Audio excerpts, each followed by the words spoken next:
some of those teams may be watching on, Russell, to see whether or not they can make it into the top 8 and get into the grand finals directly. The circle's crazy. The fighting is also crazy. Oh, okay, Galaxy's been knocked. He's got to play that.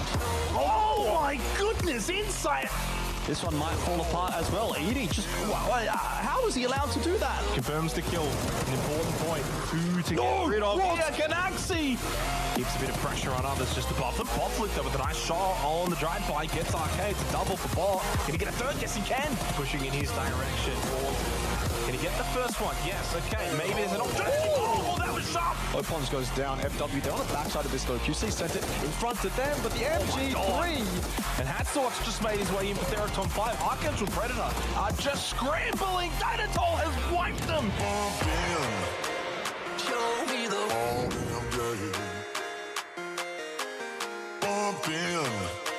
show me the We started off with an absolute banger. Had probably the most competitive lobby in years. Good nade like this before. Hold it. Off emergency parachute. That should be good enough. The spray coming out. That's one. That's two there. Oh my. And no trades to come through. The Groza. It's sharp. It's 3 for B2. So slightly doesn't let a single shot here. On to Axel driving by, but he hits the flick headshot with a mini. That's a little bit better. For Irrelevant. Great spotted. Top floor. They've seen him. He gets the knock on the Savvy. Does he get the second? He does. On to the Bam Bam.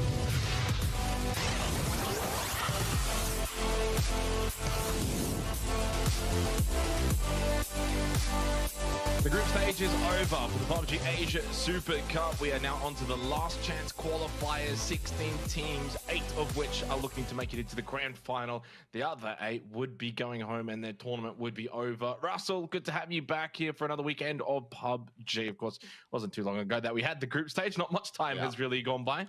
Yeah, only a one-day break, but look, I'm happy to be back and in a phase of the tournament where teams are actually getting eliminated, because I feel like that's when it's the most spicy. It's certainly a lot of fun to be had. Let's go to the tournament explainer for those who did miss the first couple of days of action, which was indeed the group stage. We had 3 groups, Group A, B, and C. Of course, doing battle, intertwining with each other over the first 3 days of action just a couple of days ago. Not much time has elapsed, just the 1 day off since we did conclude with Group A versus B. We are now into the last chance qualifiers. So the top 8 from the group stage, they've progressed. They're in the grand finals. They get the weekend off. They get quite a few days off, Russ. But for these 16 teams, they've got 2 days to battle it out. Yeah, not only do they get the days off, but they also get to study this lobby and see who makes it, and you know, they can judge their strategy based off that. But yeah, it's very simple going into the last chance qualifier. Top 8 make it, bottom 8 are eliminated. Super simple. Yep, super simple, is well said indeed. So we've got 2 days. Obviously, the grand final has 4 days, which does make this a little bit more RNG for the last chance qualifiers. So if you can make it into the grand final, certainly a better chance of making some more money. You can actually see the cutoff here as well. To make top 16, to make grand final, you double up for free. You get 2K at minimum. If you do go out at this point in the tournament, Russell, you walk away still at least with 1,000. It's something, but certainly making the grand final will put you in a better position when it comes to the prize pool. Yeah, I don't know what to say, Jake. Everyone loves money. Not much more to say. It's one of the easier conversations to be had. $100,000 USD. It's like, how bloody, yeah, how good is that? So really awesome for these teams to have more opportunities throughout the year to obviously participate, get some money, take home some cash, and more importantly, of course, get a bit of preseason practice going into what's another big year of PUBG. We had the roadmap obviously announced. Oh boy, that's stacked. Yeah, not too long ago. We'll go to the highlights from the final day of the group stage. So really fun day was had because we had the race to get into the top 8. When we went into the day, Russ, we kind of said 3 spots were open. Didn't take long for Fury to occupy one of those positions, and then slowly but surely we had a couple of other teams, most notably Q Confirmed. You started the night down at 17, 35 points for us. They ended on 100 points. That's right, that a banging 70.9 to get themselves not only into the top 8 but the top 3. So quickly, Q Confirmed, Fury occupied 2 of the slots. We had a nice little race though, closing out the night for the last spot, basically down to 3 or so teams. Yeah, I was going to say, we didn't really go into it expecting it to end the way it did, but we ended up having like 3 or 4 teams all on 65 points by the last game. And obviously Daytrade was probably inevitable that they would end up being knocked out, but Armory, FTF, and TE and Cerberus as well, they were all fighting for one last spot. And this game specifically was massive for Armory, but I mean, I suppose in the end it was Cerberus that claimed it. They had a nice compound feed in that final game, but of course we have to give them credit. They played it fantastically. They certainly did. This is kind of the final game right here. A nice little jump shot over the fence as Theraton 5. Insane.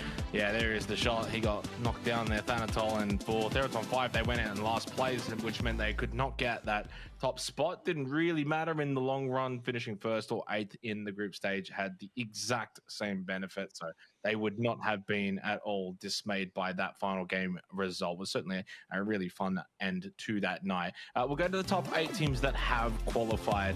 It is Buriram on top, then Theraton 5. Q confirmed. Strange that they were able to finish in 3rd, considering they only had the 30 points after their first night. They picked up a whopping 70, which was a total tie with Theraton 5 from their night 1 as the most points picked up by a team on a singular night. So it really did show what Q confirmed were made of. Purple Mood, they had a great tournament, 96 points, and so on down the list. X-Men, Fury, Cerberus making it in, of course, on that final game. Russell, 61 points on their final night, making up for that pretty poor day number 1. ExoClan rounding it out as they were decent, tied with Fury on points. Says we've got our 16 teams, of course, that are going to be battling it out in the last chance qualifiers. The leaderboard as is right now is the order in which they also finished from the group stage. So from Armory Gaming, the Expendables, Daytrade, etc., and down, that was the order, which does mean, and I want to put it out nice and early here, we've only got 12 matches, Russell, but those that are on the left side of this bracket, the top 8,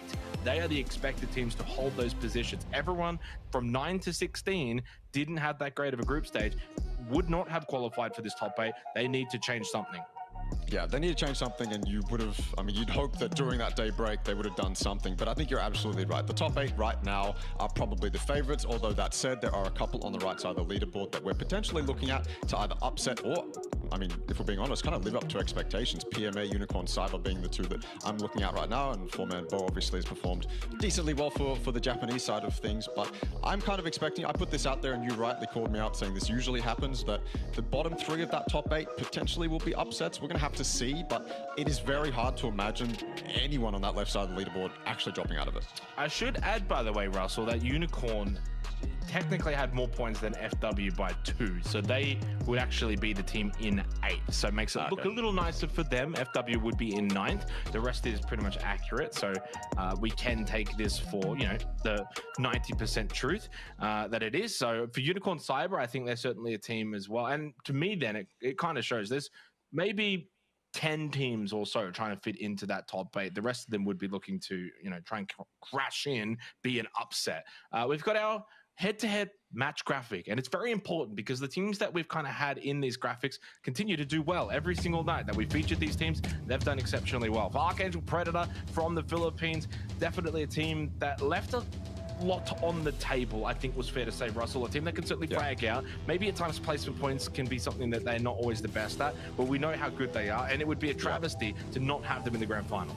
I've said this before, but when you put AAP up against the rest of the APAC region, they can look a little bit mediocre, but their peak is certainly one that's able to contend with the best in APAC.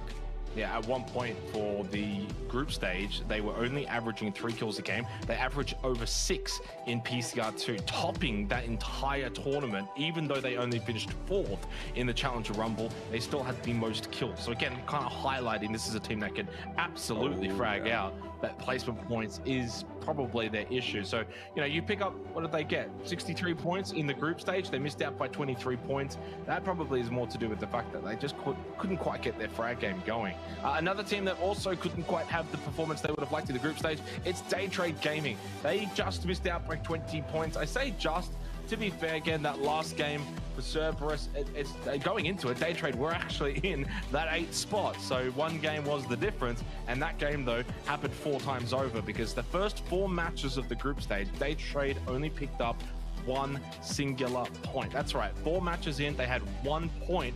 At that point in time, all the other teams were 10 plus, so they were solo on just the 1 point.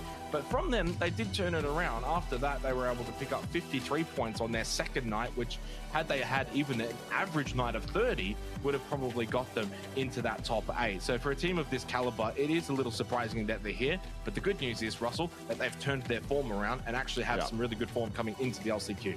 Yeah, I was going to say as well, you have to pay attention. If you've been paying attention, then you would have noticed that Nurans is now the IGL over Putras. So that's something to note. When you change IGLs, you can expect a drop in form. Hopefully, though, in last chance qualifiers, they can find some form.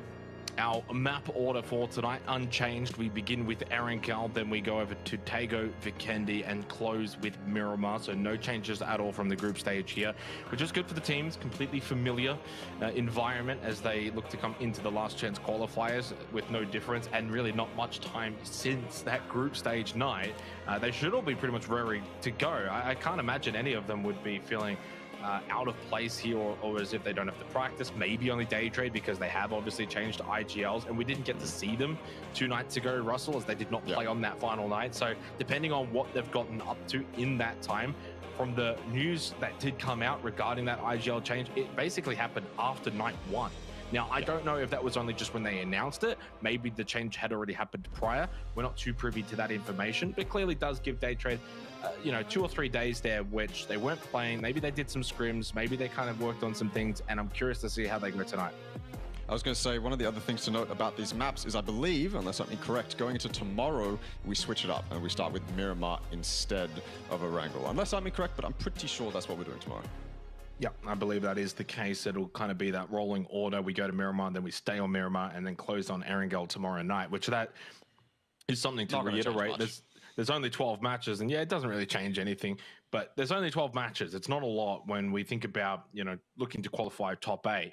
When you kind of go back and look at the group stage, we only played the 12 matches. A couple of the teams there, they had some shaky nights. The team that qualified, though, with the worst night was Cerberus, 25 points on one night, but it then required them to go and get 61 points on the second night to then make it in. So, clearly you do want to try and have 2 good nights, but actually ExoClan also had technically a 23-point night, but they started with 66, so they would have felt quite comfortable that they maybe relaxed a little on that final night. So the only teams that really were, I think, consistent on both nights, Burman, Theraton 5, X-Men were good on both nights, Fury did enough on both nights, Purple were good enough as well. So really Exo, Cerberus, they were able to both qualify with having an average night. So we won't be crossing any teams off tonight, but clearly you do want to start well, as it does give you a good benefit. In fact, every single team that played on day 1, only one team that missed out and had over 40 points was New Generation.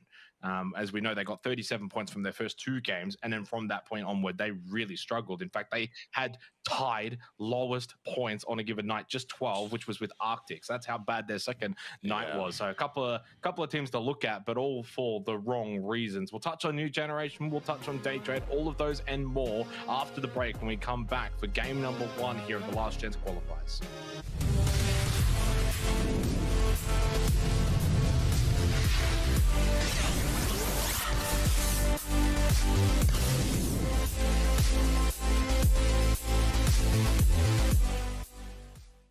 Introducing the new and improved Let's Play.live. New look, new feel, new tournaments. Play and compete in dozens of esports tournaments from Open Division to Pro. Check out our new platform at Let's Play.live.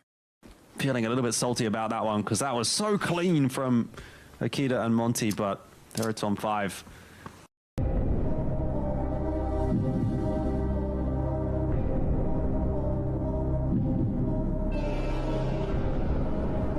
If they get away with this. Hang on, this nade, we didn't quite follow it immediately, and it's amazing from Akita.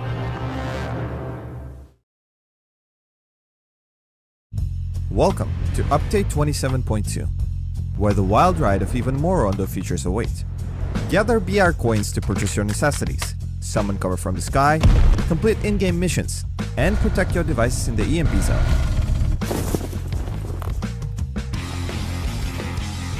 First, let's start off with the market. Gather BR coins that are scattered throughout the map, and make sure your wallet's bulky enough to embark on a new shopping spree experience. We've got 3 types of markets, from the pretty nice grade 1 to the holy moly grade 3. Beware though, the best markets are protected by guards who clearly take their job seriously. Stumble upon a market and open up a page of categories. Choose from the item shop, the weapon stealer, no questions asked, the garage for your own special edition bulletproof pillar UAZ, or the random item option for those who like to live on the edge. Remember, your hard-earned BR coins are your golden ticket to all the goods you'll ever hope for. And if entrepreneurial, you can sell off some of your inventory stuff for more coins. Next up, it's time to take a look at the sky. Nope, not for inspiration, but for the emergency cover flare. Give it a try and watch as cover starts magically dropping from above. Not realistic enough? Trust me, no one's got time to question its origins when you're in the middle of a fight. On top of that, we also have in-game missions that'll add to your burden of having to remain as a lone survivor out of 100. Just kidding, they'll help you, tons.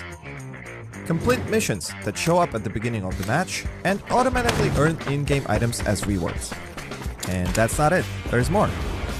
A new disturbance in the sky brings the EMP zone, turning electronics into mere decorations. Say farewell to scopes, vehicles, and even those fancy markets. It's back to basics in the stack-free turmoil. And as always, we have plenty more prepared this update. A new Survivor Pass, a Battle Ready kit, tweaks to the Blizzard Zone and Sandstorm, and detailed information now available for your PUBG Battlegrounds currency. For the full scoop, make sure to dive into the patch notes. And we'll see you on the Battlegrounds.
Oh, we're live. We're back. We're actually just starting straight up. Didn't even realize. He said going in hot, dude. You got to be ready. I think they started without us, Russell. I think they were ready to get going. Do apologize. Oh, they must have been. We're all a little bit shaketh and shooken as we get into this game. Hey, it's match 1 of the last chance qualifiers, down to 16. Look at that leaderboard. It's all shrunk now. 8 teams are gone for all the good reasons. They've all qualified for the grand finals. 8 more looking to join them, and then obviously if you make bottom 8, then well, that's it. Your tournament's done. Yeah, if you make bottom 8, then I mean, yeah, as we discussed, you get that $1 grand, but you'd like to double it up and make the top 16. I wonder as well if we go into today, because there's a chance that some of these guys are going to be eliminated, whether or not people will opt to go for a hot drop or you know, try and mess with the team. Although we didn't see that in the group stage, which I was honestly kind of disappointed by. Although that said, going into this as well, because I think it's so top heavy, we probably won't see anyone do that, and we're probably just going to have a very, I don't want to say this, but we might have an average lobby. Okay, that's a little bit toxic. I don't think you can say that, to be honest. That's no, I mean, rude. like in terms of gameplay, right? Like we probably won't see too many hot drops by the end of the 12 games that we've played. The leaderboard is going to look quite like normal. Like it's going to be a leaderboard you're familiar with. You're going to look at that and you're going to go, okay, well maybe there isn't too much different with that than there would be. No, I'm not talking about the quality of teams at all. I reckon this is going to be an exciting lobby. It's last chance qualifiers. We're going to see some crazy stuff, man. Don't get me wrong. I will say, whenever we get these kind of 12 match, a little bit of RNG involved, you're going to get probably 1 or 2 teams with an expectation to do well that do miss out, as what Day Trade have well, seemingly got into a fight with Denkoa Gaming. Only Smell remains. Someone got knocked with the Uzi by Flash, and Smell's out in the middle of the road with an org in hand. Well, it's a 1 versus 1. Flash surely doesn't win this with Uzi, unless Smell just likes to push him up close, and then maybe the Uzi is a little bit better. And Smell might just do that. Oh, Flash does get a tag. He's out of ammo. Is he out of ammo? Yeah. I think he might be. Well, he is looting, but I don't know if he's got the correct loot. Oh, he's going to try it. I don't think that hit. I don't think they're connected. He's dead. They're out. Well, they got 2 kills. But it's better than their first 4 matches of group stage. Can't believe I'm saying it. They actually doubled the amount of points they got in the 4 matches of group stage, but not the start that Daytrade wanted. And this is what I'm saying, Russell. Like, it's only 12 games. It's not a lot. This is not like grand finals, which is 24, double the amount of games. And you need to make top 8. But clearly for Daytrade, I think they'll be more than good enough that this is just kind of a bit of a blip. But yeah, weird spot. Why are they both dropping Ferry Pier? Is that just going for vehicle drops or something? Could have been a vehicle drop, and then they both ended up in the glass, and that's kind of how it was. Everyone just called that, they want to have to group up on that building because that's how it happened. I don't know. Maybe it was I don't think it was a pre-organized hot drop, but DK go for a 3 split. So they play Ferry Pier yellows on the cliff, and then they play the quads on Soz Island. Big split, apparently. That's their drop split. But anyway, so they've elected to take all of that. It could have been a pre-organized hot drop. Maybe not, although it did kind of look like that with all 4 ending up, or all 8, sorry, ending up at that one building. I don't see Daytrade. For those unaware, of course, teams do like to, say where they're dropping prior. We get a little bit of privy information to that. I can't see Daytrades. So... that's what makes me think it's potentially pre-organized. Oh, no, sorry, I can. No, they've actually, no, I'm sorry, I'll take that back. They did, and actually put it before DK, and they've just said Ferry. So both of them have got Ferry listed. Clearly, though, one's being a bit more greedy than the other, because for Daytrade, they've just got it listed as Ferry Pier. You probably branch over towards, Lighthouse side, etc. But DK are getting very aggressive there with wanting to take the quads on Soz, probably the yellow as well, and then the yellows on the cliff, and also Ferry Pier. And clearly they've just, collided. Yeah. Well, if you're a team that loots Ferry Pier, you want to split it generally. So you'd have 2 in Ferry Pier, and then you'd want to go for those yellows just south of the quads you mentioned. And then maybe if you're lucky with the lobby you get, you would also take that quad compound, or you would stretch further to, say, the compound in between Ferry Pier and Primorsk. You want to do a spread, because if you end up 4 stuck in Ferry Pier, I mean, the loot's just not enough to begin with, but you also don't get as many cars, and the positioning can be kind of messy to play with as well.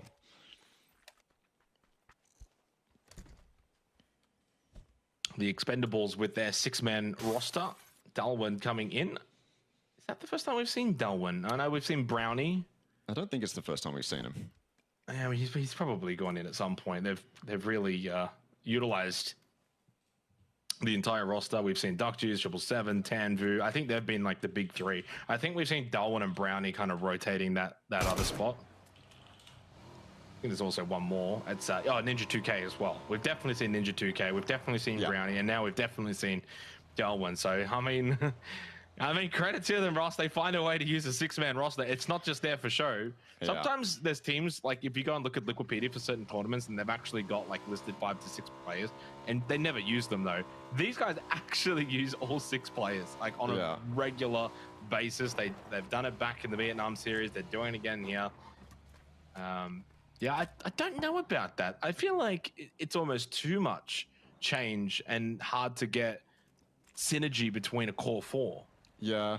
Synergy is such a valuable thing in a game like PUBG when you go from map to map. I mean, we've seen Korean teams change IGLs out and players out, going from map to map in international tournaments as well, and they've kind of pulled it off. But I've never really seen it as something super valuable. I think just getting a strong core 4 and maintaining that kind of, like you said, synergy across all the maps is super, super, super valuable. And doing 6, I feel like that's a bit too much. 5 is okay if you want to change IGLs, or even change maybe one player's more confident on Erangel than Miramar. I think that's manageable. I don't know if it's optimal. I haven't really been on a team where that's happened, but it's definitely interesting to see how it pans out. And I mean, they're in last chance quals, so maybe it's not super ideal off the bat. 55 points for Unicorn. Cyber in the group stage. Not enough to obviously get them into the top 8. They've shown some good signs. Good dance to pound. for Destroy. I think a team that's got some real quality. So Chu comes in for Demon. I thought Demon was actually playing quite well. I'm a little surprised with this. It might just be a one-off. Not too sure. Demon top fragged back in the Vietnam series of 4 at the end of last year for the respective team, and I thought he was actually maybe their best player without going too in-depth in the stats, just off face value and the feel of what we were seeing from them. I mean, I could quickly go and have a little look-see, and I might just do that. But yeah, surprising there. I'm not too sure if that is, you know, like a personal issue. Hard to say. I am looking at the stats, and I was wrong. He actually bot fragged. Damn it. I think you did something the other day that was quite similar to that. I can't remember who you were talking about. It might have even been Demon. I'm not even sure, but sometimes isn't that weird about PUBG? I feel like more than any other game, you can feel as if a player's actually playing quite well, bringing value, and then you go look at the stats and you're like, oh. Well, there's two Vietnam series that happened last year, and I'm pretty sure I looked at the correct one. I could be wrong. I'm talking about group stage. I'm saying for this group stage. I'm saying I thought he played well in the group stage, and the stats say otherwise. I mean, he played basically the same as actually Sapao and Destroyer. It was Who Dat that really fragged out, had 70 kills. Oh, it's Deltamix on the road. Otian gets knocked out. Teddy headshot to Shinosuke, who was trying to get some shots. Nosh, I don't think we're expecting this. Bit of a roadblock that they've entered into and may not be able to make it out of. Nobu, half health, or maybe even just a little bit below, as Haribo also gets away. But that's 2 for free from the future. We'll happily collect and pay the tax, will Nosh, to get past that roadblock. Shot from Capybara of Pixel Stars, but yeah, from the future, get the 2 free kill points. And a good start for them. Certainly a team I would be expecting by the end of this last chance qualifiers to make it into the top 8. Really solid outfit. Yep. Yeah, you'd think so. And unfortunately, the woes for Japan continue.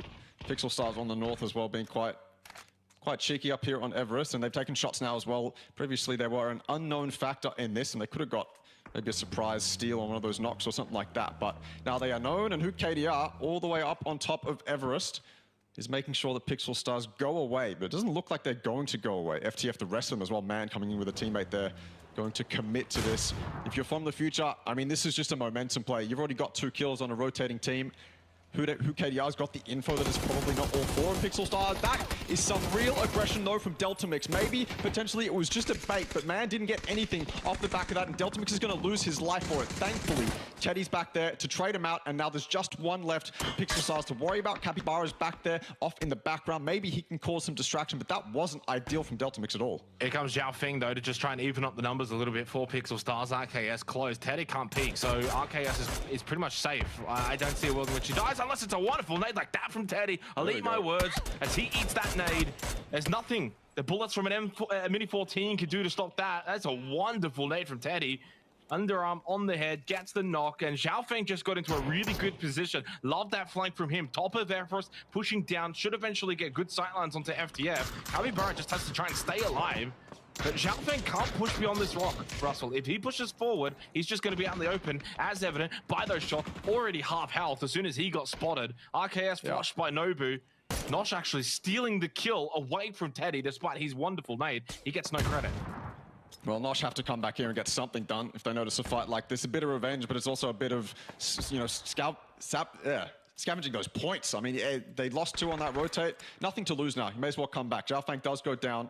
Another nade from Teddy, the top fragger for Challenger Rumble 2.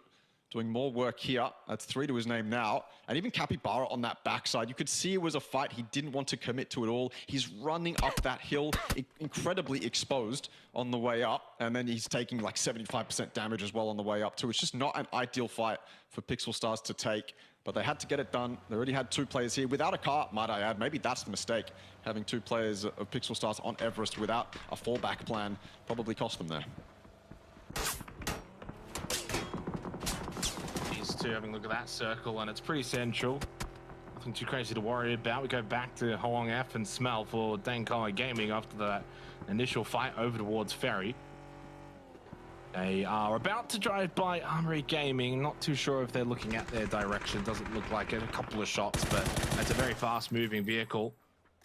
Smell half health, but survives. Gets by AG, who were, of course, one of the teams, Russell. You think back to the final night of groups. They were right in it. With the likes of Cerberus, yeah, they were very good. But just fell short. Couldn't win that battle at the warehouse on Miramar. And Dynasty actually catches smell. That's a great shot. Wonderful shot. Because that Darcy had gotten pretty far away, moving high speeds. He gets the knockout. To be fair, Smell was half health, but still had to hit that shot. And eventually, Dankoa Gaming do go out. 4 points collected from them through their 4 kills. Minute and a half until phase 3. 12 minutes in, and the lobby's already down to 49 alive. Not too surprised. It's first night with these particular 16 teams. And so everyone has to also get a feel for each other. First kind of game jitters as well. Get that out of the way. We had that hot drop at Ferry Pier. So it does kind of summarize as to why we've lost so many players and teams this early. 5 kills for FTF. Great start for them. Could also be going the direction of, I mean, you probably see it as this tournament or this stage goes on, but a lot of teams are probably just going to opt to go for high kill points and then maybe have the placements as secondary, because all they really want to do is get into that top 8, secure that, and then they can just kind of call it a day. If FTF is going to continue putting themselves in spots where they're going to catch teams on rotates, then that's a very valid strategy. You can really kind of just change it up. In a spot like this, in a lobby like this, where you know that 8 of the strongest contenders are now out, if you're a competent team, or a confident team at that, you can put yourself in a spot to just kind of get a couple kills on rotates and then play your normal game after that. So I think that's probably what FTF's going to do. I mean, we know they have an affinity for frags, so not surprised, but I'm wondering if any other team is going to opt for that kind of strategy. Yeah, good start from Teddy. Top fragged at PCR 2-4 from the future, a team that, of course, we're able to finish first place in that Challenger Rumble. Just barely, but it doesn't matter if it's just barely. They were helped out. Yeah, they certainly were. Oh, that's a wonderful circle. Boy. Phase 3 over towards the Rossi River. I swear to God, we've had this circle like 2 days ago. This exact same circle, bit of Roshawk, bit of Watertown. Obviously, we know where... Fury 1. Yeah. We know where this goes. It just goes hard south on the next shift. Yeah, we had this exact circle. I think it's a little bit more northern. It's like a bit more, but it is going to play the exact same phase 4. 4-man bow in a good position. Playing those ridges out in the fields just north of the compounds of Pachinki. Expendables in a good spot as well that they can play out of. As Van Nee is going to be knocked down for New Generation. Well, they're a team that has to be watched, Russell. We keep saying it, 37 points in the first 2 games. You weren't even there for that night. You actually have not seen these guys play well at all. Like, that's it. You've seen them get like 70 points. Jane Call on the backside. It's Rays pushing up on the Rossi Hill. There's more there that are close by. Riz is there for Armory Gaming. Completely undone, caught off guard. No idea. He wasn't even suspicious that someone could be that close. Unfortunate for Armory Gaming, one of the top teams from the group stage. That's in the last chance calls. Lose a player like that early. FW Esports, though, they need to find some form early. Dynasty tries to fight back, playing the low ground. Shanks got one, but Dynasty eventually knocks. Shanks isn't going to be able to get any more. That's a clean sweep from FW Esports, and the kind of gunplay that we never got to see from them in the group stage for a team that fragged so hard back in the Thai series. Missed out on PGC by 1.1 game. That's what they're capable of, and Rays, he was able to start it off. That was quick from both Armory and FW as well. FW came from the east and went straight up to that Water Tower Hill. And then Armory Gaming as well. You see them go into those bowls under Roshawk, and it's always a nervous moment when teams do that, because you know just how exposed they are and just how limited kind of maneuvers they have available to them. But credit to Armory Gaming, they also ran straight up to Water Tower Hill. When they knew everyone else was going to be rotating around them, they knew that was the smart play to do. They did it. Unfortunately, because they were so low in that valley, they had no information to the east. They were basically arrived at the same time as FW, but FW were just that, 1 or 2 seconds quicker. And then, of course, Armory Gaming just gets ripped apart based off the fact that they don't have Water Tower Hill. 40 seconds away from phase 4, which will hard shift down to the south. Let's see who's going to really benefit from this phase 4. RXE and the Expendables playing in those rated R18 compounds. 4-man bow out in the ridges. I feel like that has to be their official names, Russell. It has to be. We just have to get permission or the... Nah, just rated R. The go from PUBG, we just call them the rated R compounds. I think that's just the best way to go about it. I never thought of that in my entire career. I've always just called them the compounds north of Pachinki. Yeah, just to be safe. Just to be yeah, safe. yeah. There's Well, one team- you have mini potch. That one you can safely call. I guess if you really want to, but let's be honest, Yeah. it's not mini potch, is it? All right, over to Bruins. We've got a couple of teams. Archangel Predator, one of them, one of our highlighted teams. We'll see if they can get our blessing. For all of the teams that we've highlighted so far this tournament, they've all been blessed. And that doesn't really go like hard south, does it? It doesn't really do its job properly. All of Watertown is still in. Roshawk cut in half. You can play the hill, school a little bit in as well, which will be beneficial for NGE. And that's going to be Archangel Predator, though, out in the open in one of the more rare occasions where, if you think about Erangel, this kind of hilly terrain where it's like up and down, you got these ridges, but then look at how flat it can also be, makes it so difficult. Smoke usage is going to be so pivotal for those teams out towards the western side of the circle. Yeah, I was going to say, I think maybe the job for a lot of the teams on the western side is just to survive. You can see Unicorn Cyber there. Right now, they're one of the teams in the driving seat. But FTF and one of the Notch Solars as well in Haribo is just to their north. And so for Unicorn Cyber, it could all fall apart very quickly. But for AAP, I mean, they've just got to survive. Yeah, I'm watching from the future, and they've just kind of sent, well, their, I think, trio into Watertown. I like that play. Yeah. You can kind of just like circumnavigate your way through water. I know obviously Newhouse are there as well, but your options in terms of these fields, which, you know, the Expendables are just barely in, but you kind of look at what was happening earlier at Unicorn, AAP, where those fights are happening and where these teams are kind of looking in their direction. They're not even in the circle. They actually have to come even closer. They're already expending smokes. Like, AAP is not in there. That's not in. Yeah. They're not in. They have to come over that hill. They're going to come down. Arctics, which you can just kind of see their name tags below the scope of 777. They're just barely in. What just happened there? Destroy has destroyed his teammate. That had to be an absolutely disastrous crossfire between these two warehouses. That's the only thing I can think of, but I feel like they've kind of been blessed that they come out of that not really super worse off. They kind of maintain control, they maintain man advantage against FTF until that happens, but we're not on that fight at the moment. Here we are. Teddy, we sang his praise, but pushing into a warehouse like this, it's a tall task. I think he's just the last man left now as well. In fairness, from the future, they actually got here just before Unicorn Cyber. Unicorn Cyber then pushed in behind them. All those teams from Ruins electing to go into Watertown. The only one that didn't was AAP, who were a bit south of that, so they probably didn't feel like they could actually push in. So they're trying to fight Arctics while they're getting shot at by the Expendables. Unicorn, well, I don't know if that's going to be revived. So Powell's bleeding pretty quickly. Blue's already there, not in a good position. Expendables have pushed out. You can actually see, look at that map. Look at Darkju's positioning right next to AAP. They are absolutely abusing the southwestern part of the circle, knowing full well that no one's shooting the backside of them. So let's just push up, clear out these teams out in the blue, gatekeep them, and collect the points, because otherwise AAP and Arctics will probably take each other out. Darkju's listed the battle for Evil Patrick. Good shot for him. And AAP trying to pick up some points where possible here in what's a very tricky situation. But the Expendables, they are going to clean up. Yeah, I was going to say, I don't think Duckjuice expected that. With Arctics and AAP being so close to each other, he's probably not expecting one of either of those teams to peek over and focus on him. But a good call from the member of AAP to get that done. Arctics is screwed. A molly behind the car, close to Blue. That was easy. Now the next focus is AAP, who, to be fair, got their own ridge. A headshot from the Org. Delwyn could have got that done. A little bit of a miss. Maybe the QE lean spam cost him that 1v1 there. Or it could have saved him, to be fair, either way. TE, they do luckily get that res onto Duckjuice. They can make this push if they wanted to. There's not really anyone behind them. They have 7-7 in the compound as well in Mini-Potch to make sure that there's no one that's going to flank them. And I don't even think they have to be worried about Newhouse or anyone else on top of Water Tower Hill or anything like that. You just look to Duckjuice right. There's a hill there. They can use that hill to LOS anyone to their right, anyone to their east, and get this done. But they're being a little bit conservative right now. Yep.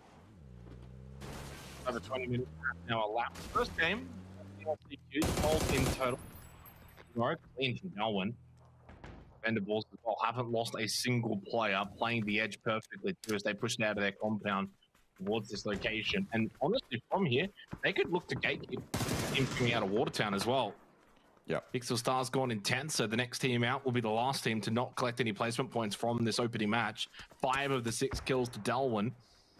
And you got Brownie to choose from, Ninja 2K to choose from. They've gone with Darwin tonight, at least for this game, and he has paid dividends. Maybe they have like an internal rule where it's like if you frag, you stay in. So it's kind of like king of their hill, but for a team, a competitive team. Well, battle over towards water. I don't care if it's called Boatyard, it'll always be Watertown to me. Oh, yeah. Yeah. I mean, I want to see more teams play in there, but... Neil T just tried to panzer Evil Patrick, didn't work. I mean, he did actually tag him, get him quite low, but Neil was not successful enough to get the knock, to get the elimination on the solo player for AAP, so Evil Patrick will benefit with that kill. Darwin knocked, as I've just given him praise and sung his praises by Thanahead of RXC, Rapsiak Esport. There was a fan page, apparently, that was, I don't know, laughing at me and Jordan, maybe, because we said that they looked pretty good back on day one. I don't know if they were laughing. I don't know if they were impressed. Certainly a bit of fun, bit of banter, as there goes AAP. No placement points for them, just the 2 kills, and in the end, not really blessed by our head-to-head matchup, and neither were Daytread. Maybe it's turned into a curse for the last chance calls. Knew how very about to go out here. PMA. Oh! Never mind. T1 706. I swear, I almost thought he was going to kill Pete. Yeah. Look at his HP, man. Yeah, look how low he was. That was a decent effort from 1076. 17, I don't know, lots of numbers and a T in there somewhere. Haribo goes out for Nosh. It's all happening here for the first game of Erangel and last chance calls. Phase 6 we go. Goes down to the south, right onto 4-man Bow. Little fun fact, they won the very first game of Erangel this tournament back in the group stage. Could they repeat it to begin the last chance quals? They're in a spot that is very hard to win from in a circle like this. If you're a competitive PUBG player, you probably played here in the last couple of years. It's just difficult. I mean, you can see how difficult it is just by the fact that they're not peeking anyone. They don't have any control right now. As soon as that compound just to their south leaves, the R-rated compound, they push up to those ridges and they have full control over 4-man Bow. If 4-man Bow want to peek up and defend themselves from RXE, they're going to get shot at by Watertown Hill to their north. There's not much that 4-man Bow can do here, but just survive until the circle blesses them or messes with the teams around them in a very specific way to allow them to survive. PMA on their north as well. Multiple problems for 4-man Bow to deal with here. Although that said, enough smokes and enough car cover, it can be enough chaos to allow 4-man Bow to survive. And if New Generation's going to move into a spot like this and gate camp FW, that it might give 4-man Bow a little bit of a reprieve from that northern pressure. Yeah, they'll need all of the reprieve that they can find. NGE, it's Hakai and Hung Fong Do that can't get past Vinasu, who's come in for Rapsiak Esports. Although, hello, Fap and Van, they're able to get at least something onto FW. Van trying to play off with the Darcy that's slowly moving up the hill as well. Fap and Van, last 2 standing for New Generation. Still no kills for them, but at least a couple of placement points will come their way. 2 so far to be exact. There's their first kill of the last chance quals. Points that they desperately need. Performance that they absolutely must have to turn their fortunes around, because it's been in the dumps since basically the first 2 games. Pete and Jervis eliminated for PMA. They'll go out in 6th place. For them, just the 2 kills, so 4 points overall, down to 5 teams remaining. NGE with that get another placement point, so they rocket up into the top 6. 5 of the current top 6 still alive in this game. No surprise, because it's, well, game 1. Yeah. You can see it getting closer and closer. I mean, you saw in the kill feed there as well, a couple knocks onto 4-man Bow. That was a nice headshot onto Bot Fluke. Nice attempt to get some damage done from him. He does eventually get one of his kills onto NGE, but he copped a headshot just for that little peek as well. You can see how many players are looking in that direction. RXE, though, I suppose their next focus is 4-man Bow, but they also know of TE's existence. So do FW as well. 8 kills to their name. So far, that was maybe a little bit too greedy. Raze, you hate those moments when you go prone and you see that you're just not covered. Good car cover, though. They're not going to use it to block Raze because I think he's safe. That, well, he can't be standing up to do a boost. This spot is playable, but barely. And you can see they're out as well. Maybe the only cover they have left is the crate in front of them. I think their probably next destination is to push up onto 4-man Bow. And this is our top 4. So 4-man Bow, I'll keep mentioning their name because they're a pivotal factor in the rest of this game. RXE, I believe they're now making their push. You can see all the smokes coming out from RXE. No smokes so far from 4-man Bow, but no more northern pressure for 4-man Bow. FW, they're weak and battered right now. So these are the peaks that 4-man Bow need to make, and that's good damage to start it off. I mean, Raybro doesn't even have a smoke grenade anyway. Vinicius got 1. He's going to throw that out now for Rapsiak. 6, 7, 8, 9. There's not really that many left. LRP's got 3 still, despite how many that they've thrown out. Right, so he's getting aggressed. That's a really good early defense, though, on the push from FW. Can he get a second? Oh, he yes. can. He got both of them, but by doing so, he's on the top of that little ridge, and he's being susceptible to RXE. And immediately, Thanahan was able to put a couple of shots into his back. He did get knocked, traded in response. But I just feel as if 4-man Bo are pretty close to losing this one. Down to Rayra. Went prone, and Vinisu didn't spot him. Molotov to try and finish Rafsu. He's pushed up close. Rayra, he fell back with the AUG. He couldn't find the angle that he was looking for. And that might have been his opportunity. Full flash, doesn't have much in response because he's by himself. 4-man Bo wiped out. Really well played from Rapsiak Esports. Memes or not, they've looked really solid this game. They've been a team that's done a lot of fighting back in the group stage. They're ready for this. They get the revival to Thanahan, and now they're with a chance to find the win against the Expendables.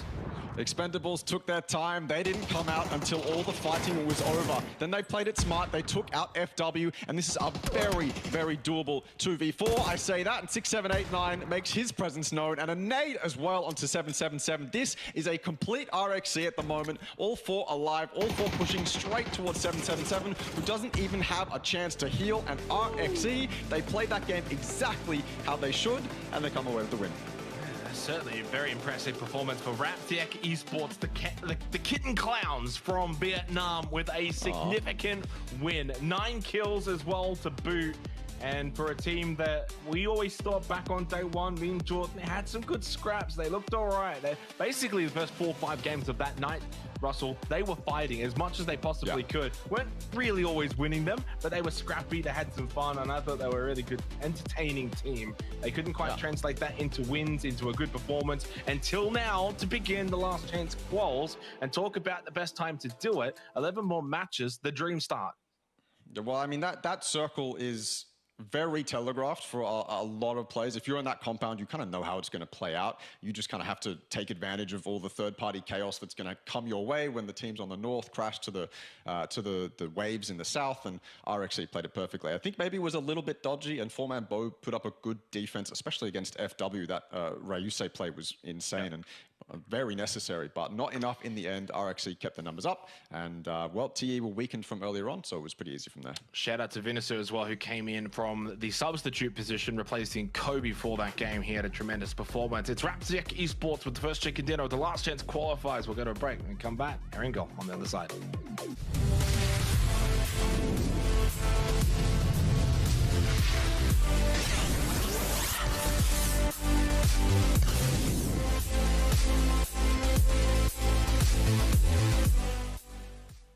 Introducing the new and improved Let's Play Live. New look, new feel, new tournaments. Play and compete in dozens of esports tournaments from Open Division to Pro. Check out our new platform at Let's Play Live.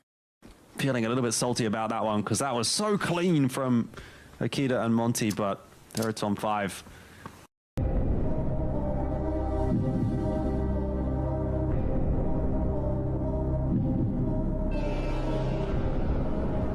If they get away with this. Hang on, this nade, we didn't quite follow it immediately, and it's amazing from Akita.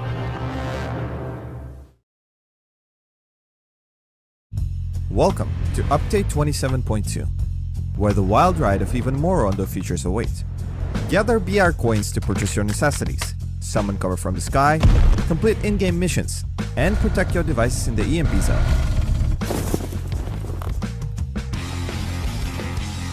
First, let's start off with the market. Gather BR coins that are scattered throughout the map, and make sure your wallet's bulky enough to embark on a new shopping spree experience. We've got 3 types of markets, from the pretty nice grade 1 to the holy moly grade 3.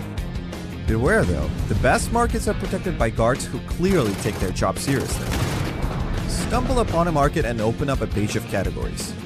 Choose from the item shop, the weapon stealer, no questions asked, the garage for your own special edition bulletproof pillar UAZ, or the random item option for those who like to live on the edge. Remember, your hard-earned BR coins are your golden ticket to all the goods you'll ever hope for.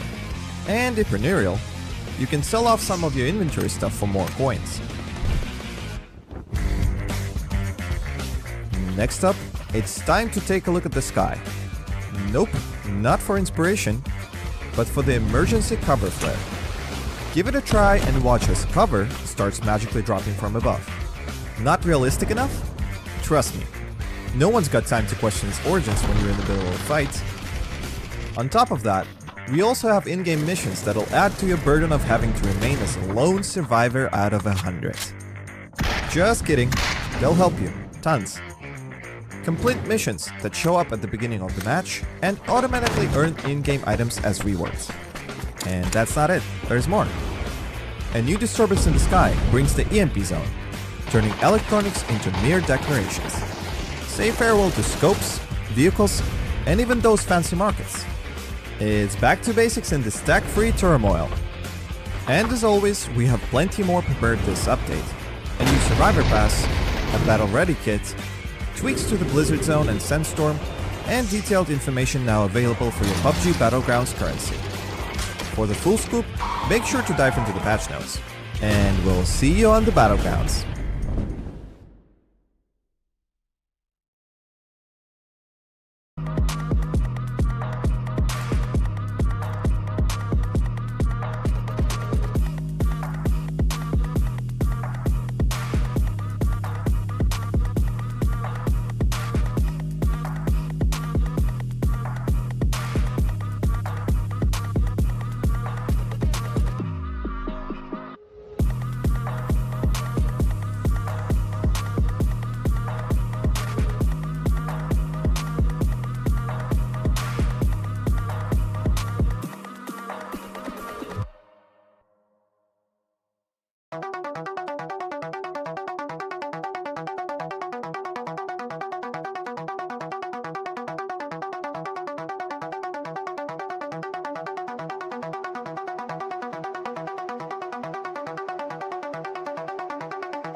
Introducing the new and improved Let's Play Live. New look, new feel, new tournaments. Play and compete in dozens of esports tournaments from Open Division to Pro. Check out our new platform at Let's Play Live. Feeling a little bit salty about that one because that was so clean from Akita and Monty, but there it's on 5.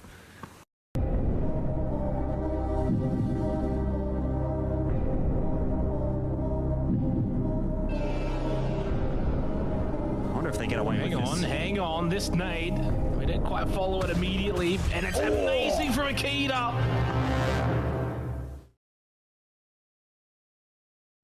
Welcome to Update 27.2, where the wild ride of even more Rondo features await. Gather BR coins to purchase your necessities, summon cover from the sky, complete in-game missions, and protect your devices in the EMP zone.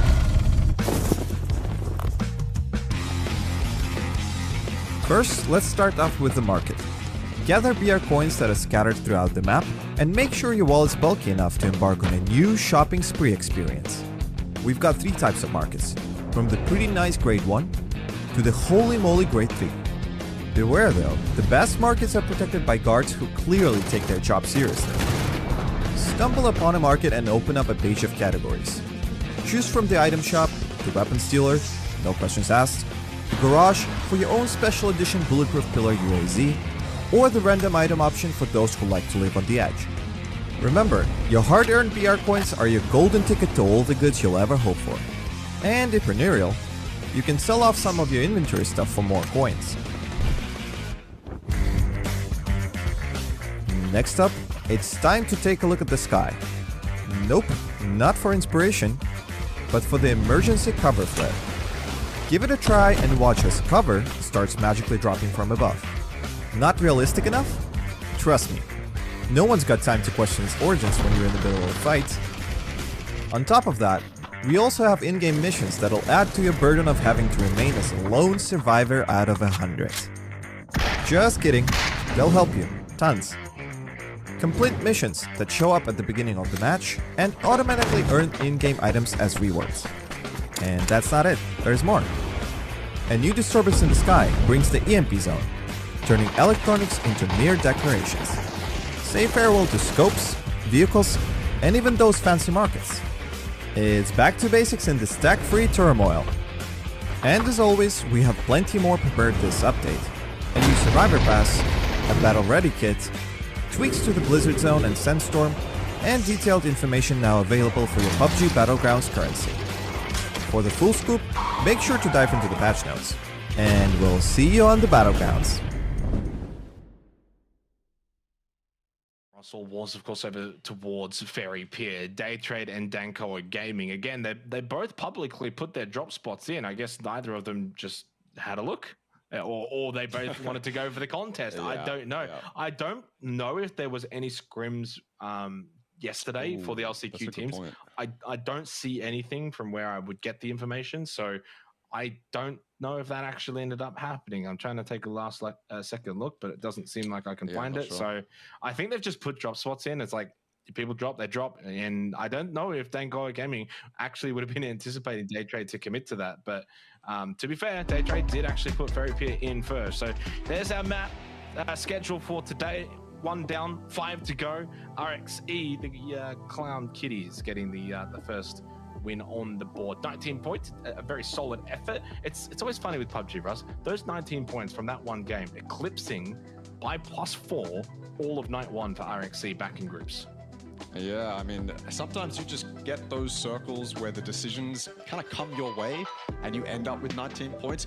If maybe they were a higher caliber team, maybe your TE or your Cerberus or something like that, from that position, you could see them easily getting a 10+ kill win or something like that, because I feel like those teams are going to be more capable of maybe spreading out and potentially splitting that R-rated compound or even getting quicker. Maybe if they had been quicker on their push, they would have been able to kill 4-man low, then clean up a little bit of FW, and then finally finish off onto TE. But they played it correctly, I think, in my eyes, so can't really criticize. Let's get into the second game of the Asia Super Cup Last Chance qualifiers. It's a Western Plain path, but again with the changes a while back regarding the circle doesn't mean we will go this way. I feel like a plain path such as this, back in the day, this would have been like a Gatka Fields or Georgia Paul. Outside of that, probably unlikely to have gone many other places. Sure, maybe over towards Watertown as well. But here, it can now go anywhere. One thing we have not had so far for this event, we haven't got a Sosnovka Island, Russ. Yeah, that's a big disappointment, actually. On a plane like this, though, you have multiple teams dropping. If it was back in the day, then these teams would be dropping because there's a chance that it goes Sosnovka Island, and they want to be there just in case it does. But now I think it's just because the plane path's over it. FW want to get to their loot spot. There's plenty of room on the island itself to fit AAP and 4-man bow. So, yeah, they're going to do that anyway. But, yeah, I'd like to see one, because I think something that... If we're looking at, micro strategies, one of the things I always like to see is how teams handle the West and the East bridge. Because it's always, okay, never mind. Now you're really starting to think that this was an organized hot drop, or... No, it's just no one wants to give it up. Daytrade have lost again. Yeah. Wow. Well, I mean, Danko Gaming, again, to be fair, put this drop second, right? So Daytrade may actually say, well, we put it in first. And the other thing I'll say as well is Daytrade only put in Ferry to be specific. Danko Gaming could have easily, knowing full well that they're coming here, played the yellows, even gone and played the quads down at SOS, and they have elected not to. Yeah. Yep. As we actually do get at Gatka Fields. Ironically, as I was saying before, it doesn't have to go here anymore, and of course it just goes right over Gatka Fields. But that's massive. That was even more clean because they haven't lost a single player. Daytrade go down to 2 points now from the 2 games. I mean... They've got to be a little bit careful. The good thing about this is they've got all 8 slots, right? Yep. If we think to the end of the group stage, it came down to 2 or 3 slots being realistic, but all 8 slots right now are very much open, and they can start a little slow, make their way back in. That's fine, but they also have already shown back in the group stage that if you elect to start slow, you're then rushing your last day. It's not going to be fun. Now the other thing as well, you can make an IGL change That's not going to matter in a hot drop scenario like this. You're just electing to go here, and at that point, it's just guns blazing. You got to be a little bit better. Denko Gaming just better on the drop, got the guns. They were able to win that pretty comfortably. Yeah, better, luckier, whatever it was, you risk it when you do a hot drop like that. And yeah, I think you have to wonder for Day Trade and for Danko as well, do either of these guys, I mean, it wouldn't be Danko at this point, it would be Day Trade. Do they just want to kind of back off from this and go play those yellows? We're done with Erangel today, so... Oh, true, you're right. Well, it's for tomorrow, either way. If they do continue to do it in tomorrow, and now I'm actually wondering whether they're going to kind of spite hot drop on Miramar or any of the other maps. But yeah, going back into Erangel tomorrow, if they do continue, do Day Trade just give it up and go play the yellows? If so, do Dankoa loot up Fairy Pier and come over and try kill them? How deep does it go with this hot drop? How committed are these guys to wanting Fairy Pier for what is now a total of 2 more games? That's the thing. There's only 2 more Erangels. How much do you really care about it to commit and lose all 4, or potentially just lose members on either team? Yeah, I think you're right. We'll see if that does happen tomorrow. Poor Day Trade for now, though. They may as well start practicing their Tego and Vikendi. That's where they and us will be heading to after this game of Erangel. Archangel Predator getting themselves a pickup. Man, we've really put the curse on these 2 teams. Bottom 4 after start today. Coming all the way from C block military base, and they'll be able to go straight to the Gatka fields. Lots of options as well. Can fit on really any of the pieces of terrain in the center of this circle or compounds. You just kind of have to be very quick on the scout from the sky, which can be hard. I'm sure AAP can do it. I mean, even if they ended up a little bit more south playing on Llama or something like that, that would be totally fine. And that's something you know, from the sky you can scout is totally clean as well. Right now, Arctics have just passed over it, and you can see them here getting very close to Unicorn Cyber. Something tells me Unicorn Cyber know of Arctic's existence, but it's not mutual. Carly's looking this way as you would, but maybe not entirely aware of just how close Unicorn Cyber is. And maybe Unicorn Cyber want this compound. Not really ideal if you already have these Gatka compounds here, but if they want to stay on this hill for phase 1 and see if they can get a cheeky knock onto Arctics pushing up onto that exact hill right there and scouting, as Arctics would usually do, I mean, it's totally in Unicorn Cyber's power to take advantage of that. There was another pickup system used over towards Petrinki. I think there's the Expendables, but they've opted to go for a regular rotate and send only 1 up above, courtesy of Whodat to show us that. Everyone else is going via vehicles. I kind of like that, because I think anytime you're playing Gatka fields, you're going to want vehicles for those car fort options late game. Yeah. Especially when it can be out in the open. But I also think, yeah, sending 1 via parachute to just kind of scout out in what is going to be very open terrain. Yeah, really good use of the system by the Expendables. They look really clean to start so far tonight in the last chance qualifiers. 15 points from the first match. Good position here. Hopefully just take that compound on the eastern side of the fields. There's a massive logjam in the middle, which Shu has lost his life to Uno 6 of Arctics Gaming. That's going to be their first point, and that means everyone now has a point. Nice. You know, one of the more accomplished Japanese players on this team as well. Longer history than the other players, although Omochi was previously of E36, who I'm sure everyone will recognize.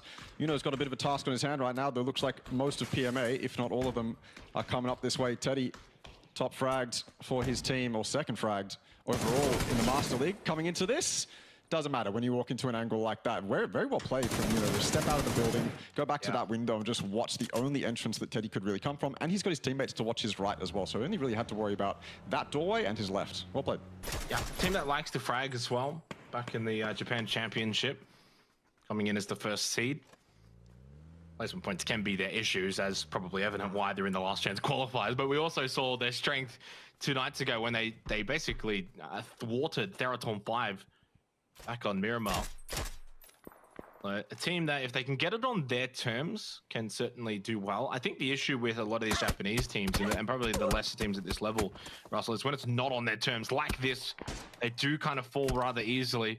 The Loika, who gets caught by Huang, he is basically the top fragger and usually survives the longest on Arctics Gaming. Nice cover fire from Omochi. Maybe can look to get him up, because they are, I believe, sending over Carly to get that revive, or at least get the pick up and run. And really good cover fire from Omo. This is definitely a team that needs everything to go right for them if they're going to make top 8. Yeah, agreed. Certainly capable. I feel like with the Japanese teams, maybe it's almost a case of maybe it's similar to OCE in the sense that only a few teams ever really go to the international events. Your Sun Sisters, your E36s, and so the teams like Four Man Bow, Arctics, and the rest of them never really get a chance to compete among the best. So this is kind of a best case scenario because a lot of the Japanese teams, if not all of them, I think that have previously qualified for this dropped out or opted not to play, whatever it was, moving these 3 teams up. And so now they get a little bit of experience against the big dogs. Unfortunately, they're in last chance, but that doesn't mean this lobby is super weak. I feel like this is a good chance for them to not only prove themselves, but get some good practice in. Yeah, Antiforce and Sun Sister, the 2 big ones. Area 310 as well. Arctics Gaming technically finished 3rd. Only by 4 points below Sun Sister as well, who finished in 2nd. So, yeah, they're right up there. It's not as if this is just some, like, 5th place team that is coming in. Yeah, good point. Yep. A very solid outfit in the Japan Championship. Of course, though, yeah, it was a couple of months ago now when it started. In September. What's interesting is it was actually Four Man Bow that probably did the best out of the Japanese teams in the group stage and won that game to begin on Erangel, night 1, game 1. Yeah. But I think Arctics probably have the highest ceiling. We'll see if that can come to fruition. Although Four Man Bow, again, they got the 8 points. They finished 6th in the Japan Championship. They're not a completely awful team there. They weren't that far behind. I think about 60 points or so, 50, 60 points. And they've looked okay. They've slotted nicely in. 30 seconds till phase 2. Bit of a lull in the action. To be expected with Gaka Fields, it's just too large for phase 1. Too much at offer. Yeah. There was that little log jam, like at the hill south of Chopsticks, where teams were kind of vying for that, but you know, whichever teams got there first were able to kind of win it out. Bow or RXE catching Jane. And it's been a horror start for Armory Gaming. Remember, they went into the last game of groups looking to make top 8. They were one of really 3 teams that were contesting for that final spot. And right now, bottom of the group. They looked like they weren't phased by the pressure on them to qualify for top 8. That's my memory of Armory Gaming. But unfortunately, that's James dead twice in a row, I think. So certainly a team that I feel, I mean, in this spot, if you're looking at LPL_play, which is the map stream, if they get fed in that farm compound, then there's a lot of room for them to do damage this game. They'll have total vision of the field if it does end that way. And for them, I suppose if you're 3 men up, you're certainly hoping it does. TE have slotted nicely into the very center. RXE looking towards Pachinki as well. Banana One has been spotted. So now RXE probably have to think, where do we play? If we play up on Pachinki Hill, then we can only really leave one down at that barn. And that barn's kind of like a leapfrog position for FW if they wanted to assault RXE. But I don't think anyone's going to be doing that right now. 4-man bow above Armory in the farm compound. They don't really get too much control on Armory in this compound because, I mean, Armory's entire intent sitting in that compound is to stay there. They're not going to push up unless they realize 4-man bow's fighting or something like that. So while 4-man bow would like to have some sort of control, maybe an angle to get a cheeky kill onto Armory Gaming, it's not really Armory Gaming's problem right now. And this is the rest of Newhouse Esports, a team that surprised us, I feel like, or did surprisingly well. Maybe not a team we're entirely familiar with. Certainly familiar with Neil T and Long K. Yeah. And then Yuda has been very well, or very good in previous events. And had a bit of a highlight yesterday as well. But, I mean, they're a team that surprised us, and I'm expecting them to be top 8. Yeah, Neil T, of course, having the little stint on NGE back in the day. Well, back of last year, if you will. Newhouse, definitely a team that's got the capabilities. They were thereabouts in the conversation. Final day of groups. It was just a matter of can they keep up with those top teams? Yeah, probably just couldn't quite. But is there a world in which they can make top 8? 100% here in LCQ.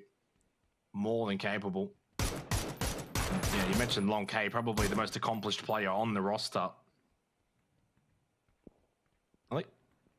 Well, tags over towards Unicorn Cyber, as is really Gaka Fields. It's almost a bit like Miramar at times where it's this kind of slow-paced gameplay. Everyone gets positions that they want. This is a good More of little a spot cushion. here at the Yellows. Love this spot near Everest. There's just the solo play, though, by Van, because everyone else is closer towards Chopsticks in the heart of the Gatka field. So they're getting a little greedy here, but no one else really to contest. More than fine. Means if it does go north, they've got really good map control. I like this from every team on the map. They're all relatively spread. None of them are sitting, 4-man in a compound and limiting themselves. They're all relatively spread. Even Armory Gaming sent Shanks out into that breakable shack in the field. Or I believe it used to be breakable. I feel like they're all non-breakable now. Either way, even Armory Gaming, whose entire intent is to sit in the compound, sent one out. So everyone is playing good PUBG at the moment.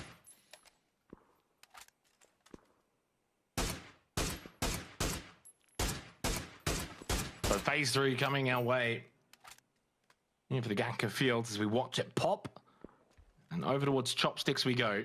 Unicorn Cyber, I think we'll be very content with this. Archangel Predator, an opportunity to get involved. Bottom 3 at the moment through the first 2 matches.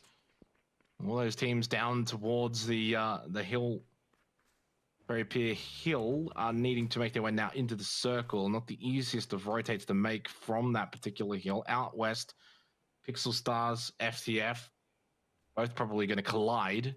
I would imagine over towards Dog Hill. Llama. Or whatever you prefer it to be. Doesn't really matter at the end of the day.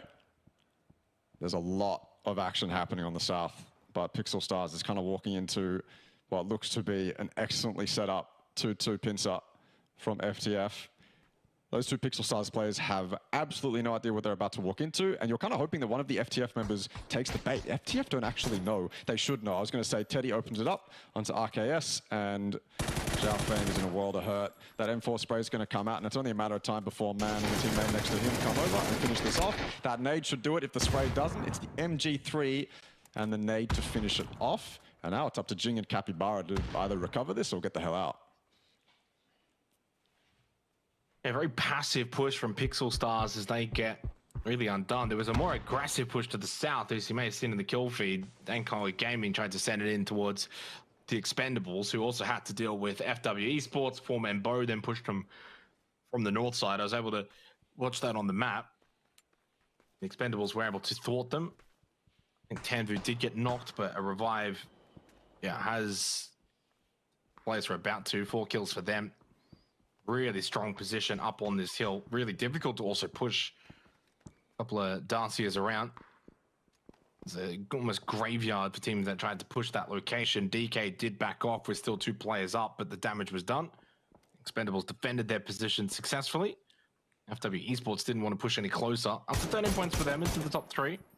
Oh, that one's sharp. A very good game 1 for the Expendables, and that's a clean shot into Raze.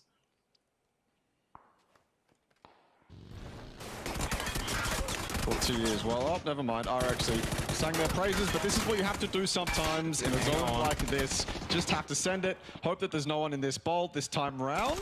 Nosh was here. Nosh will lose 1, but they'll get most of RXC. It's just 6, 7, 8, 9 now. Where does he even go? Send it deeper into the Chopsticks and just hope you survive longer than the teams that took you down. That was not really clean for Nosh, but you'll certainly take it because this is kind of a rank tank position to begin with. Yeah, I mean, what's interesting is they probably could have played the edge of this ball, but they would have been wary, especially if you look at the way that NGE are pushing in. NGE are doing this a little bit better now because they know their second team in, so they can kind of play the edge of it, throw nades in. Even if you don't even have to throw nades in, even just throwing smokes in makes it so much harder than for Nosh to defend this ball position. But you just send it in, no info, blind, you're going to die. Like 9 times out of 10, you are going to die. I don't agree with that push there from RXC, not a fan. It's like you're in the circle as well. Like you're not exactly like needing to make that play. It's not a do or die moment. I can always understand if it's like do or die, last second ditch, send it in. A bit of a strange one for a team that did so well in game 1. We sing their praises and then they kind of go back to their logo and act like clowns. It is a bit of a risky move, especially this early on in the game. What is happening here? So this is a fight that's already over. Pixel Stars get wiped out from FTF.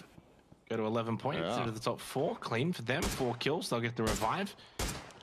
Revives as well. I don't think anyone's really going to push them either, so it will be an easy move for them going into the next circle. finished off the job from earlier on. Look at Auka as well.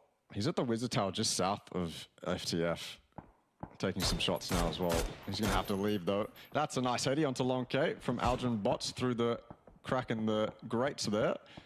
Lots of control for Newhouse at the moment, although a lot of it relinquished, not only because FTF's just crashed into them, but because the circle has told them no to. Riz just lives going into that shack. Delwyn, yeah, he had a fantastic game last game, and I think TE are probably set to have a good game this game.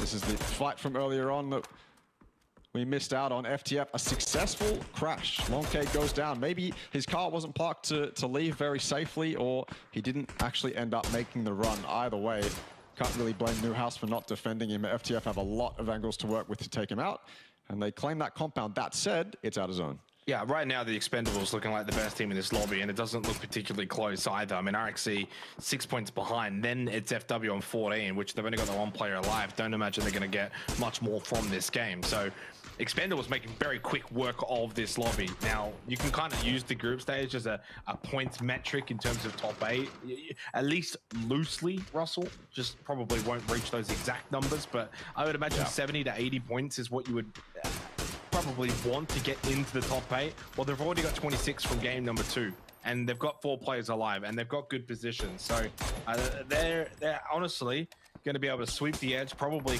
clear Arctics who are close by to them playing the hill, and then they can push in if they want. There's the compound near the chopsticks are completely available. So I'm riding that Expendables bandwagon pretty hard here. I think they could have a massive game. AAP getting involved too, shooting down south of them towards Arctics.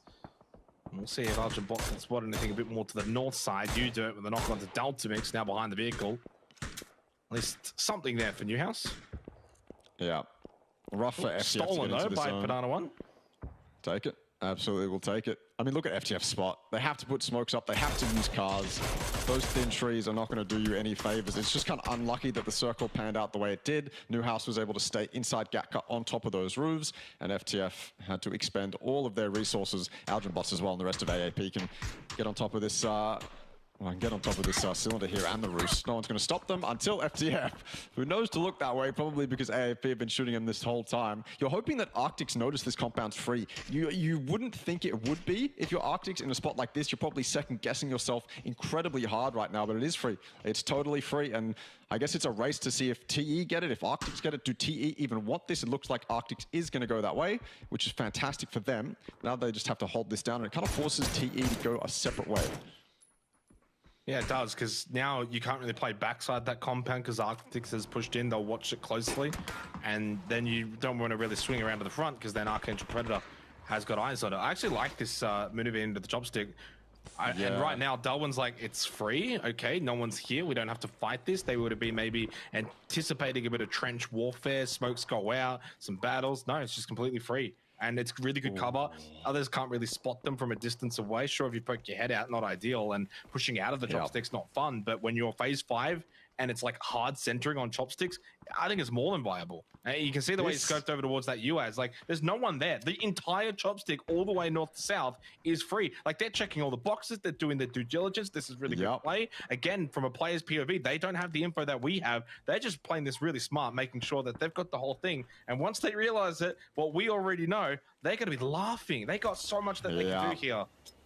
Imagine that 4-man split down that chopstick. It's going to be nasty. Arctics, I don't know what the exact timing was, but I feel like they sent it to that South Gatka compound before they knew what the next circle was going to be, and now they have to fight out of it. It's no longer in the zone, and straight into Unicorn Cyber's grenades they go. Absolute destruction, no chance. It's just Uka up. He's got a play to make, a couple nades, and even AAP can watch him. So maybe Arctics was a bit too early to pull the trigger on that compound push. Maybe instead of doing this, they could have waited and then seen that the bowl that TE is in now was totally free, sent it there, and had a much better game. But that's not the route they decided to take. Well, sometimes the easy option may not always be the long-term option, and that's the undoing here for Arctics Gaming. Sure, compounds just close to them free, and as you were kind of saying, you kind of almost wanted that in the moment. But if you think long game, if you think about the way the circle's kind of shaping up, it may not have been the best location. That, though, we can only say with hindsight, and this right side chopstick for the Expendables, as great as it is, yeah, now they can only just play the north side of it. It gets completely cut, not even in half, almost like only 20% of it remaining. as we see Newhouse get wiped out from the future. Nosh playing that ball still. They're basically center point on this circle. NGE, though, have got best spot. Prior up north, they've got the full control. They can control the compound that's still in. They've got the north side covered. They can sweep edge. They've got this game under lock and key, because pushing out of those chopsticks is not going to be easy. It's open fields, and they've got full view of all of it.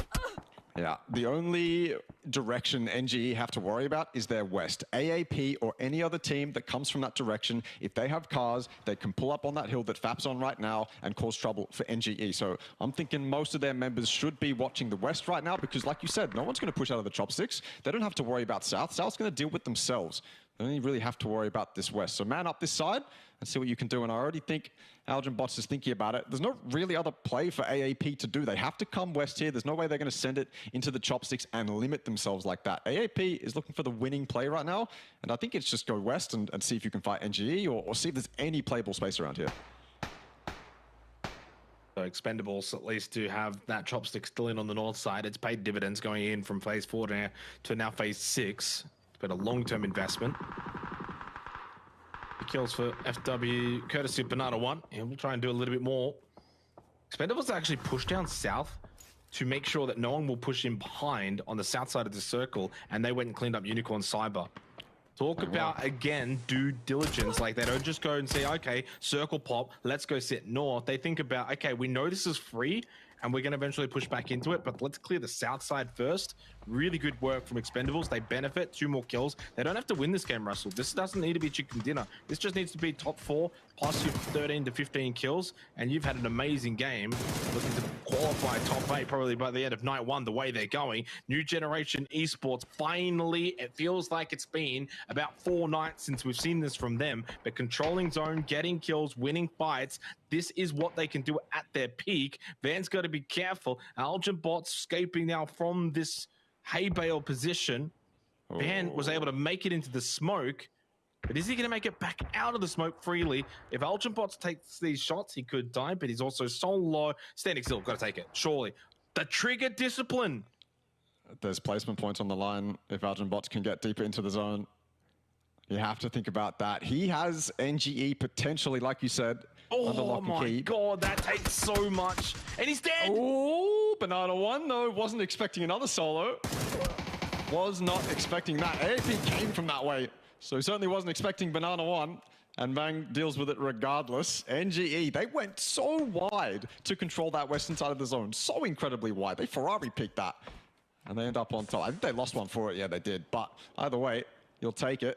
And look at them now. Riz is the only worry for them at the moment. Nosh, well, they have to deal with TE. This is kind of what this is the final test, really, for TE. If they control Nosh's bowl, then there's all the chance they can fight out of it and fight towards NGE. But they have to take this fight first. And, I guess first protocol is smokes up towards Nosh. Then you throw some nades into the bowl. You hope you get a lucky knock. Maybe you throw a flash through that smoke. And then you just make the assault.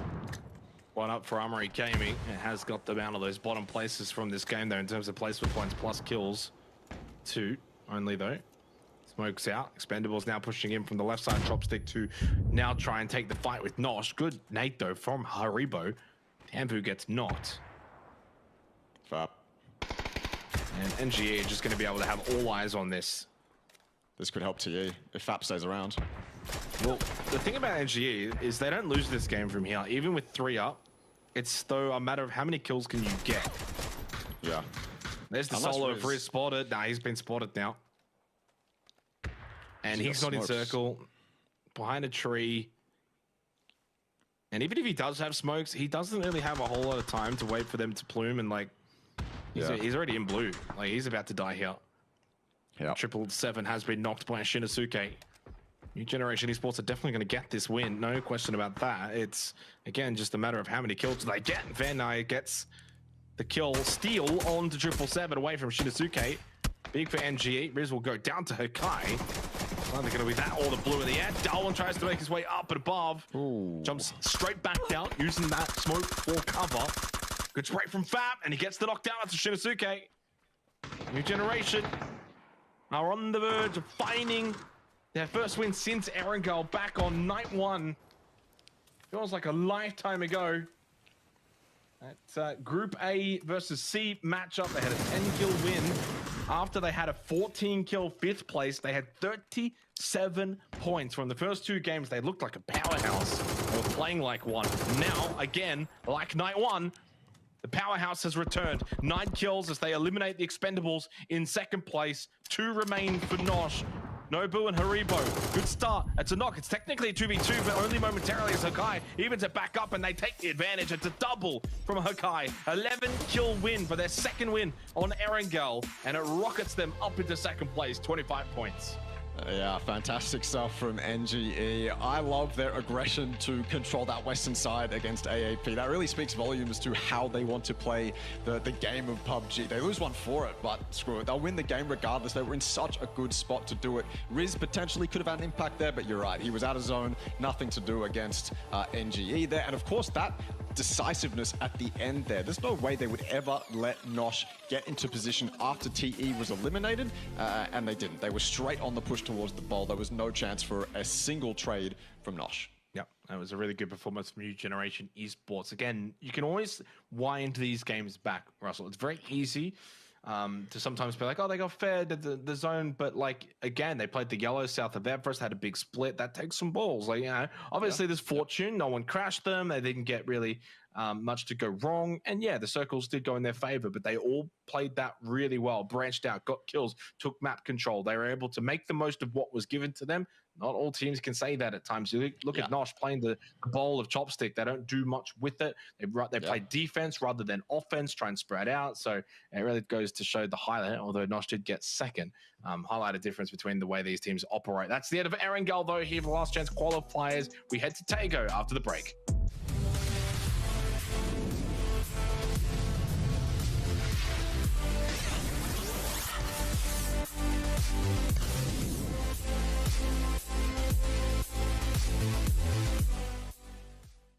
Introducing the new and improved Let's Play Live. New look, new feel, new tournaments. Play and compete in dozens of esports tournaments from Open Division to Pro. Check out our new platform at Let's Play Live. Feeling a little bit salty about that one because that was so clean from Akita and Monty, but they're at on 5.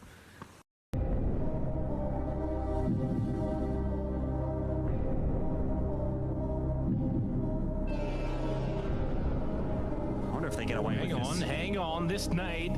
We didn't quite follow it immediately, and it's amazing from Akita.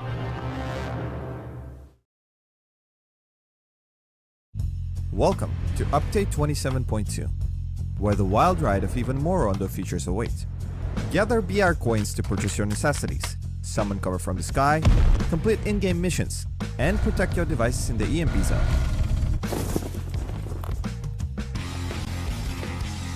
First, let's start off with the market. Gather BR coins that are scattered throughout the map, and make sure your wallet's bulky enough to embark on a new shopping spree experience. We've got 3 types of markets, from the pretty nice grade 1 to the holy moly grade 3. Beware though, the best markets are protected by guards who clearly take their job seriously. Stumble upon a market and open up a page of categories. Choose from the item shop, the weapons dealer, no questions asked, the garage for your own special edition bulletproof pillar UAZ, or the random item option for those who like to live on the edge. Remember, your hard-earned BR coins are your golden ticket to all the goods you'll ever hope for. And if entrepreneurial, you can sell off some of your inventory stuff for more coins. Next up, it's time to take a look at the sky. Nope, not for inspiration, but for the emergency cover thread. Give it a try and watch as cover starts magically dropping from above. Not realistic enough? Trust me, no one's got time to question its origins when you're in the middle of a fight. On top of that, we also have in-game missions that'll add to your burden of having to remain as a lone survivor out of 100. Just kidding, they'll help you, tons. Complete missions that show up at the beginning of the match and automatically earn in-game items as rewards. And that's not it, there's more. A new disturbance in the sky brings the EMP zone, turning electronics into mere decorations. Say farewell to scopes, vehicles, and even those fancy markets. It's back to basics in the stack-free turmoil. And as always, we have plenty more prepared this update. A new Survivor Pass, a Battle Ready kit, tweaks to the Blizzard Zone and Sandstorm, and detailed information now available for your PUBG Battlegrounds currency. For the full scoop, make sure to dive into the patch notes. And we'll see you on the Battlegrounds.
Well, tremendous performance from the Expendables as they obviously did quite well to get a lot of kills, but not enough to get the win, Russell. New Generation were even better in their map control on the north side of that last circle. The Vietnamese have come strong here in the last chance qualifiers. Two teams that are really taking this lobby by the scruff of the neck.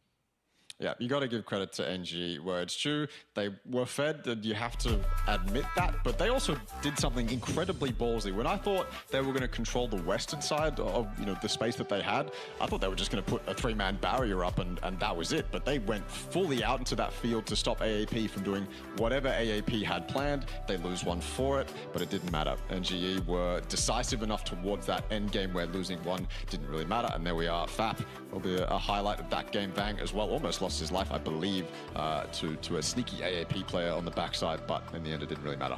Yeah, certainly didn't. Yeah, really solid performance from New Generation Esports, a team that started so strong back in the group stage, 37 points from their two first matches. Since then, it's just been all downhill.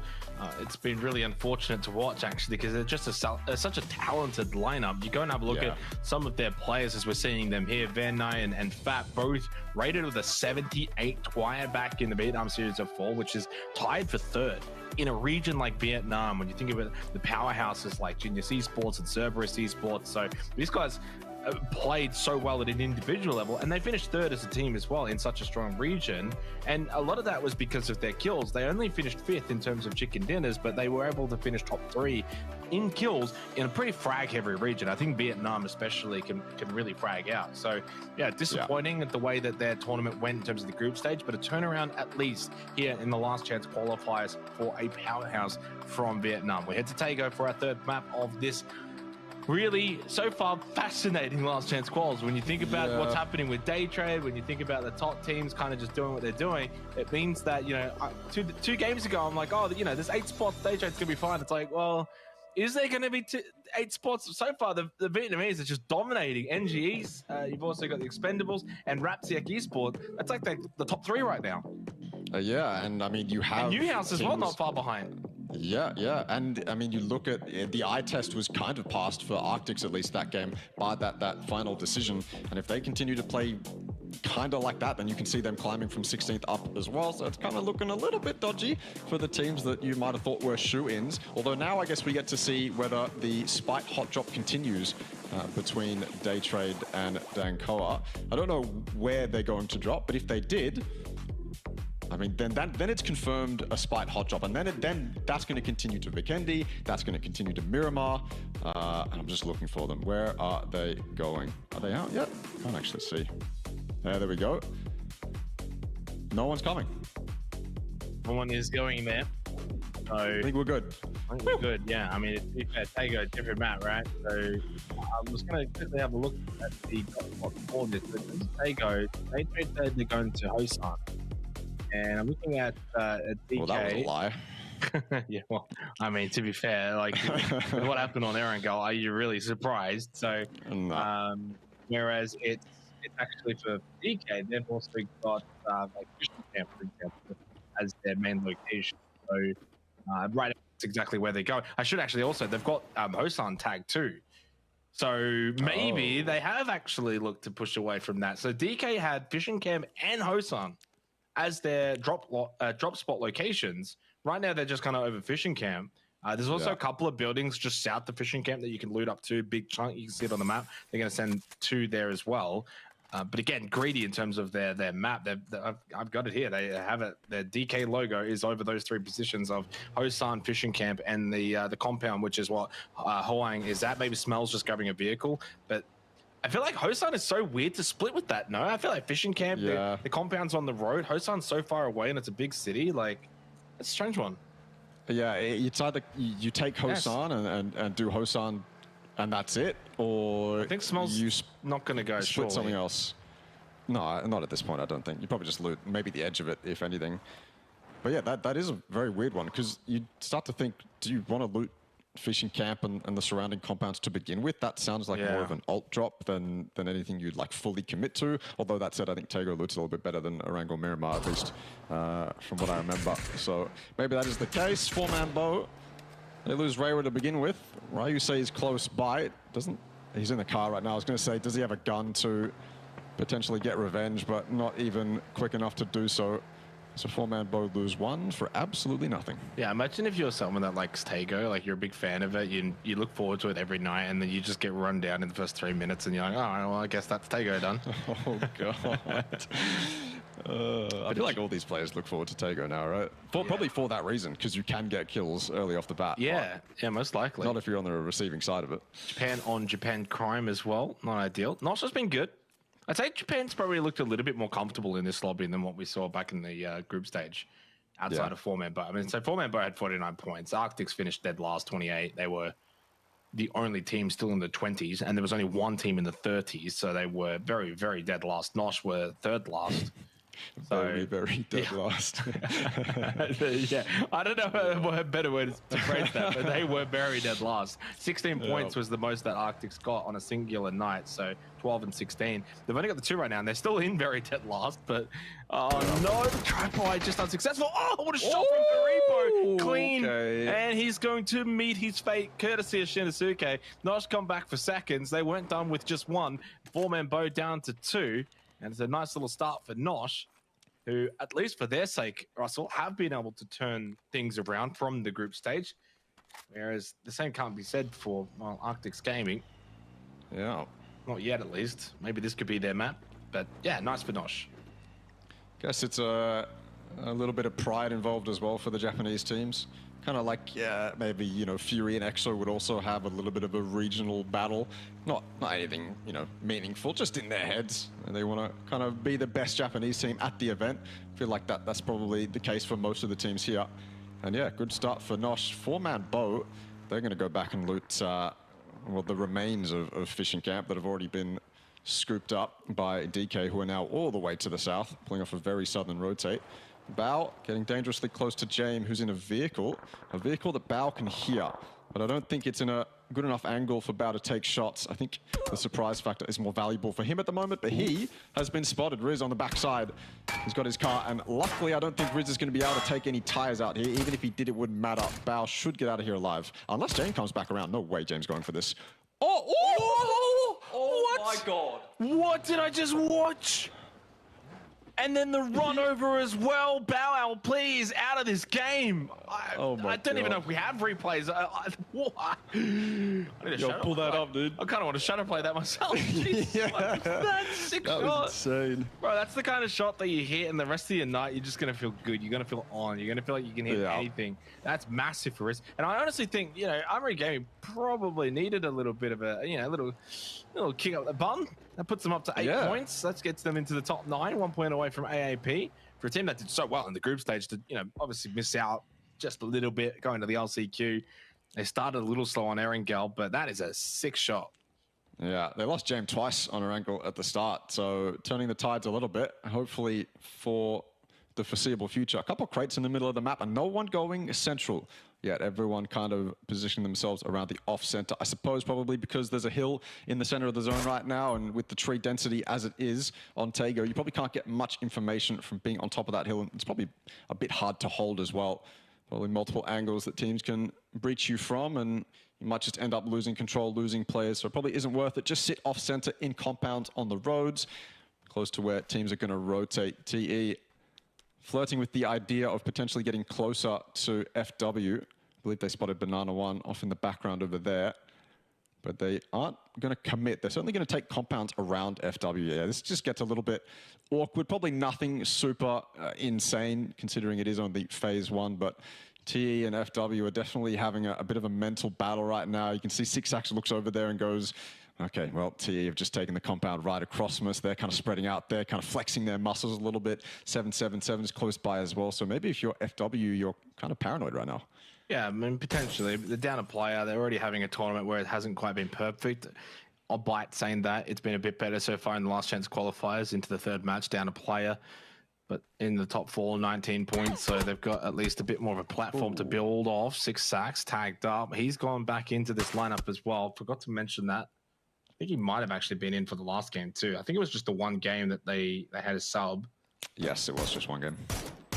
Was Knack over. But yeah, no bot fluke, now down to 3. This is where, when you lose a player this early, and they haven't got the worst of positions either, you probably don't want to be taking these fights with the expendables. Good trade from Bem Knight. And hang on, this is probably going to really sum up Daytrade's day if Hakai just pokes up and gets a kill. No, they're all driven by over towards RXC, as Thanahan has been able to get a kill onto Sapal. Unicorn Cyber not too happy about that, as Hudat tried to fire back. Still playing without Demon, so I think that might just be a nightly swap here where Chu's in for the night. Whereas I would have imagined he's back. There's been a lot of subs actually used tonight for the last chance qualifiers. Vinisu as well, one for Rapsiak Esports, although obviously they've done well so far tonight. Still kind of on the high of that opening game.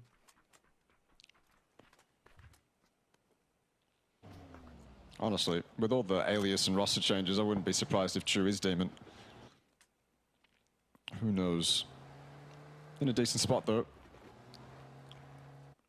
They're playing towards the south, trying to control it. I suppose Unicorn Cyber took this spot and then realized that they're not really happy with it. And this is probably why you're seeing them extend out a little bit. They don't really want to be stuck on that south. They don't want to let teams leapfrog them, and putting themselves on the coast here is going to give them a lot of information as to the teams that are going to leapfrog them. AAP, sorry, coming in right now. But we're going to move over to Daytrade, a team that we need to do well. NGE, they're probably playing the strat where they're just going to go for as many kills as they can. Maybe a little bit greedy, a little bit aggressive, but they haven't suffered a single knock right now. Daytrade realized there's only one in this compound. Do they want to commit? Do they want to drive past? I think they only want to drive past or get on the backside. So Destro though loses out to Nan. Sure, well, okay, yeah, so Daytrade, oh, okay, bye-bye to AAP.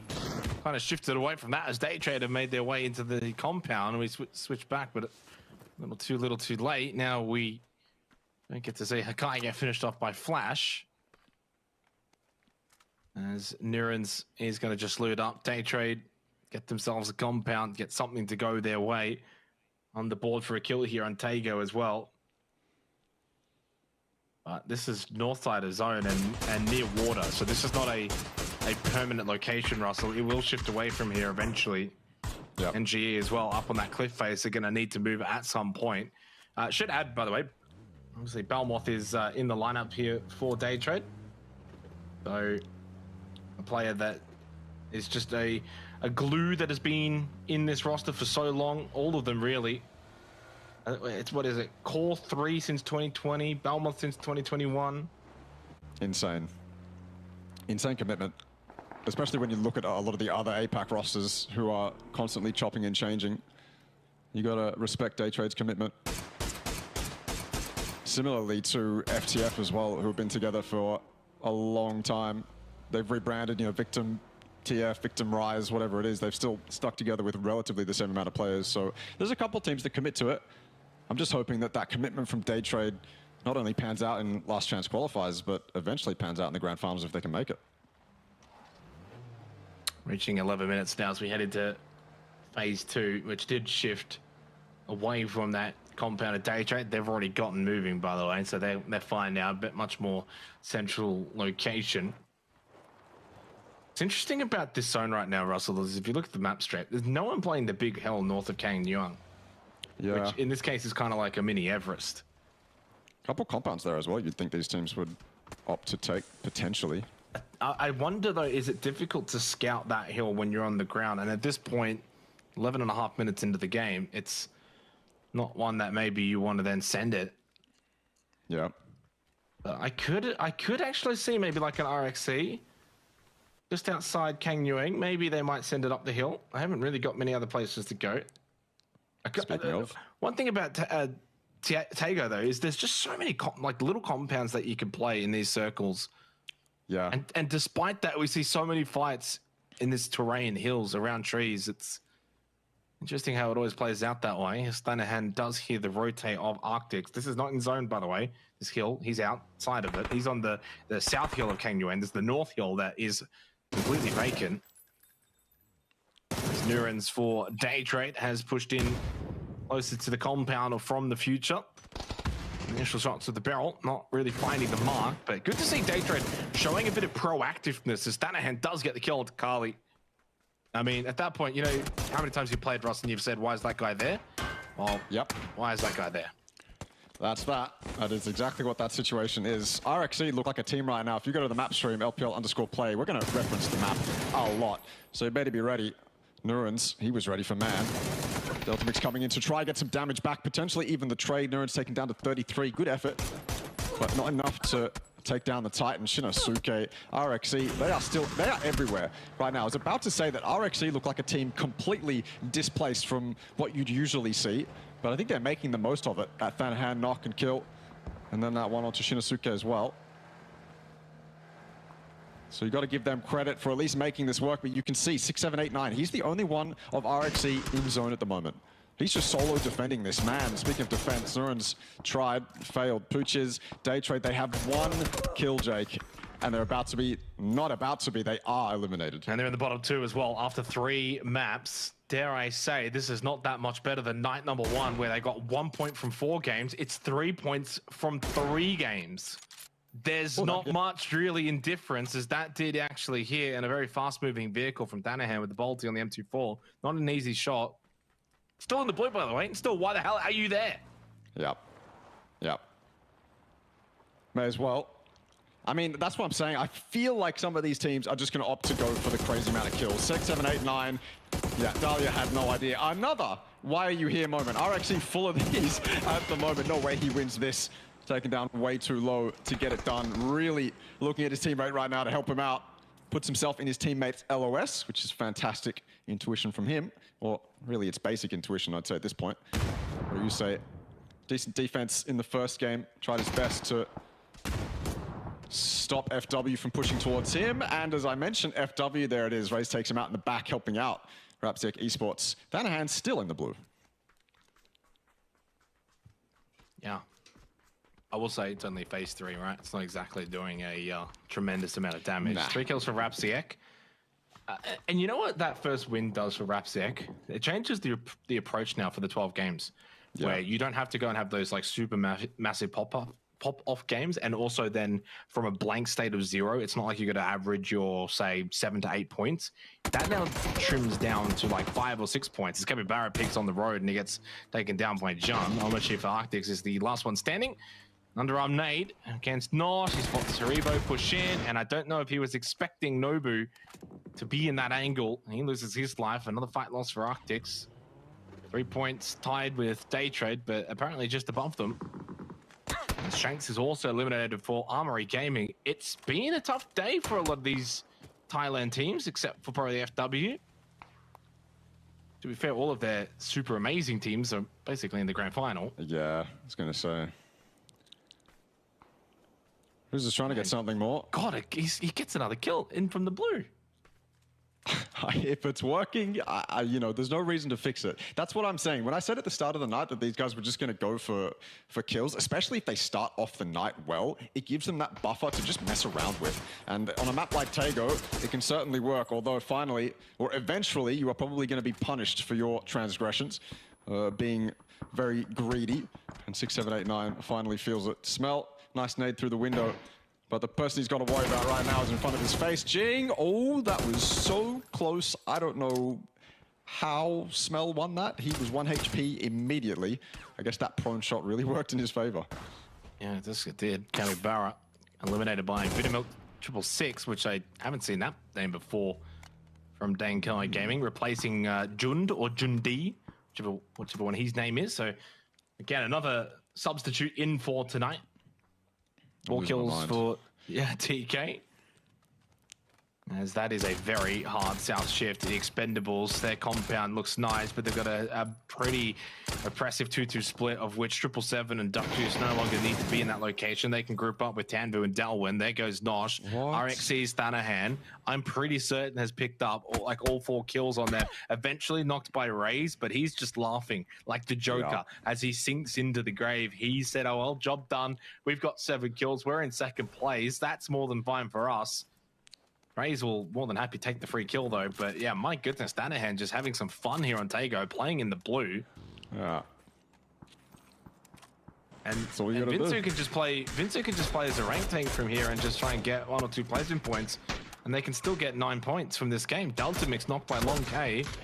Expendables have been able to group up. I mean, just about 777 low, but on his way over to this compound. In fact, they are playing the front side now. Delta Mix eventually finished off by Long K. That was a 350-meter shot.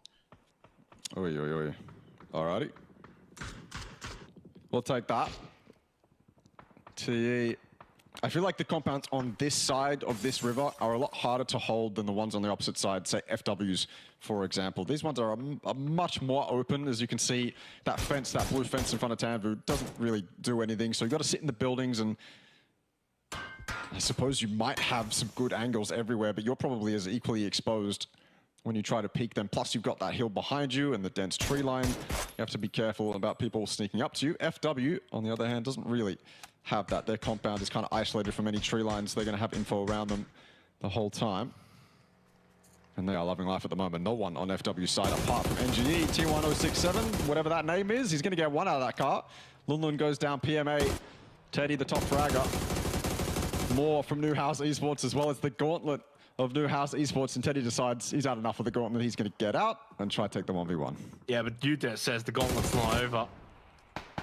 And now that he's out of the vehicle, a lot more difficult to get back in, keep driving. Hong trying to take the lean ankle on the left side of that rock, and Timothy says, nope, back behind you go. And Pete was able to finish off Long K, so an aggressive New House don't really benefit a whole lot. Armory Gaming fighting tooth and nail. Just pick up some valuable points here in Taego. 3 kills for them. Not gonna lie, it looks as if they're gonna be not getting any placement points unless Dynasty and Riz can pull off something insane against the 3-man Dankoa Gaming. Did he not spot Vitamilk? I don't think so. Again, we've got the tracer, so it's a lot easier for us to spot them, but I thought he was visible for a second. Apparently not. Here's Pete. That's a big feed for the Expendables. But you can see that hill rustle is still playable. You can push up this hill, have good sight lines, look down, find kills, be aggressive. PMA Gordon 10th, next team out gets no placement points. Then from onwards after, everyone else will get some. Newhouse Esports, I feel like they're in prime position to take that hill and really take advantage of it, especially if they're able to res that player off on the north and group up with UDirt. They can probably catch this fight, get the third party or clean up the scraps of whoever remains, and then that hill is entirely theirs until RXE decides to do something about it. Nice headshot from Smell over the top of the rock, and he's going to take a second 1v1 as well. Dynasty brings him down low though, and now he's got to go all the way back towards the coop and probably back towards the edge of blue. Try get as wide an angle as you possibly can to take these 1v1s, because that's probably what you have to take right now. You know Dankoa are going to be hot on your tail. Nades coming out as well. Not enough trees to hide behind. Dankoa will probably eventually find you if they decide to go up towards the top of this hill. He makes noise himself. So these nades are now going to be a little bit more accurate, but smartly decides to move through the bush, though. He can't spot him. He tries to get it done through the bush, but it's not enough. He can't even see his target properly. Hang, though, he can see Dynasty. Yeah, knocked down by Tanvu. Now it's up for the Expendables to start collecting some kills, but there's not really anyone else on that north side. They need to push out of that compound, Russ, and probably push up the hill, start sweeping, get a bit of control of the map. There's just nothing else really there for them to look at. They'll get a sense of that, I imagine. They've got some crates as well that can play with. Tanvu with the knock on to Tede. But it's this south side that I'm very intrigued about. All the way over here as well. Newhouse, Dankoa, RXC still playing in that compound as a duo. What a game that they're going to have. NGE, well, this one's gone a little bit topsy-turvy in the battle with FW Esports from the future. Gone in 8th. They lose Tede and KDR to Tanvu and Dalwin. So they really do close out that north side. No other players north of this zone other than the Expendables. And New Generation also got wiped out, but having a much better night tonight than what they had in the group stage.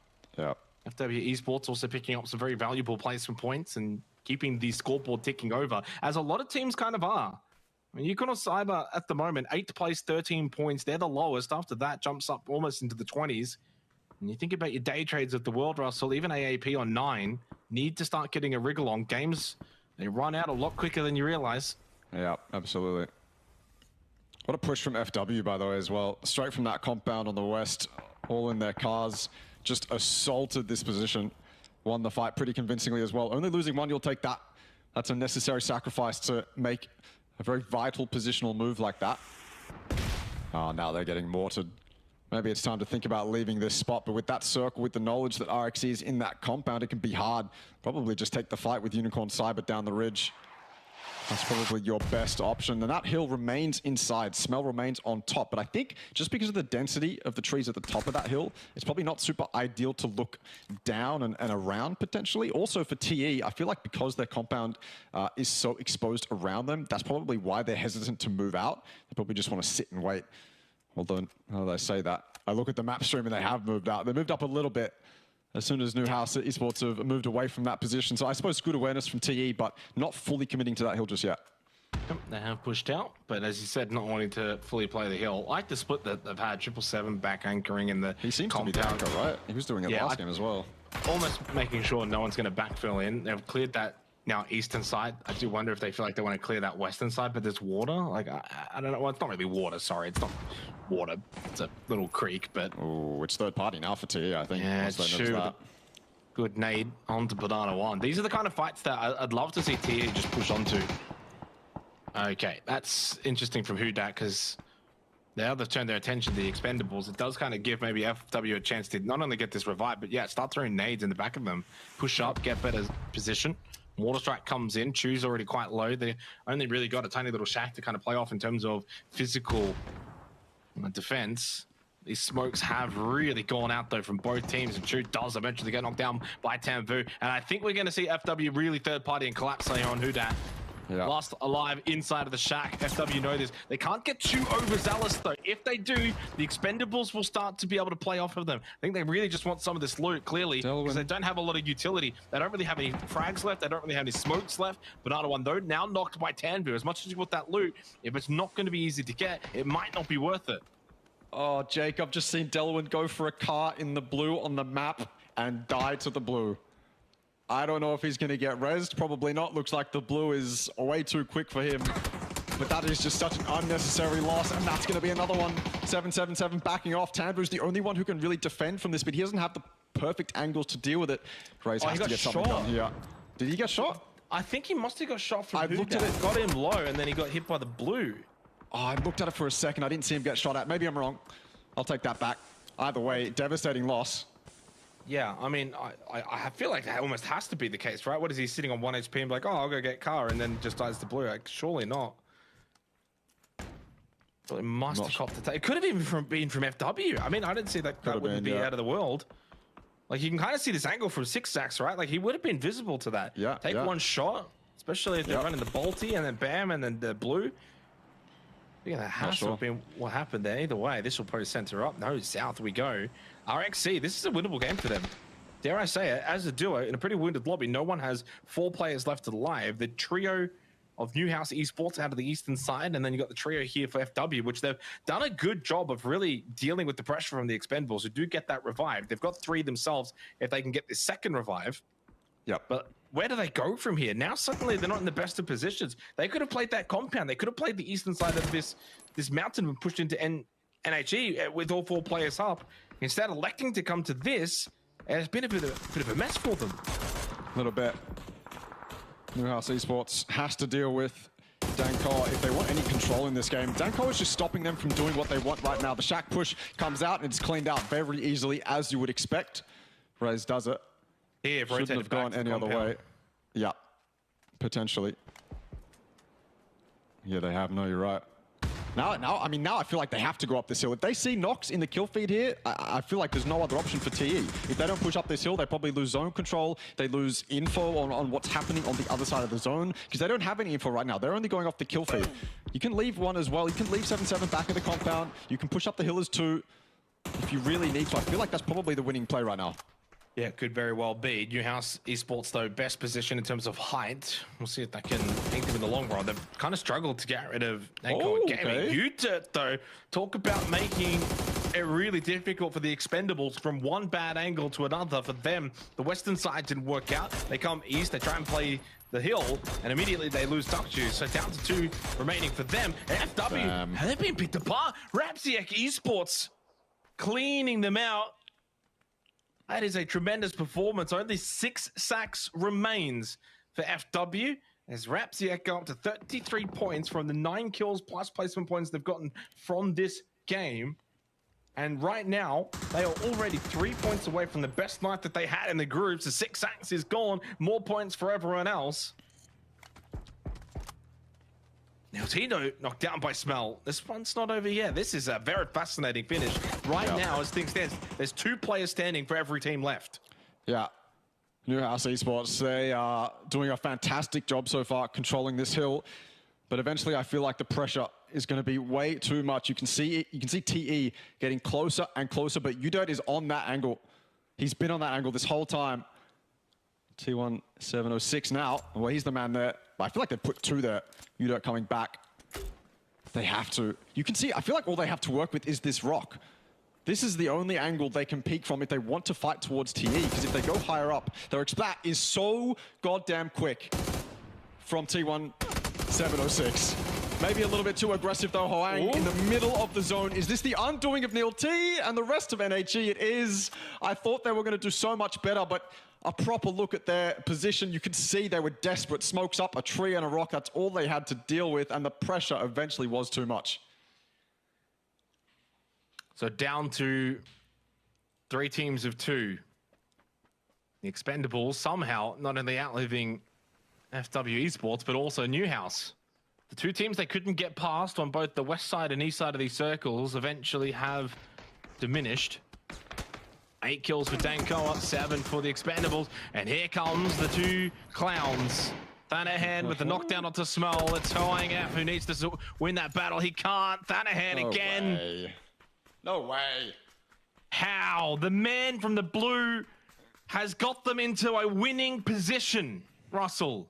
Yeah, yeah. And remember, you saw them he got knocked. He got knocked earlier in this game. The fact he got even revived What an individual performance from Thanahan, and it's going to have to be now with the knockdown onto Vinisu. I want Thanahan's perspective here. I don't care about the expendables, low ground behind the rock. I want to see what Thanahan's got to close this one out in the 1v2 after he did so much work earlier in this game. 7 kills in total, could go for a 9-bomb. Clearly just wants to see if he can get some utility. He knows he's in a 1v2. He knows roughly where they are. Bottom of the hill, upgrades, or plenty of ammunition now. Full armor, full helmet, full utility, Mark 12 as well that he can use. So he's going to be very much equipped. If there ever is a way to be equipped, last little bit of information provided by his teammate in Vinisu. Yep. But now the expendables can move off of the smokes and he spots them. He's got high ground, but he's also down as a solo. It's very much a 50-50 here between these two teams. TE have to move first. Thanahan has a little bit more time on the blue than his competitors. Maybe a bit too early to use those nades before you know 100% information, but he's done a lot of damage to 777. He's got one more as well. That was just too much, too aggressive, maybe a little bit too much confidence. TE though, what a well-played game.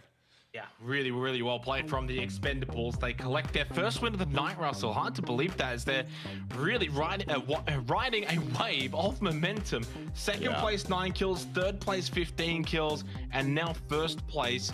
Didn't quite see how many kills they had. We'll see that in a second. But 11 kills for Ratsiak Esports, second place. Expendables with the most amount of damage. Again, it's all about Vietnam so far in the last chance qualifiers. Newhouse were relevant towards the end of that game, but the Expendables have performed, again, just so well. That game back on Erenkel prior to this, 15 kills in third place was massive. This one probably not as good, even though they got the win. PUBG is a weird game like that. Sometimes you can kind of get the wins that you know, you probably don't play as good as in other games, such as I thought that Erangel game. But you know, clearly they've just been so consistent, so good to start tonight. Halfway through the night, not only are they firmly on top in first place, but it's going to be really hard to see them miss out on grand finals now. Yeah, I think their decision-making has been quite on point as well. Even when you go back to that Erangel game, it looked like they knew exactly what decisions to take and exactly what ones to just kind of leave by the wayside. And that game as well, we were kind of thinking they would just leave the compound and go push up the hill, but I feel like in hindsight, maybe that would have maybe been their demise, or maybe just wasn't smart at that moment in time. Either way, they make the correct calls. They keep 3 alive and then 2 alive towards the end. They get it done. Really well played from the Expendables. We'll head to a break and we come back on the other side for match number 4. It will be Vikendi.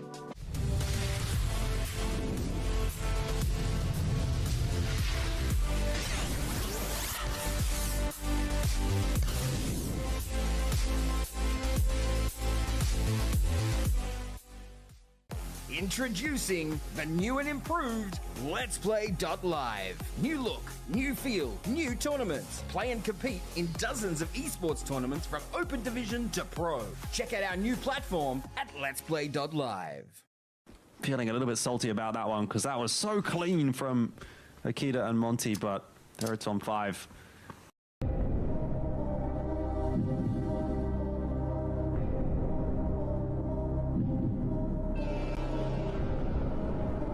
They get away Hang on, this nade, we didn't quite follow it immediately, and it's amazing from Akita.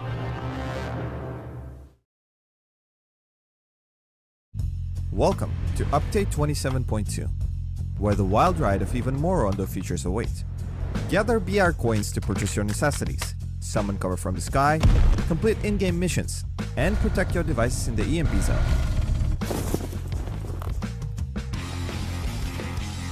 First, let's start off with the market. Gather BR coins that are scattered throughout the map, and make sure your wallet's bulky enough to embark on a new shopping spree experience. We've got 3 types of markets, from the pretty nice grade 1 to the holy moly grade 3. Beware though, the best markets are protected by guards who clearly take their job seriously. Stumble upon a market and open up a page of categories. Choose from the item shop, the weapons dealer, no questions asked, the garage for your own special edition bulletproof pillar UAZ, or the random item option for those who like to live on the edge. Remember, your hard-earned BR coins are your golden ticket to all the goods you'll ever hope for. And if entrepreneurial, you can sell off some of your inventory stuff for more coins.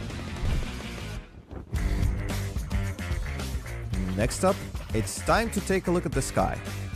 Nope, not for inspiration, but for the emergency cover flare. Give it a try and watch as cover starts magically dropping from above. Not realistic enough? Trust me, no one's got time to question its origins when you're in the middle of a fight. On top of that, we also have in-game missions that'll add to your burden of having to remain as a lone survivor out of 100. Just kidding, they'll help you, tons. Complete missions that show up at the beginning of the match and automatically earn in-game items as rewards. And that's not it, there's more. A new disturbance in the sky brings the EMP zone, turning electronics into mere decorations. Say farewell to scopes, vehicles, and even those fancy markets. It's back to basics in the stack-free turmoil. And as always, we have plenty more prepared this update. A new Survivor Pass, a Battle Ready kit, tweaks to the Blizzard Zone and Sandstorm, and detailed information now available for your PUBG Battlegrounds currency. For the full scoop, make sure to dive into the patch notes. And we'll see you on the Battlegrounds.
Halfway through the night here for the PUBG Asia Super Cup, and it's been all Vietnam. Russell, they continue to dominate through the first three matches.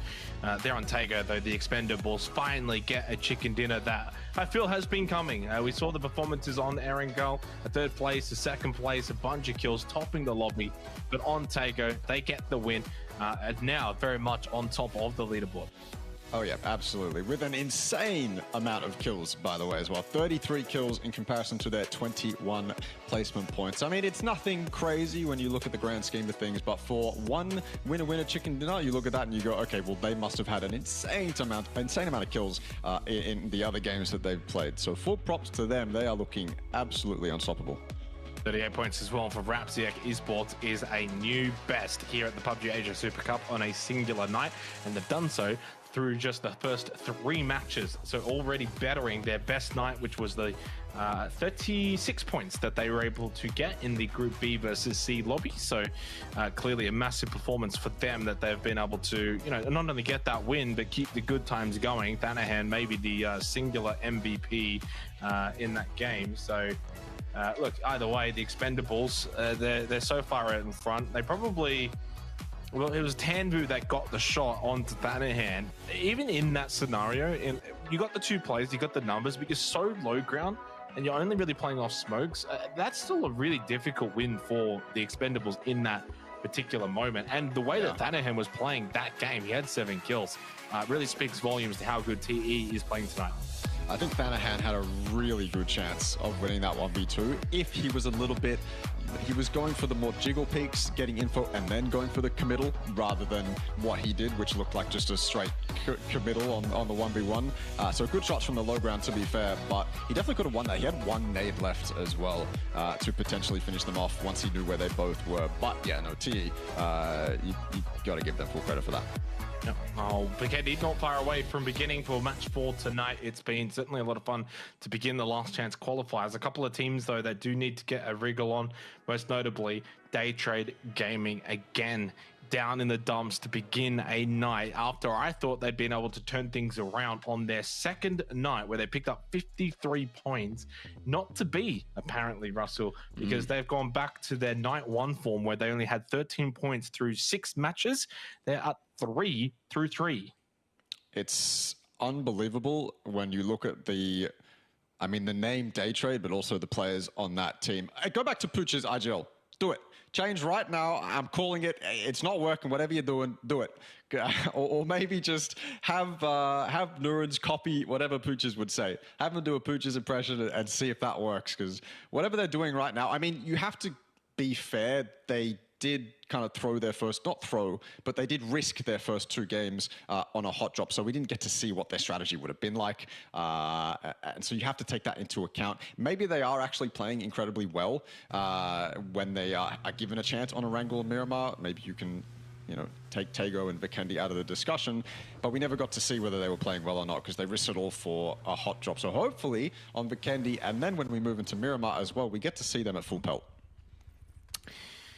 Yeah, and obviously I know you were completely joking there, but the first 2 games on Erangel, the hot drop, so that's not really an IGL thing. I do want to kind of give them the benefit of the doubt that it's kind of just maybe testing grounds for them as much as, this is obviously a lot of money on the line. It's not exactly a, PGC pathway, PGS pathway, etc. So this is the best of time as Zeddy to try these kind of changes, even if it is mid-tournament. So Vikendi, an opportunity for Day Trade. And they've also got a decent little spot over towards Castle inside of this circle outside of Decamesto where they could make something work with this kind of... there's no reason for Day Trade looking at their positioning here. I know it's only phase 1. You don't want to overvalue P1, but there's nothing there that says to me they should be dead inside the next 10 minutes. I'll be absolutely shocked if that's the case. This is the kind of game, just play slow, play for map control, the old standard. All these players know it, Russell. I don't even need to say it. This is the kind of game now, though, where I'm very curious to see what Nurens can do as the IGL, because he's finally, for maybe the first time tonight, going to be needed. Yeah. Well, they have that off-center position, like you said, which is fantastic, and they can use that to bounce off, so I agree. There's no reason they should lose anyone unless they're caught completely off guard, but even then, you've got to start really criticizing the small things at that point. But if you look at the map, if they wanted to go west, say this hard shifts to the west, they can play up that hill. There's no reason they can't fight for that hill, and that's the same on the north and their south. They have terrain to fight around regardless, as long as they keep 4 up. Then that fighting should go in their favor. NHE doing their best to loot up, as every other team on the map is going to do. NGE in the center.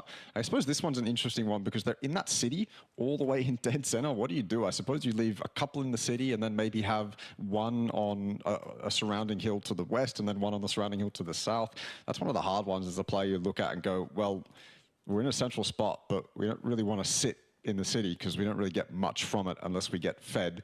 So how are we going to play it? But I'm sure they'll figure it out. PMA looking towards something. What did they see that we didn't? Yeah, good question. There's no one there. No one there. Maybe just still scouting. Yeah, sometimes as well in PUBG you see like a tree or a leaf or something, and just for that moment you go, oh, is that something? You do want to probably give it the respect as much as even though it is nothing. Yeah, obviously, we know there's nothing there, but yeah, sometimes there's that corner of your eye, you're like, oh, did I see something? And then you give it like 10, 15 seconds.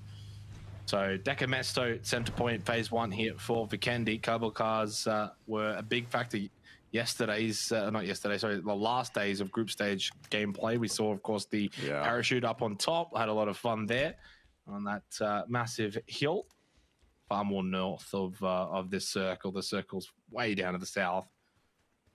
So a lot of teams, though, taking their time to loot up. Nothing too crazy happening in terms of the map. No hot drop shenanigans, and definitely not much to talk about at the moment. Everyone's just pretty much comfortably looting. Big map is Vikendi, but as is the case with it, it's also quite like vertical in nature. Like a lot of the kind of lanes, if you will, going down to this circle for phase one. I wouldn't be too surprised if we do see teams do collide on the rotates. So maybe in the next 2-3 minutes, wouldn't shock me to see some teams get involved in some fights. Yeah, generally that's what you'll see. Vikendi allows for, early fighting, but I feel like, more so you're going to see rotational incidents occur. This is an interesting addition when it was added, and we've seen it used in comp multiple different times. Not necessarily a gimmick when it gives you full vision or a radar, essentially, on the players around the bunker. But I believe that one is, slightly more north than this circle. So KDR won't be able to abuse it this time. I guess the other thing that I haven't seen too much of, and I guess we've developed in the meta enough since Vikendi's addition that we probably should have seen the use of cable cars, but I'm going to guess that because, again, Vikendi's been in it for enough time now, teams and players have decided that they're not really useful. Maybe every once in a while if you need to make a desperate rotate and it's right in front of you, but other than that, there's no real reason to use them. Just, do what Cerberus did the other day and get on top of them with a parachute and then hold that high ground. Although that said, there is Panzerfaust, I believe, unless they've changed the loot tables. There's Panzerfaust aplenty inside the cable cars if you want to go for a little bit of a gimmick play. But I'm kind of disappointed that we don't see them used because, I mean, if you look at them on the map, those red lines, those are fantastic rotation paths that, I mean, if you need to make them, they're there and they're available. Yeah. Obviously said though, if you're kind of using it as a last ditch effort, there's probably a lot of teams around there that can punish you for using, say, cable car. Oh yeah. And I don't think it's the kind of thing you'd be using, say, early phase of a game. You're looting, you want vehicles. Vehicles are always going to be more important as even really just kind of utility to have late game to play behind, cover, etc. Being able to then rotate away even further. One day we'll see someone use it for what it's probably intended for. I really want to see it. I guess you've got to make sure that point A and point B are clean at the same time, kind of like a bridge. And on Vikendi, I guess it's a little bit harder because they're all like they're point-to-point high ground, both angles. Could you play it as like a 2-2 split? Yeah, you can. But then, of course, we go back to what you said and you give up vehicles if that's your only rotation option. Yeah, that is true. And if you think about it, even if you've got, say, 2 vehicles on either side of the cable car and then 2 kind of then rotate over, then you're leaving 2 vehicles behind. So, yeah, all very. It's a very situational, niche thing that you're just not going to see that often. But when we do see it one day, we're going to be like, oh, I'm going to be happy, man.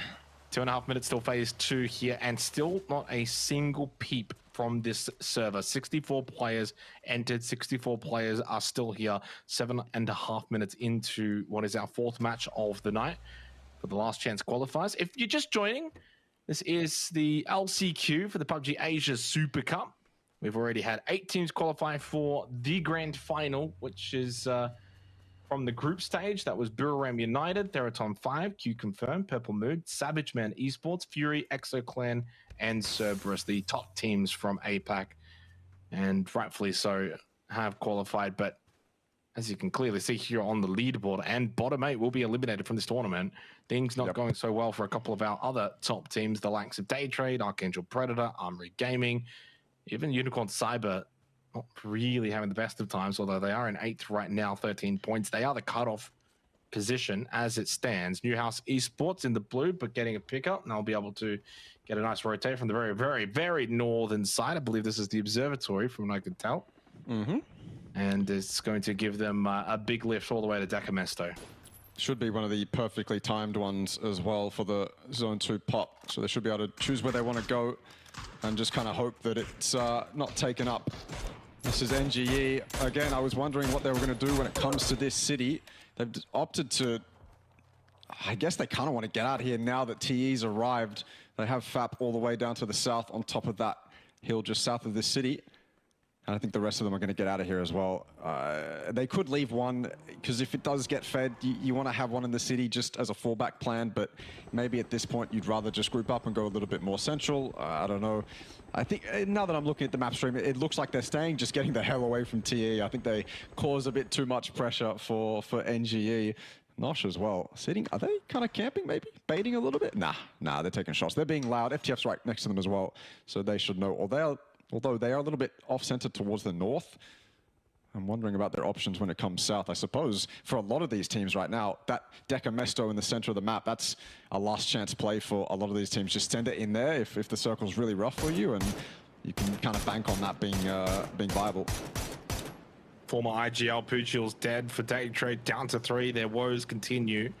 Even still here on Vikendi, even with a rather central position, they've managed to lose 1.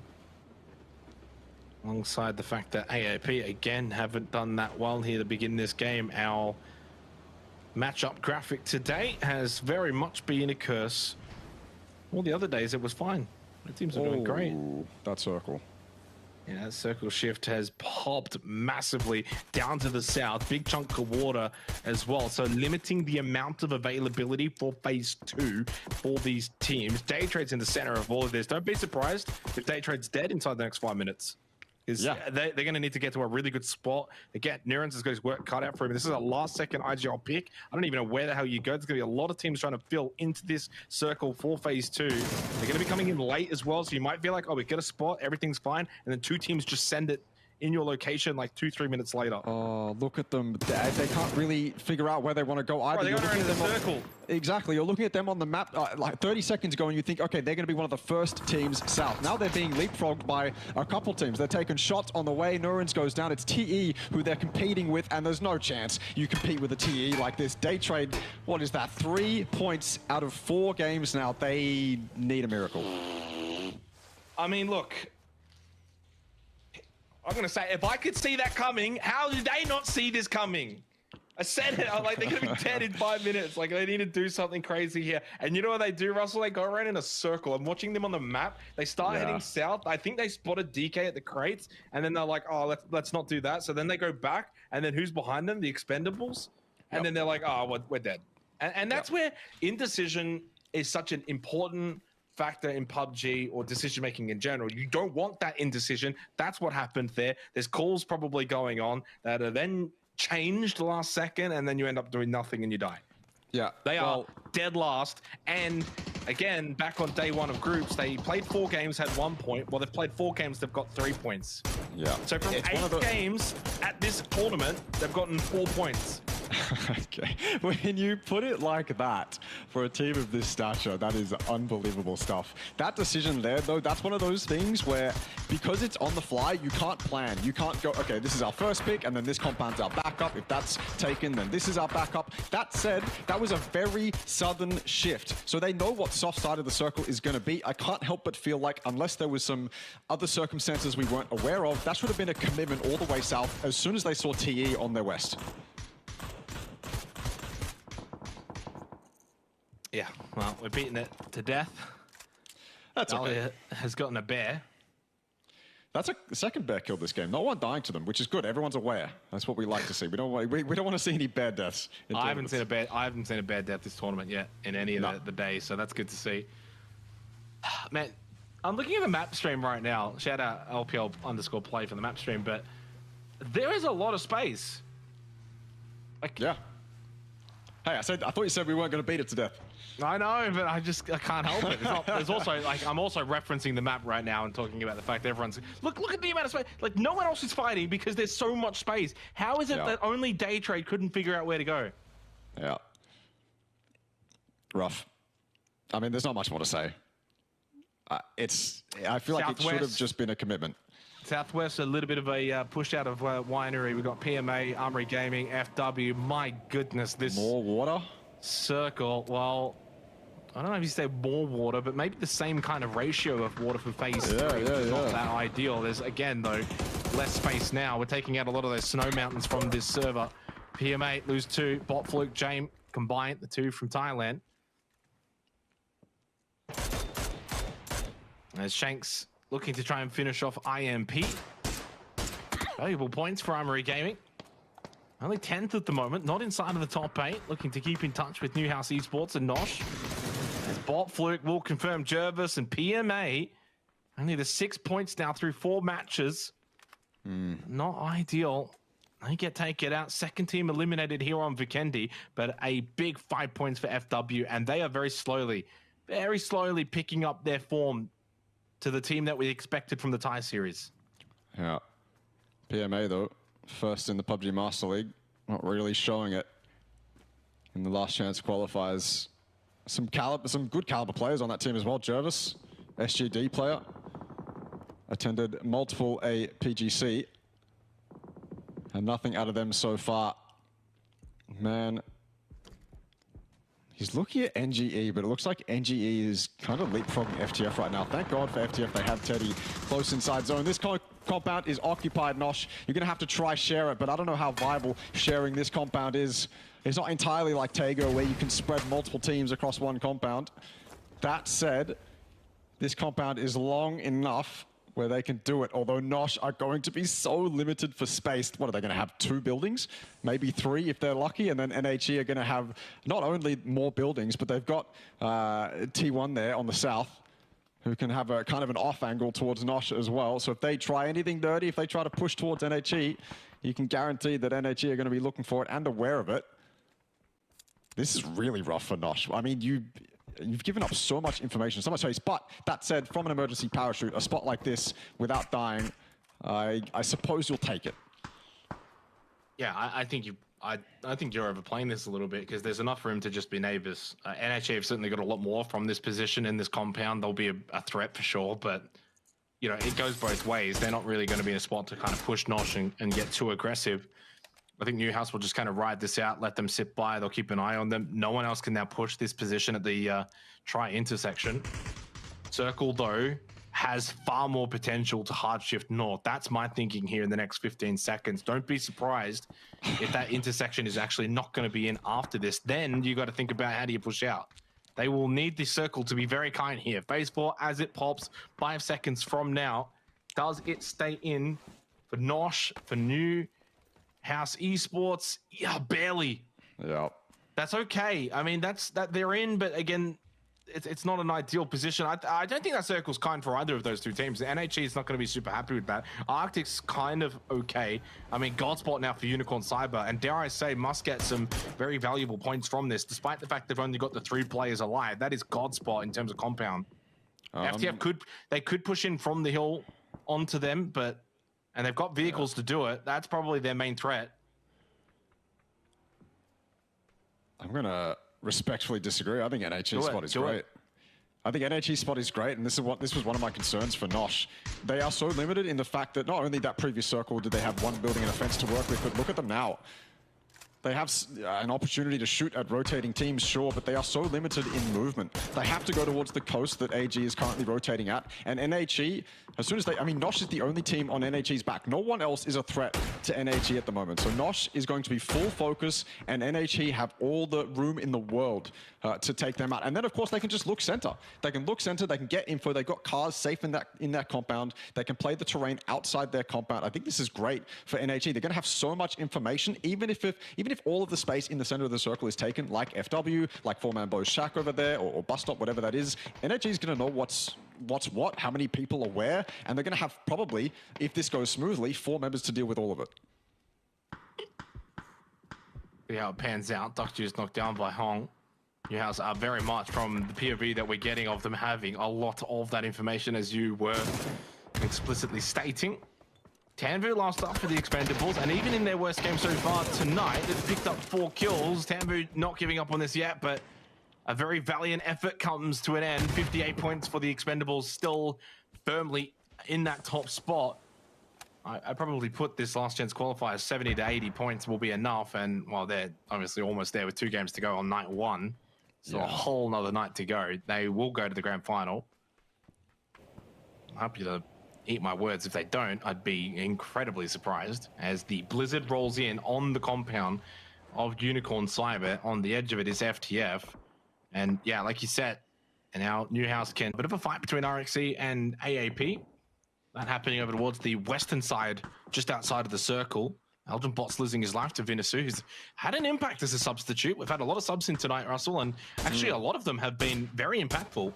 I think it's really sort of highlighting the strength of having a 5-man roster, some even with 6, as to what it can bring in terms of the benefits. I'm not saying every team should have that, as Jun gets the double kill onto an RXC team that's done a terrific job in fighting tonight. 6, 7, 8, 9. Last one up, it does get the knock onto Jun, so a response does come through. Hoang is the other one that's closest. Venomilk and Smell are in a blizzard far away from this fight, so it becomes kind of 1v1 momentarily in this battle between RXC and DK. Oh, that blizzard. So devastating, or at least it was. But he did allow FW to sneak up to Unicorn Cyber's compound. Oh, hang That's on. my Four-man note from boat that. pushing up onto the position of RXC. They are getting shot at by Newhouse Esports, and Ray has been knocked down. Fap getting that knock as well, and he will get the finish off too, despite the shots coming from NHE. Riz finished off. Teddy, FTF, fights happening everywhere, as is the case at times with Vikendi. Armory Gaming cannot survive. 11th they go, and RXC to fall 2. That's 1 and 2 gone here on Vikendi, but such is the nature of the Vietnamese teams. They're fighting, fighting, and fighting, always fighting, and doing it well. 4 kills for RXC, 4 kills for TE. So even in their worst games, still walking away with points and making life difficult for the others to try and overtake their position. That little chimney, oh my goodness, Shinosuke's playing that so well. Neil T still can't get the knock. The SLR shot's not connecting. If this doesn't work for NHE, then I am devastated. It should, it absolutely should. That is the byproduct of only having one building to work with. You only have so many angles to push. It's very, very inadeable. Shinosuke, he's the one to make the play. Udirt is coming to match him. And there's already one low. He's got it done though. Udirt down. If he gets a second here, I'm going to call it. It could be done. So much damage dealt. Nosh is actually getting that res as well. This needs to be so much cleaner from NHE. I'm going to eat my words. This has gone absolutely terribly for NHE. What a play from Shinosuke. It's mutual destruction here, to be fair. Neil T on the backside. NHE are guaranteed to lose 2. Nosh will be weakened as well. They're probably going to die as they cross that road. Long K falls back. Not at all what should have happened for Newhouse Esports there. That is and just... it's not like there's other teams really going to greet these two teams either. I mean, Arctics Gaming, you could argue Southside on the hill, but they're already down a player anyway. Omachan getting eyes on this location, so yeah, I guess they will greet them anyway. Neil T, not long for this world. Maybe hoping he can take someone out with him. Pulls the SLR out one final time, but Nosh do fall. And so will Neil T and Newhouse Esports. Both go down simultaneously. Both get a placement point. Both get a couple of kills. It's actually not the worst scenario. 3 kills and 4 kills and a placement point each. They both at least made something out of a pretty rough situation. Yeah, you got to wonder, though, if NHE dealt with that cleanly, or, honestly, if Nosh dealt with NHE cleanly. They'd be able to then turn their attention to Arctics Gaming, and then they'd have Arctics Gaming control now if they were to win that next fight. It would have been rough, though, either way, I agree. Coming out of that compound when you are both coming out at the same time, it's not usually ideal for any team involved. Arctic spot, though, doesn't look too good. I'll admit to that. They have been a little bit fed, but I don't know if they're going to actually survive. It looks like NGE are getting closer and closer. Do they notice that maybe Arctics is so much more exposed than we originally thought? Fap is on top of that hill. It looks like Arctics might not be much longer for this world. Nice shots from Carly. Couldn't. Oh, he did get the knock. Last bullet, able to get the head of Vap. He goes down. That's a little peek over the ridge, and he's able to find 1. 2 kills for Arctics this game. Out of that bottom spot. Still bottom 4. Looking to try and go up this leaderboard. Hakai keeping the damage and the pressure on. He knows that Vap is down. Obviously wants to get that kill, but needs to manage his own survival first, and the needs from that. From the future, only the 2 kills, but their positioning this game has been really good. Having to deal with Unicorn Cyber in that compound, playing the hill, really good rotate. They benefit from that. 2 KDR now shooting over towards Smell, even with just the 3x. Very accurate with the mini. Down to the final 5 teams here for Vikendi. And another good game from the likes of NGE, from the likes of FW. DK suddenly with a hefty amount of points. I'm going to say it, Russell, it's a little top heavy-ish, especially when you look at that top 6 in terms of points. Yeah. It's not a good sign for those towards the bottom that have started slow, because there's not really a spread of points. It's just the top 6 or so teams that have been very consistent tonight through the first 4 matches. Yeah, it's not good for those teams with expectations. The teams coming into this maybe, yeah, playing with house money, or maybe a little bit lower on paper, are having a field day. RXC probably the most unexpected one, coming out here looking like they're just having fun, but playing it very well as well. Not to discredit them, they've been fantastic, Thanahan especially. Hakai behind the flaming car. Maybe if it wasn't flaming, it wouldn't be as much of a beacon, but it is on fire. And so if someone looks over there, you cannot guarantee he's probably going to call there's a player behind it. DK though, yeah. Fantastic from them so far. FTF as well, yeah, you said it. They've been moving a lot. Very, very active. And to only have 4 kills for their efforts is probably frustrating for FTF, especially with the high ground they had previously as well. Unicorn Cyber have just done nothing in this compound, playing it very passively. The same with FW. So FTF's kind of side of the circle has just been these 2 teams for the most part. And they're doing absolutely nothing. There's no reason FTF would push into the compound or look for any aggressive, play towards the compound regardless. It's just kind of unlucky that they haven't really caught teams super in the open for the amount of movement that they have had. Although now, I guess now they're looking at DK in the open, and potentially if FW and Unicorn Cyber were to get fed in that compound, FTF would have to push. Ticked over 25 minutes here on Vikendi and almost into phase 7. FW happy to just sit on the backside of this compound. The only team with 4 players alive is from the future, so they've got the numbers. Ooh. And I actually don't mind this for them because they can rotate to the south. If I'm certain that MGE position of Hakai, I don't think is visible to the compound. The question is getting down there safely. When you look at like what Danko is doing right now with Smell getting the knock onto KDR, that's kind of the obstacle that does need to be avoided. And now, obviously, Unicorn, with the circle shift and knowing that this compound's no longer in, wants to get involved in the action. FW, by the way, creeped into this compound during the blizzard, haven't made a peep since. Completely unknown factor to Unicorn Cyber, I'm assuming. What good shots from Shu. Onto DK. That could make it easier for FTF. Raze, he's got to announce himself now. Sapao, gave himself up. Nades going into that building, but Razor's quick to get out of there onto the backside. Chu is very quick to throw these nades as well, realizing the Razor's position is only going to be that way for so much time. No way FTF don't go south. They realized DK's position was too strong, so into the compound we go. Man's also been knocked as Daltomix got finished off by that explosion. Smell will benefit for Dankoa, who's had a very good turnaround here on the LCQ. They were bottom 4, Russell, in group stage points, now into the top 3. I did say at the pre-show that there's probably going to be a couple of teams on that right-hand side leaderboard that will make their way into the top 8. Yep. Kind of look at probably your Rapsiak Esports, your Dankoa Gaming, Nosh right now there as well. So there has been a couple.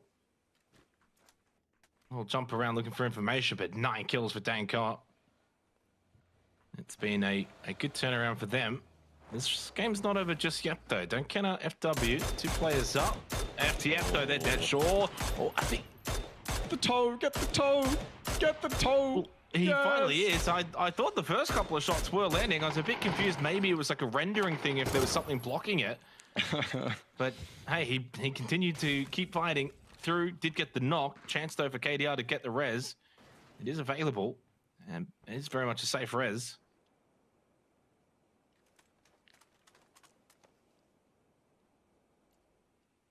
I feel like we haven't seen much of DK this game, unless I'm misremembering. I feel like we're here now, we're seeing them in the end game, and they've got 9 kills. We know they've played this side well, otherwise they wouldn't be in this spot. But I guess I'm forgetting how they got to 9 kills in the first place. Either way, I think Destroy's wanting to make his way out of the compound, or put himself in a spot where he can get placement points. I suppose that's the play for every team that isn't Dankoa Gaming at the moment. FTF, they've got 2, so maybe they think they've got a little bit of a chance. If they can knock Hoang, actually, he's on the off angle. He's out of zone 2. That could be a little bit of an opening for every person in this compound right now. From the future deciding to push towards the solos. This could end disastrously if they were to pull this off cleanly. The prone, sometimes it pays off. That time it did not. 6 sacks, 1 HP though. Destroy might come out on top of this. Nice trade from Teddy, but the Blues closing in. What good shots from Vinamilk though. No chance that Teddy was going to get across that opening in the compound. So yeah, Unicorn Cyber, there's Destroy, claiming a little cheeky second place for the team. Yeah, and it's going to be a win for Dankoa Gaming. Really well deserved too, out on that western side. Had to find a couple of teams, pushed a few. I thought it was going to be the more open side of this kind of field as well, where it was not going to be easy, but credit to them. Well deserved, and now looking very likely they're going to get up into second place.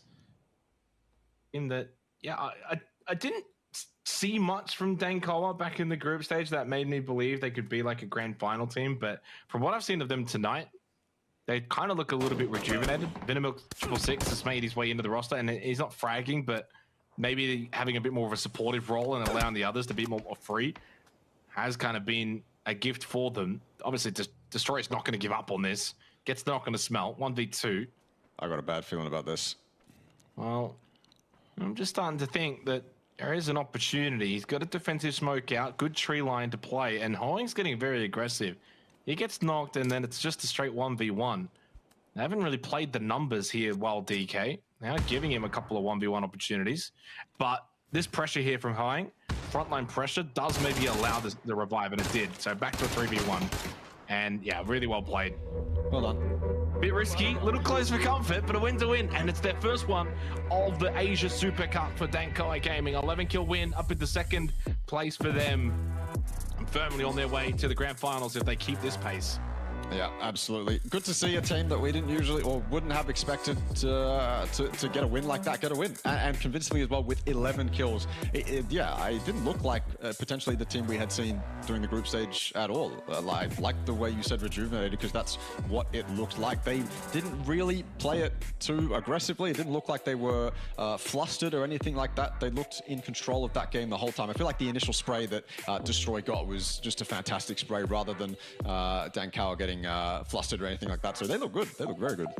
Yeah, Dankoa's best night back in group stage was a 27-point performance, but clearly already, I think, doubling that here through the first 4 matches of the LCQ. Massive turnaround for them from the group stage. Again, it's not like grand finals locked in, Russell. Don't want to go too early. Plenty of games to be played, but the way that they are playing, they're on the right path.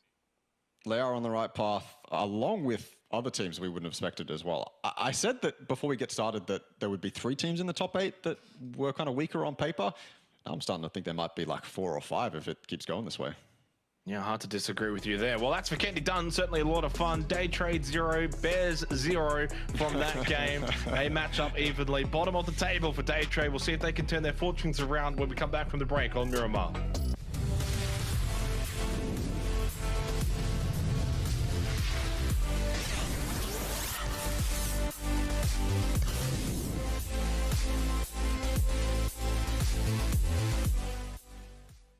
Introducing the new and improved Let's Play Live. New look, new feel, new tournaments. Play and compete in dozens of esports tournaments from Open Division to Pro.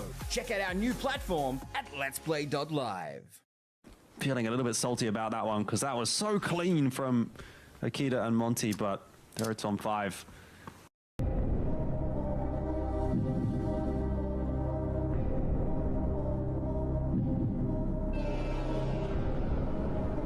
They get away Hang on, this nade, we didn't quite follow it immediately, and it's amazing from Akita.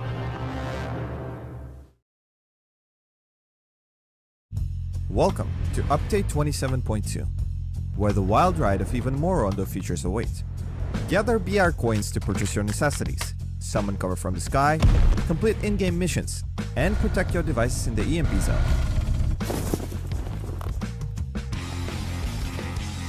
First, let's start off with the market.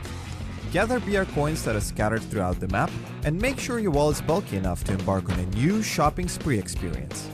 We've got 3 types of markets, from the pretty nice grade 1 to the holy moly grade 3.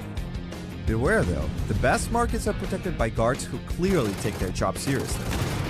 Stumble upon a market and open up a page of categories. Choose from the item shop, the weapon stealer, no questions asked, the garage for your own special edition bulletproof pillar UAZ, or the random item option for those who like to live on the edge. Remember, your hard-earned BR coins are your golden ticket to all the goods you'll ever hope for.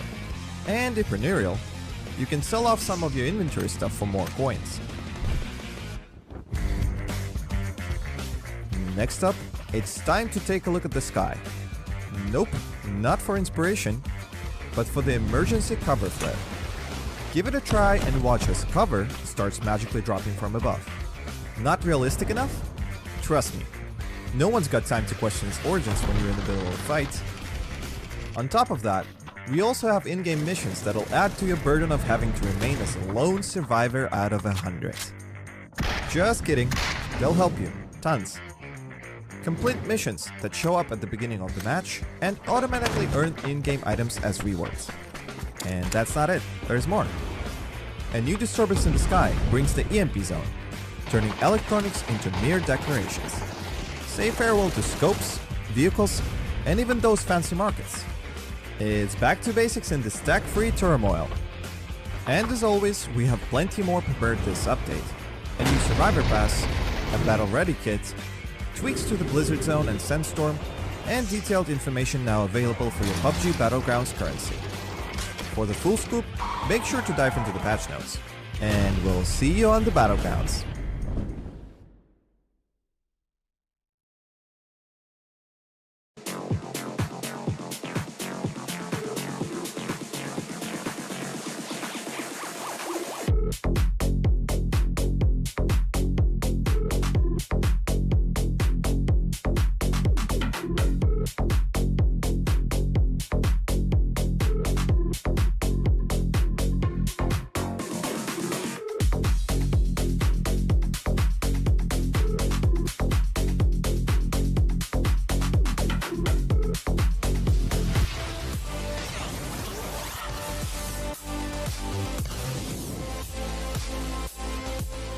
Well, we head to Miramar for matches 5 and 6 tonight of the last chance qualifiers. That means already 4 matches have been played, Russell. It goes quick for these teams.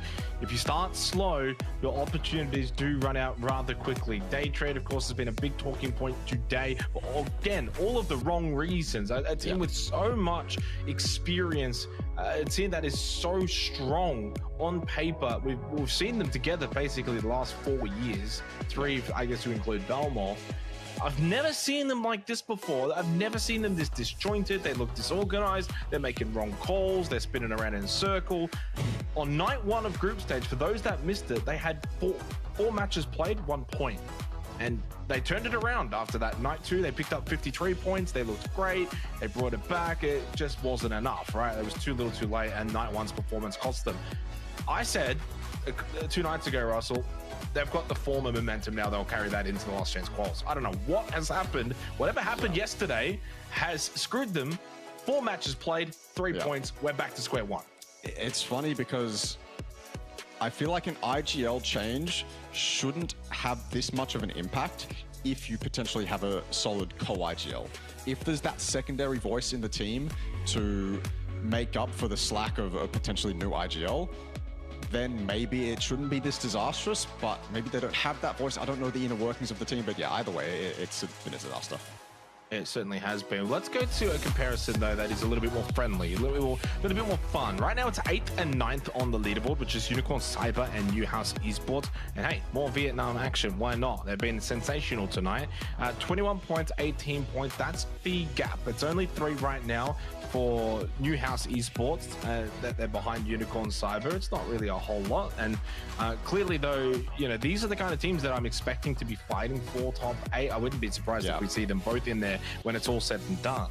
But clearly, an opportunity for everyone still below these 2 teams that are below 8 and 9. That it's not like these guys are that far out in front. You could, like, even a day trade can go and get a 10-kill win. Suddenly, they're back up in 8th. Yeah, I mean, if they keep up this kind of performance, then it's going to be a repeat of group stage day 3, where they're on the cusp and they're potentially just going to have to... I mean, you don't want to leave it until the last game, right? Right now, they're in 8th and 9th, like you said, but they want to push themselves up there. They don't want to be in the spot where they're fighting for 8th by the end of the 12 games. Definitely not. Yeah, only the 6 placement points, by the way, for Newhouse Esports. Their biggest strength back in the Vietnam series of 4 was actually chicken dinners. They had the 3rd most, even though they finished 7th in the series. So that's actually quite significant. I guess not really the biggest of fragging teams, especially in a region that is very strong for fragging. So something to kind of keep an eye on, I guess, to see if they can get themselves back into those late game positions. We've seen it, I think, maybe once or twice tonight. The way that obviously tonight has panned out, as we just saw it there, 2 matches to go as per the schedule too. Miramar is where we head to next, Russell, and yeah, looking forward to this and to see which teams can, you know, turn it around, because you do want to end the night on a good note. Obviously, we come back tomorrow night, which is where we'll get the next 6 games after, so you don't get you basically finish tonight, go to sleep, wake up tomorrow, practice a little bit, and then straight back into the games. It's not like you get a whole week off, you can scrim, you can VOD review. You don't get any of that here. It's just non-stop action. So it does make you wonder, especially if like day trade, changing up IGLs mid-tournament, question marks there. But in fairness, a lot of other teams have brought in things like substitutes. So it's not as if everyone else is like call for and playing clean. We're seeing a lot of subs come in and make some really good hay in the tournament so far. That's why I think there's something really wrong going on over at Day Trade, because you would expect all these other teams who are constantly chopping and changing rosters to be incredibly inconsistent. And to be fair, maybe some of them are, but they're not doing as bad as Day Trade. I think we should honestly stop talking about Day Trade for now. I think we've beaten that horse to death more times than we should. But if they do something bad, then we will rightly criticize, as we have the right to do. But maybe in these break scenarios we can let off a little bit and praise some teams or criticize some other teams that are doing bad. Maybe we should just, I don't know, maybe we should do that. I'm starting to feel bad for Day Trade. But you know why though, Russell, right? Yes, it's only because the expectations, it's only because of how good they are, how good they've been, and how good I know they can be. And that's the only reason why. I love Day Trade. I've been casting them for over the last 4 years, and I've seen them at their highest of highs. Right now, sadly, seeing at the lowest of lows. They can turn it around. There is still time. Hence why we just highlighted the two teams in 8th and 9th as of the current game, Newhouse and Unicorn. You can see they're on the leaderboard now. Armory Gaming, 16 points. They picked up 6 kills that last game. So, getting that leaderboard ticking along. A couple of other teams, though, and I will agree with you. We don't want to, just beat on Day Trade. They're just the main topic. That's all Jake, what about AAP? You got expectations for them? I do have expectations for them, and they've kind of let me down a little bit today. They've not been at their best. 9 points through the first 4 matches is, not ideal, clearly. And they got nothing. I think it's their last 2 games, actually. They've gotten nothing. If I'm correct, their first 9 points were on Erangel. Yeah. So nothing Tago, nothing for Kendi. Now he head to Miramar. Maybe, I guess, a bit of an old staple could help them out here in collecting some points. They didn't have any bad nights, Archangel. I want to say this about them. Back in the group stage, 30 points, 33 points. Like, those aren't bad nights. It just doesn't get you top 8. You didn't have, like, a banging night where you went and got, like, your 50 to 60 points. That's all they basically missed. It was one of those nights where you just really pop off. So at no point did they have, like, a super bad night. Right now, though, unfortunately, in the last chance qualifiers is kind of where they're having, said bad night. And I don't even know the reason really for it, because they're such a good fragging team. You would expect them to do well in these early game fights. It's not really happening. So I guess maybe that's something you could pinpoint as to a reason why they are struggling a little bit tonight. I was going to say that you beat me to it, to be honest with you. I was going to say when teams like AAP or like your TEs as well, who are just so good at getting those kills, go into a lobby like this that's weaker than the previous one we had on paper, you go, okay, well, they're kind of destined to make it. We look at that, and I look at it that way when we go into international events as well. If there's a team I know is consistently getting kill points, then when they go into, say, the losers bracket or the last chance qualifiers in international events, I'm usually pretty confident in them, because I know that in weaker lobbies, it's easier to get the kill points. A lot of teams are kind of caught off guard. It's also a lobby you don't really kind of prep for. You prep for the group stage, you prep for potentially winners and grand finals, but last chance quals, you kind of prep for that during the event. So it can kind of throw you off guard, and then teams, obviously, that are ready for whatever comes their way will benefit. That circle, what is that, like 50% water if you take out the islands? Because I don't think we're going to the islands, but that is very rough. Honestly, a telegraph circle as well, like most of these are in PUBG Esports nowadays, but it doesn't really change how rough it is. No, it certainly doesn't. Yeah, I agree with you there. I think about 50% water. I don't really count the islands in that situation. It can go there, but it's so unlikely. Yeah, when you're in this position, Russell, that's when you want it to go there. When you're in the server, you certainly don't. I think we typically see these kind of circles finish out probably around where Long K is, or south of Impala. There's those fields that get a lot of action with this kind of circle. So I think that's probably something to keep an eye on, how these teams do play from that area. So your Newhouse Esports, your Arctics Gaming towards Porto Paraíso. So, but we just highlighted Newhouse, so a good opportunity for them. And I mean, I'm pretty sure I just said that they got a lot of really high chicken dinners back in the Vietnam Series of Falls. Yeah, third most. So this is the kind of circle. And again, I know it's phase 1. You don't ever want to overplay it, but this circle, get good position. And the one thing you can do with these circles in terms of water circles is you can kind of have a lot stronger guesswork when it comes to phase 4. So yeah, I'm curious to see how they do this game. There's something to kind of keep in the back of the mind. TE already on a very early rotate too in that direction. So understanding that position is going to be key for a circle like this, phase 1. Those teams that are close by get to the best spots as soon as you possibly can.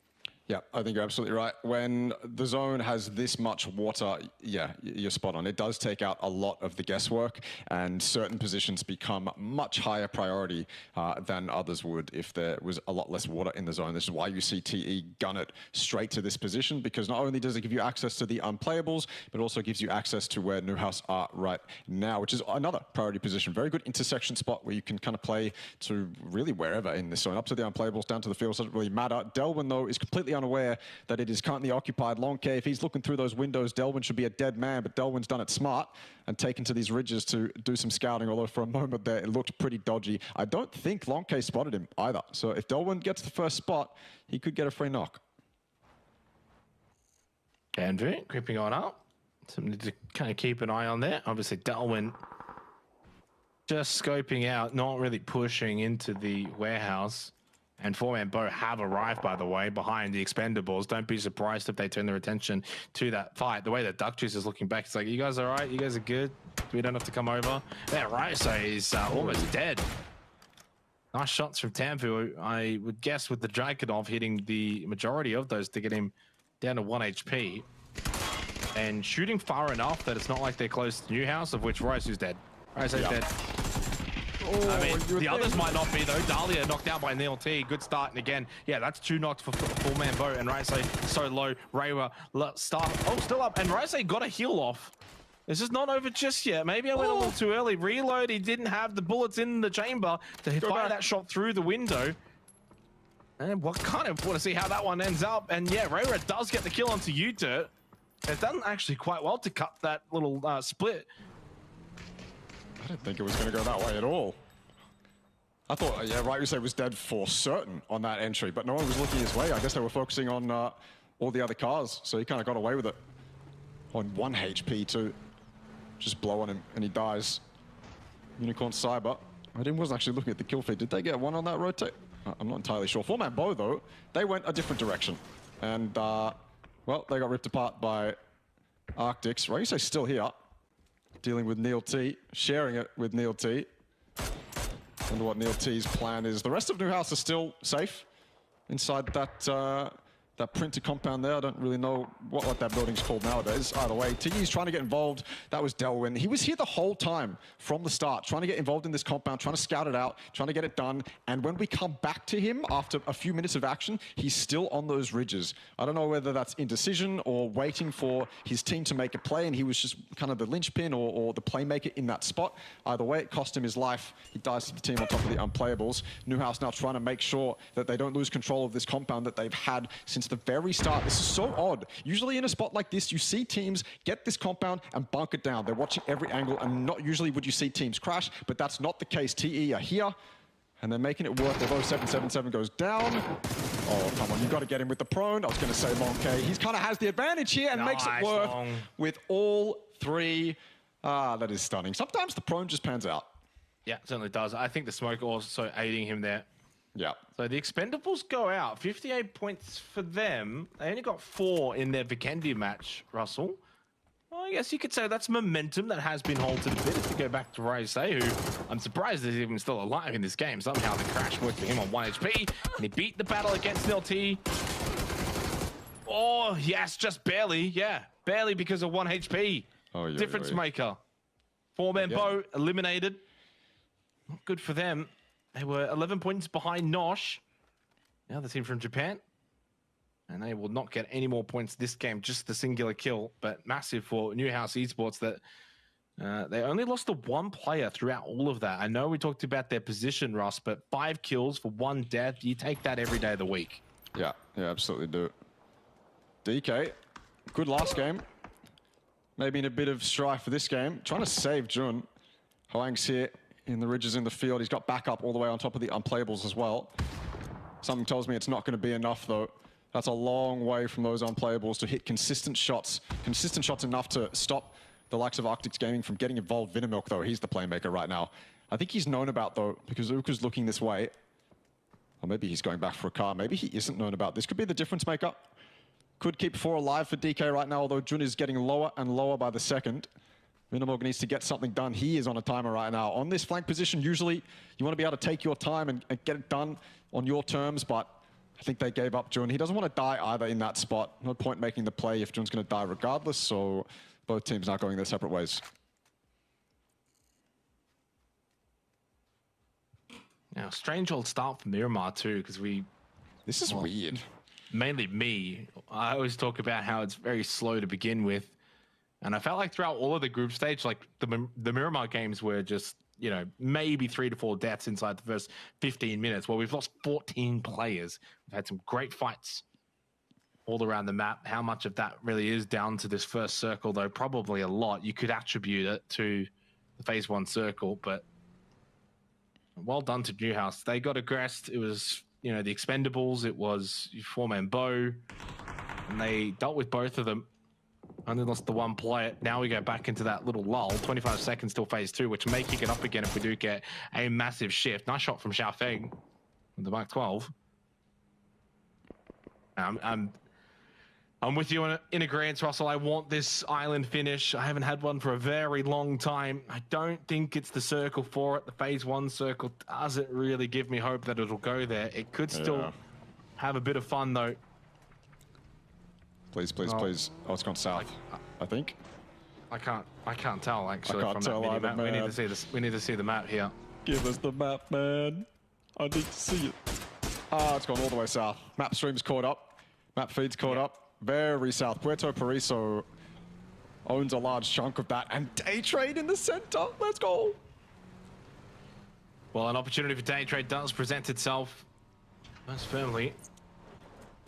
That's so far south, not even they're prepared for it. Spray from Jing on the road towards Nosh on the move. They can't even believe it. Jing?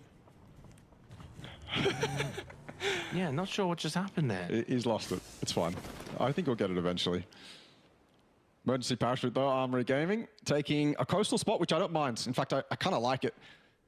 They'll commit Shanks to this roof, and he'll be the turret on top of this compound, and the rest of Armory Gaming will spread along the compound. Not only is this good to catch people on rotates or people really desperate for a spot in zone, but it's also fantastic because the water basically acts as the blue. That's your back clear. You don't have to worry about that. You can fight from the coast with a very clear mind. Fap's done a lot of damage with this M249. No need to worry about bullets. He's got that extended mag. Lots of bullets. He even did a ton of damage to the wheels on that car as well, but PMA will just scrape by him. Dangerous, even by himself, as long as you've got enough bullets in the tank. Uka eliminated by Elgin bots. Very much needed points for Archangel Predator.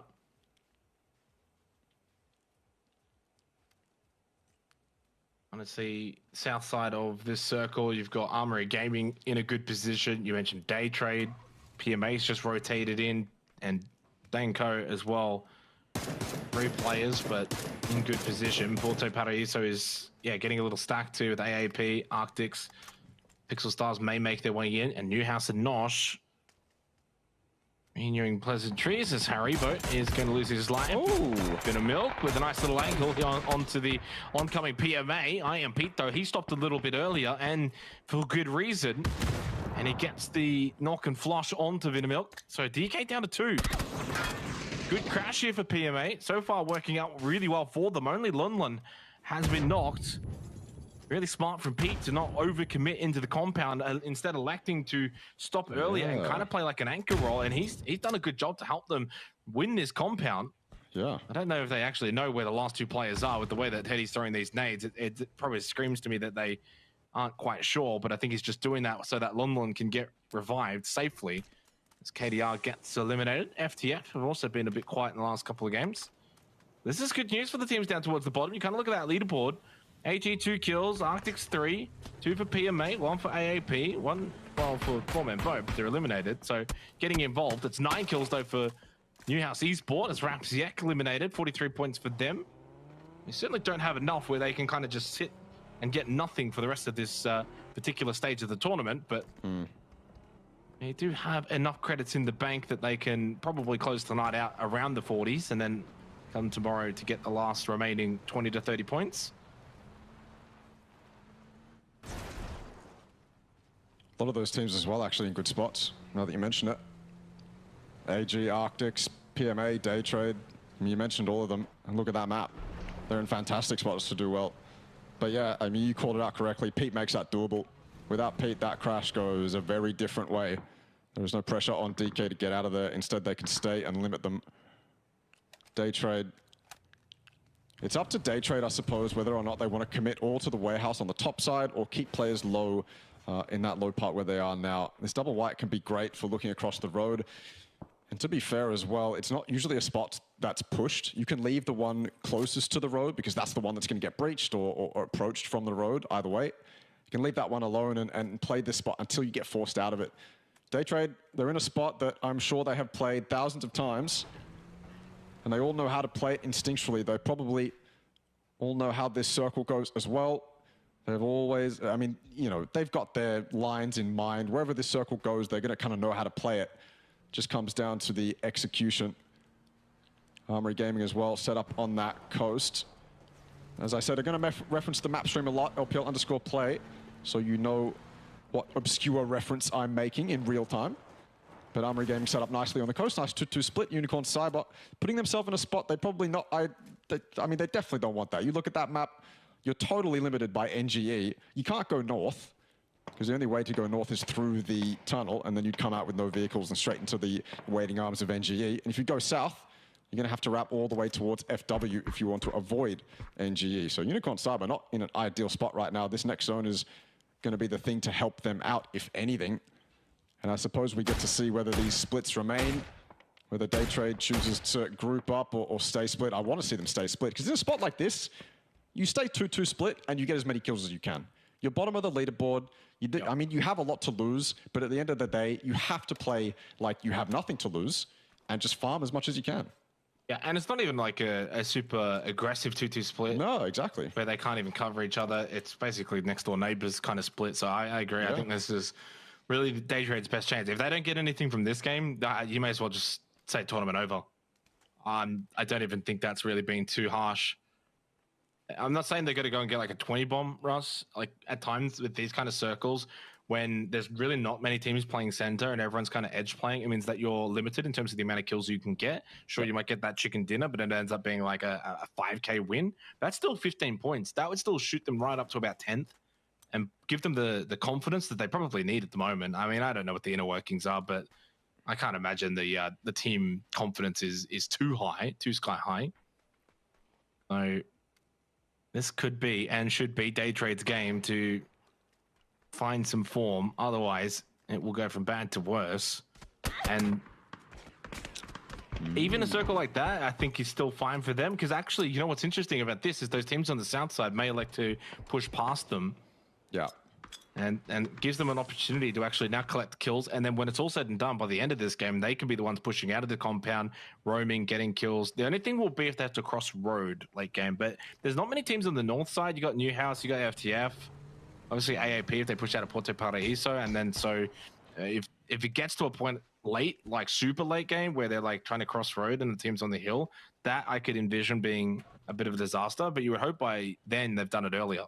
Yeah, well, I think I agree with you. A lot of the teams on the south are going to send it past them into those dips that they're probably eyeing. That's good for Daytrade in the sense that they know those teams are there and they can just util bomb the hell out of them and deal with them on their own terms. That said, my other worry was teams creeping up. DK is getting close to Daytrade's compound right now, and teams can get dangerously close to the low side double whites if they wanted to. But right now, we've got more urgent fights, more urgent things to deal with. FTF have found themselves inside one of the dips that these teams are going to be eyeing.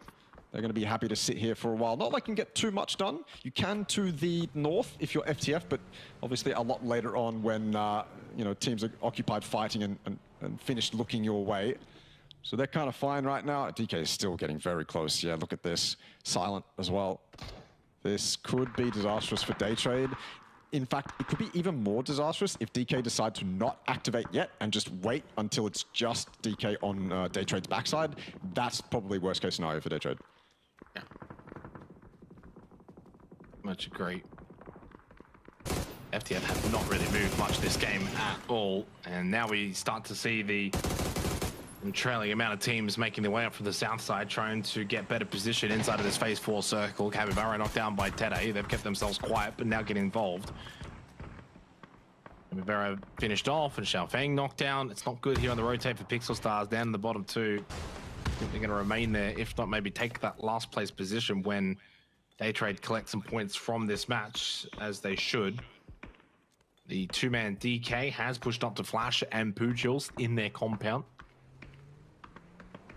Credit to Daytrade as well, not buckling, not giving up that 2-2 split, holding both compounds, backing themselves in as they should. I would imagine other teams in this scenario, with the way the day has been going, and arguably this tournament, Russ, they would have probably given this up and just said, "Oh, we'll play as 4."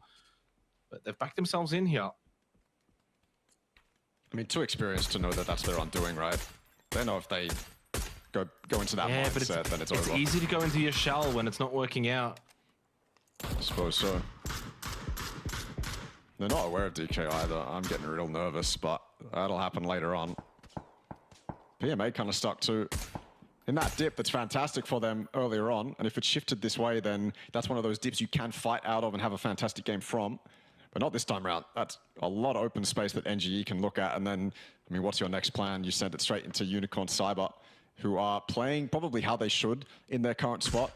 If you get too aggressive, then Daytrade's going to look at you, so is NGE. You kind of have to prone. You don't really have much choice. If I'm NGE right now, though, I am absolutely loving life. Just on the edge of circle, still with the high ground.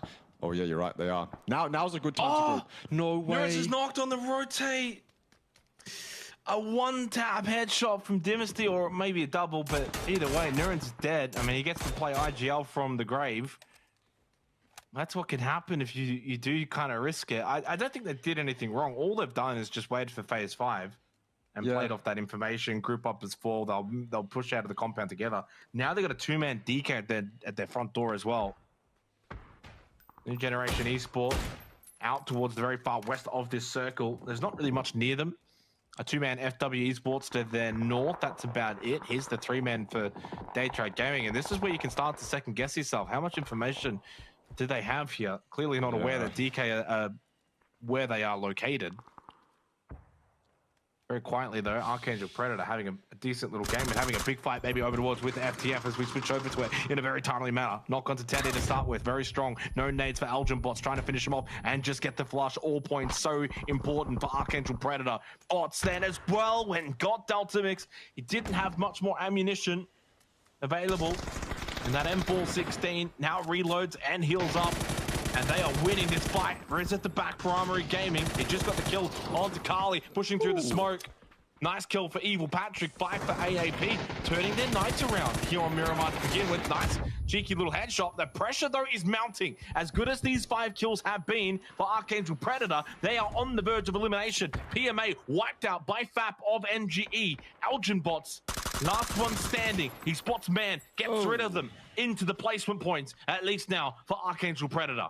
Yeah, well done. Well survived from AAP there, but they've got another onslaught coming their way. AG could choose to push at any moment, but right now it's Newhouse Esports that are their problem. There you go. Long K in the feed, Elgin Bots down, and you can imagine from there it's just NHE taking the high ground and destroying Archangel Predator, who is very, very on the low ground. No other way to put it. Behind this rock, behind the car. Very nadeable as well, malleable too. NHE, there's no reason they should overextend here. They know kind of where he's going to be. And he's going to expose himself as well. That's one nade and you're dead. Long K is getting a little bit aggressive. I don't know if Newhouse know about Armory Gaming, because if they did, then Long K might not be here. And as I say it, he's probably going to lose his life. Down he goes. Oh no, down he goes. Armory Gaming take him out. He's maybe a little bit too aggressive. Didn't really need to move up, but I understand they probably didn't know about Armory Gaming. Russell, look at that leaderboard. 15 kills for Newhouse Esports. They have completely controlled the north side of this circle. They can do whatever they want now. Yeah. They don't even need to play some points. 34 points for them. And again, just further solidifying this lobby is a quite top-heavy lobby. 7th place is on 34 points. Now, 8th place, a little bit more vulnerable to everyone else below them, but that top 7 is looking very difficult to dislodge going into tomorrow. Still one more game after this for tonight. Long K even revived, because Neil T has Godspot looking over, playing Overwatch and allowing them to not push over that hill. Daytrade still haven't pushed out, but a placement point has come their way, courtesy of making it into the top 8. So up to 4 points now from 5 matches. Still not a great figure and still haven't really been able to do much in this game. Despite having a very strong position earlier, they weren't able to do much with it. And now they're actually out of zone and need to start their rotate very soon. 2 minutes, that blue's begun to move. One of the more rough circles for Daytrade, I think. I mean, all the circles they could get, one where they're blatantly out of the zone with like no time to work with. Incredibly rough. NGE getting, oh my god, ripped apart. FW, they've been here for quite some time. NGE tried to make the push to take them out, but Razor's there, Sixax is there with a fantastic defense. 1 HP on Raze. He'll get that heal off.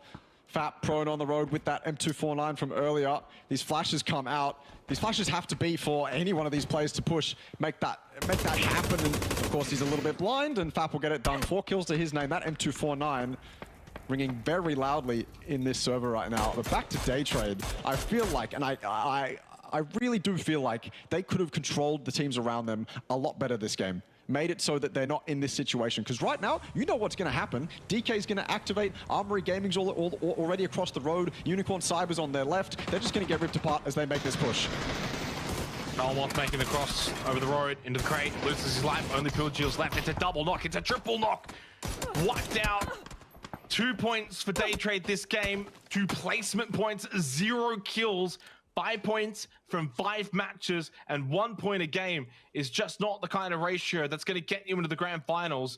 And that 8th spot, Russell, it's going to be extended because Unicorn Cyber and Armory Gaming are both still alive in the 8th and 9th position. It's going to be even further. It's going to be even harder to get into that top 8. It's going to be gatekept even more so by the end of this game. Yeah. And New Generation Esports, far more consistent so far tonight in the last chance qualifiers than what we saw from them in the group stage. This is what I expected from NGE after night number 1, or after really the first 2 games. They've been a lot more consistent, far more involved in these fights. Every single map, they are relevant. Nice nade from Fab. Even Hudak getting a little bit of damage from the nade. And he put the M249 even further to work. No more frag grenades available. Flash to go over, and he's getting pushed, I think. He's getting a He may be okay with that. Oh, the timing of the duck. He goes prone, and he allows Hakai to play cover fire. Gets the kill onto the emerging Hudat. 10 kills for NGE. They go to 50 points, and they're starting to make their position to the grand final look all but sealed.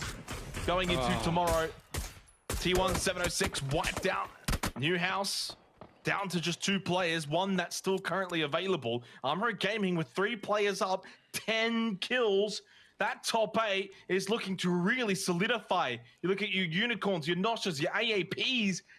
They're already so far behind the top 8 in general, even 8th. This is so dangerous, man. So dangerous if you look at that leaderboard. Armory Gaming as well, they're in a fantastic spot to extend that lead. NHE also decent for potentially a second here if Neil T can clutch it up. Fap just looks like he's having fun. DK, by the way, they didn't activate until, I think, right now. I don't think they shot at Daytrade as they went across the road. I don't think they did anything. I think they were just in on the edge of zone enough, at least as it was coming in, where they decided to finally activate onto NGE as their first kind of foray into this game. And now they've got, well, a good 40% of the zone. If it decides to shift back that way, then they're in for a potential win here as well. Armory Gaming, they're the strongest team in the lobby, and they've got 3. But they're also the other team with the strongest spot in the server. It's up to them, I suppose, whether they want to clear out the north here. I think it's probably smart. Oh, okay, Fap. Maybe a little bit. I mean, I don't think you could one-tap a 2-helm with an M249, but I haven't played the game in quite some time. I don't think that was going to ever be the case, but he gets it done anyway. He knew he had the kill guaranteed. And so that's another solo out. That's more of Armory Gaming's worries, I suppose, dealt with by Fap. And so now they kind of know that if they, especially if they spot Smell as well, they know there's only 1 player on their side of the zone. Well, the good news for really all of these teams left alive is they're all in the top 8. So they're all just kind of collecting points for each other to really further top-heavy this lobby. So 3 teams now have already passed 50 points in the first 5 matches. I'm looking at some of our group performances, and there were plenty of nights where that just didn't even happen at all. Wait. Riz and James knocked down. Armory actually now in a very vulnerable position here. I was going to say. And again, they're on that cutoff of 8th itself, so they're the ones that need the points far more than NGE and DK. We're just in a straight 1v1v1. 3 solos. evens it up, and suddenly now for NGE and Dankoa, very winnable. Fat will collect both kills. He is on a absolute rampage. 8 of the 13 kills for New Generation Esport. DK just the 2 kills, but plenty of placement points, and 11 kills for Armory, 3 of which to Dynasty. If there's anyone I want alive at this point, though, I'd probably rather Riz, but maybe Dynasty second. Yeah, for sure. I don't know how that switched up so quickly. Fap just out of nowhere. I thought he was a known quantity for Armory Gaming. I thought they kind of knew where he was. He wasn't being silent or anything. He was taking shots. He killed a player with that M249. They had audio on him. But I suppose they can kind of imagine themselves going down into the dip just left of Dynasty and being safe from Fap. But I suppose no one's ever really safe from Fap, especially not with that M249. He looks lethal with that. Dankoa now not in the driving seat necessarily, but definitely with a chance to win. 4 smokes on Smell. I'm wondering how many smokes Huang has, because this is going to go to phase 9. And if it goes to that smoke battle in that middle of the road, or just, you know, in the off chance of the road, that was risky, Fap, then I feel like DK might have a good chance of winning this just by numbers alone. Yeah, I didn't even see that. Was DK, I think a player was downed, right, and got the revive? Yes. Yeah. 8 for Smell. He has 2 of them. That's where Fap is. Fap's kind of running into that, and a headshot anyway from Dynasty. Well, Hummer Gaming will take that point and second place, so the points put them now into 7th, tied with From the Future. So 34 points, the current cutoff. Next best behind that is 9 points away, Unicorn Cyber, and then it looks quite grim after Nosh. In fact, AAP are not even, you could double their points and they're not even in the top 8. Yeah. I don't know how Dynasty's going to win this, though, now in a 1v2. He's got that Mark 14. Doesn't have the numbers, though. Danko could actually go for back-to-back wins and will get it. Clean. Well, 2 wins in a row for Danko. It was an 11-kill win. Back on for Kendi. Take away the snow, apply some sand, and it's a 3-kill win. It's still a win. Do you remember the spot they were in? I feel like maybe we're kind of glossing over the fact that they snuck into Day Trade's compound as 2, had no chance, in our minds at least, to win this game. Sitting in a crate with a sawn-off shotgun for about 15 minutes. Yeah, and then they just get it done with 3 all to high. Crazy. Because they timed it correctly and they didn't show themselves until the very last second. Yeah, I feel like maybe we glossed over that. That's kind of insane. Yeah, I think glossed over it probably because whenever you see a team win and it's like, oh, 2-kill win, 3-kill win, you're always like, oh, did they deserve it? But you're right, we did probably forget. They were a duo very early into that game. They managed to send it into the compound that Day Trade were holding, sat inside of the crate with a sawn-off shotgun on either side, while Day Trade were doing whatever they were doing. And somehow, even though that a 4-man Day Trade and a 2-man DK were in the same position, the 2-man DK ended up winning the game. Crazy. Yeah, and Day Trade got no kills and only 2 placement points. It's been a rough night for them. Really, really strong performance from Danko. And again, more importantly, for those that maybe missed it, they won the last game prior to this one, 11-kill win. They're having a great night. They're looking amazing. It's been a tremendous performance. I just want to very quickly, before we go to this break, 1, 2, 3, 4, 5 Vietnamese teams are occupying the top 8. How about that one? As we go to the break, think about it. We'll come back and we'll get into the 6th map.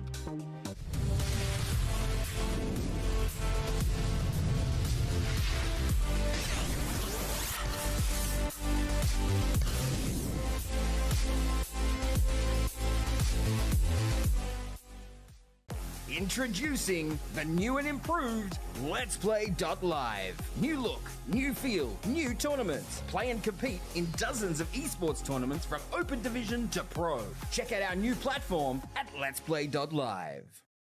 Feeling a little bit salty about that one because that was so clean from Akita and Monty, but there it's on 5.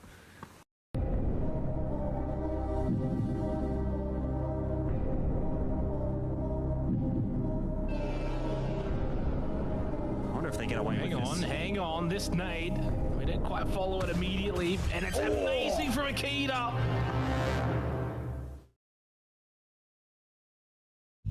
Welcome to Update 27.2, where the wild ride of even more Rondo features await. Gather BR coins to purchase your necessities, summon cover from the sky, complete in-game missions, and protect your devices in the EMP zone.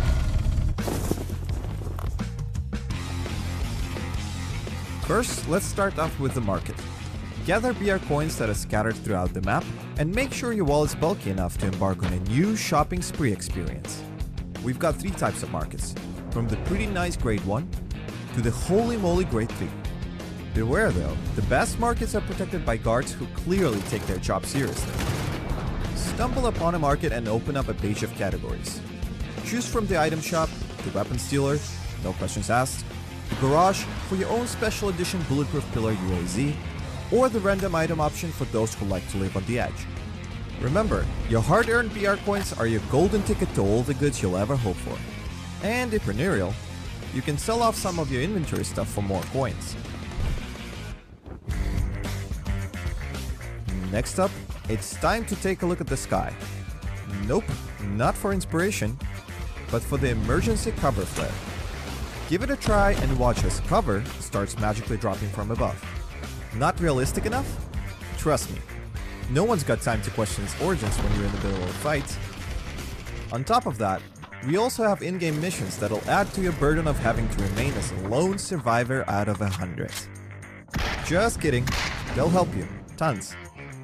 Complete missions that show up at the beginning of the match and automatically earn in-game items as rewards. And that's not it, there's more. A new disturbance in the sky brings the EMP zone, turning electronics into mere decorations. Say farewell to scopes, vehicles, and even those fancy markets. It's back to basics in the stack-free turmoil. And as always, we have plenty more prepared this update.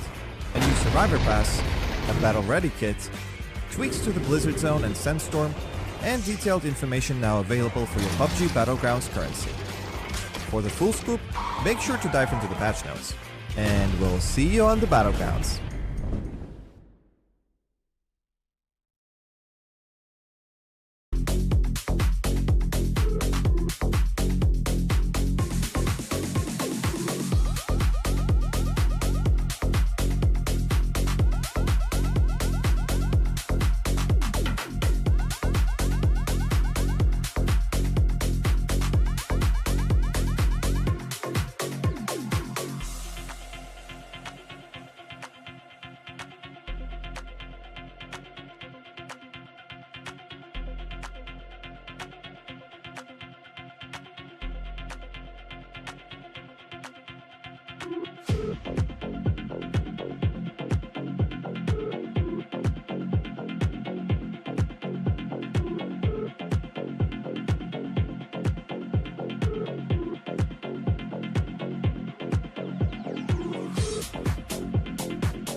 Back-to-back wins for DK, and they look locked now to go to the grand finals. Not much more that they would have to do. We've only got the one more game tonight, and then there's just the 6 tomorrow. So the reality of the situation is, Russell, and in a very top-heavy leaderboard, yeah, they probably don't have to do much more. I'm not saying that they can now sit back and get 0 points from 6 games, but for a lot of these teams in the top 8, we are talking about like only needing 20 to 30 points over the next 7 games. Yeah, absolutely. I mean, we made a point about it that game, but the top 8's now getting away from the bottom 8, which is probably worst case scenario for the bottom 8. I mean, I think in the previous game, the bottom 8 was getting closer to the top 8, and now it's completely switched on its head. Yep. Let's go to our top 5 kill leaders from the last match, and probably a good reason why. There was a lot of them that fragged out. No more than Fap though. He went and got 8 kills in that game for NGE. Newhouse, yeah, they picked up like 15 overall, something crazy. Nilty with 5, Long K with 6, Riz and Dynasty as well, 9 between the two of them. So what's interesting about it is none of these teams that are in the top 5 for kills obviously won the game. There was obviously the 3K DK, who were a 2K for a large portion of that game. So fair shout to them. They had the 11 kill win on Vikendi just before that. So for Danko Gaming, back-to-back wins, really good shout. But it's just been a night, Russell, where Vietnam is dominating. Can you look at that? All of those teams are from Vietnam. Yeah, and Vietnam, I mean, when you have Cerberus as the kind of benchmark to look at in Vietnam, then everyone below you is going to try and be as good as you, and that makes that elevates the region so much. I mean, I wish that would have been the case for OS back in the day when Atletico was dominating, but that's beside the point. When you have Cerberus as your benchmark, everyone else is going to try and be as good as them, and look at that. That is true. That is true. And right now, I'm kind of trying to see, because I'm still playing off match 4 leaderboard, not even playing off match 5. But I mean, as we saw, pretty much most of the Vietnam teams did there really, really well. So unless one of them got knocked down for like another one, prior to match 5, there was only one team which was in the bottom 8 from Vietnam. Out of the 1, 2, 3, 4, 5, 6 of them, which is again staggering, and that was Newhouse. And Newhouse just went and got like 15 kills and like 8 placement points and stuff. So they're in the top 8 now. So unless they've knocked someone out that is also from Vietnam, I'll be curious to see by the end of the night. And I guess we'll see when we get into this game. There's a very good likelihood that 6 out of the 6 Vietnam team are in the top 8 and going into the grand finals, which is, I mean, insane. Yeah, prowess in that region. But sure. It also means that there's only currently one team in the top 8 in the grand final, that's Cerberus. So I guess it does probably make sense. All those, and for the Thai fans there, of course, you've got Deraton 5, Biram, Q Confirmed, Purple Mood. They're already in the grand final. So that is probably why, for those maybe just tuning in, why there is so much Vietnamese dominance. They all missed out in grand final except Cerberus, who only just got in 8th place. Yeah, I feel like... But hey, they're coming. Revenge time. I was going to say, I feel like in a different universe, or maybe you play those games on a different day or something like that, it's Vietnam instead of Thailand who qualifies for the top 8. But, I mean, look, we get to see action from those regions regardless. We got to see Thailand in the group stage, and now we're seeing Vietnam dominate in the last chance quals. And honestly, it's probably unfair for the rest of the lobby. If Vietnam is this... I mean, kind of heavy on the fragging side of things in a lobby like this, I feel like it's just unfair for the competition. Yeah, I'll definitely agree. Final game of the night, Russell, into map 6. Yeah. What do you want to see from this? Well, we're not going to get any hot drops with the intent to disqualify a team or make them not qual, which sucks. We're going to have to wait till tomorrow for that. Am I allowed to say an island finish? Am I allowed to say a prison finish? If I'm being reasonable, you know what I haven't seen in a while? A Minas finish. Just dead center in the middle of Minas where they're all playing in and around all the industrial stuff. I want to see that, but I also want to see, because obviously going into tomorrow, we don't want to have it just be a lockout. So I want to see Unicorn, Nosh, AAP, 4-Man-Bo, and everyone below them catch up to the top 8 this game. All right, well, that's what Russell wants to see from the final game tonight for the PUBG Asia Super Cup. A reminder that we will be back again tomorrow night, where we have another 6 games for these teams, which will then round them out. The top 8 will then move on to the grand final series, which is going to be 4 nights of action, which is actually pretty good for us. I mean, not many of these inter-regional tournaments will have 4 full days for just a grand final alone, when we've already had group stage into last chance. The beauty of the Asia Super Cup is that it really does a good job of emulating a PGC level tournament, but for APAC. Yeah, that's more games than what you'd play in a PGC final. So you know that the best team is going to win 100%. You can't have it any other way when you're playing that many games. What do you want to see, Jake? I didn't ask you back. What do you? And you can't take anything that I said. You're not allowed. That's fine. Very quickly, before I do answer that, and of which I will, Unicorn, the only team from Vietnam that's not currently in the top 8. So there you go. And they're in 9th. Not far away. Yeah, so I guess you could say all of the 6 Vietnamese teams are in the top 9. What do I want to see from this game? I want to see Day Trade do well. I want us to, stop harping on. Oh my goodness, that's not Island Circle. That has to be. Okay. Don't jump the gun. Listen, I'm gonna just say I want Day Trade to do well this game. But if that does go to the islands, good luck. It's just a crapshoot, right? You just throw a dice, and whatever it lands on, that's what wins. So now you kind of have to look at the teams that are close to the coast, Arctics, Newhouse, and AAP. They're going to probably want to position... I mean, okay, it's been so long since we've seen an island circle. I wonder if they even play for it. But back in the day, when you were seeing them slightly more often, rare still, but slightly more often, people would position for boats. They'd get there early. They'd kind of just have 1 or 2 people at the boat just in case. Because obviously, if you get to the island first, you're in a fantastic spot to get a top 5 placement and some kills. So I'm wondering if any of those teams close to the coast are going to do that, or whether the concerns for an island circle are no longer in PUBG Esports in 2024. Well, what did you guys want to do back when this happened? What was the plan? I wasn't on the team. Oh, that's right. You weren't on the team. I was in NA being a terrible player, okay? Yeah, so true. Was that Ghost Gaming at the time? No, that was Wildcard at the time. Wildcard, right. Okay. Yes. Well, I didn't get that trauma. If there is a chance for an island circle, we have been given the phase 1 variation of it. The question is, does it activate P2? Now, from memory, it basically has to activate P2 or it won't go there. Have you ever seen it shift on P3? Don't think so. I don't think so. I think you're right. Yeah, every time I've seen this, it's like P2, just hard shift out to the east, and then it starts to center up. So fingers crossed for phase 2. I will also say that you shouldn't really see teams overcommit for those islands. I kind of want to see teams maybe get in positions where you look for a boat, and then maybe you can play off of that. Even, you know what's crazy? You could even sit like South Resort, try and find a boat. If you find one, just sit in the blue P1 just in case. It's probably this circle, it could actually be worth it. I don't think that would be a bad play. Because you don't want to be swimming to those islands. No. Also, the other thing that back in the day we didn't have is like pickup system, right? So, you're right. You're right. That's something that you can also right. kind of use as like, you know, for those teams that we kind of see out towards like a Cantera, and we're like, oh, they're not going to be in a good spot, yada, yada, yada. Don't be surprised if you see like 3 pickup systems being used. In fact, Daytrade's using one right now from Jumisera. Imagine they just full commit to the island. There's no doubt in their mind that it's going to be an island circle. Nah, that you can't would be do ridiculous. that. You can't. But if you're in Daytrade's spot, maybe that's what you have to do. No, I'm kidding. I mean, they wouldn't. They would never. They'd go to the unplayables or something close to that, regardless. Although I wouldn't be surprised if we see the perfect C2 pop emergency parachutes. I wouldn't be surprised if we see. I mean, if these guys are paranoid, like 3 emergency parachutes just pop up in the next minute or so, ready for the phase 2 pop, and then of course they're all going to go towards the island if it does go that way. I guess maybe worst case, can it even go back? I don't remember it going back to mainland if it goes out to the island, but maybe it's like the P2 pop goes island and then it goes back to mainland. No, I don't think so.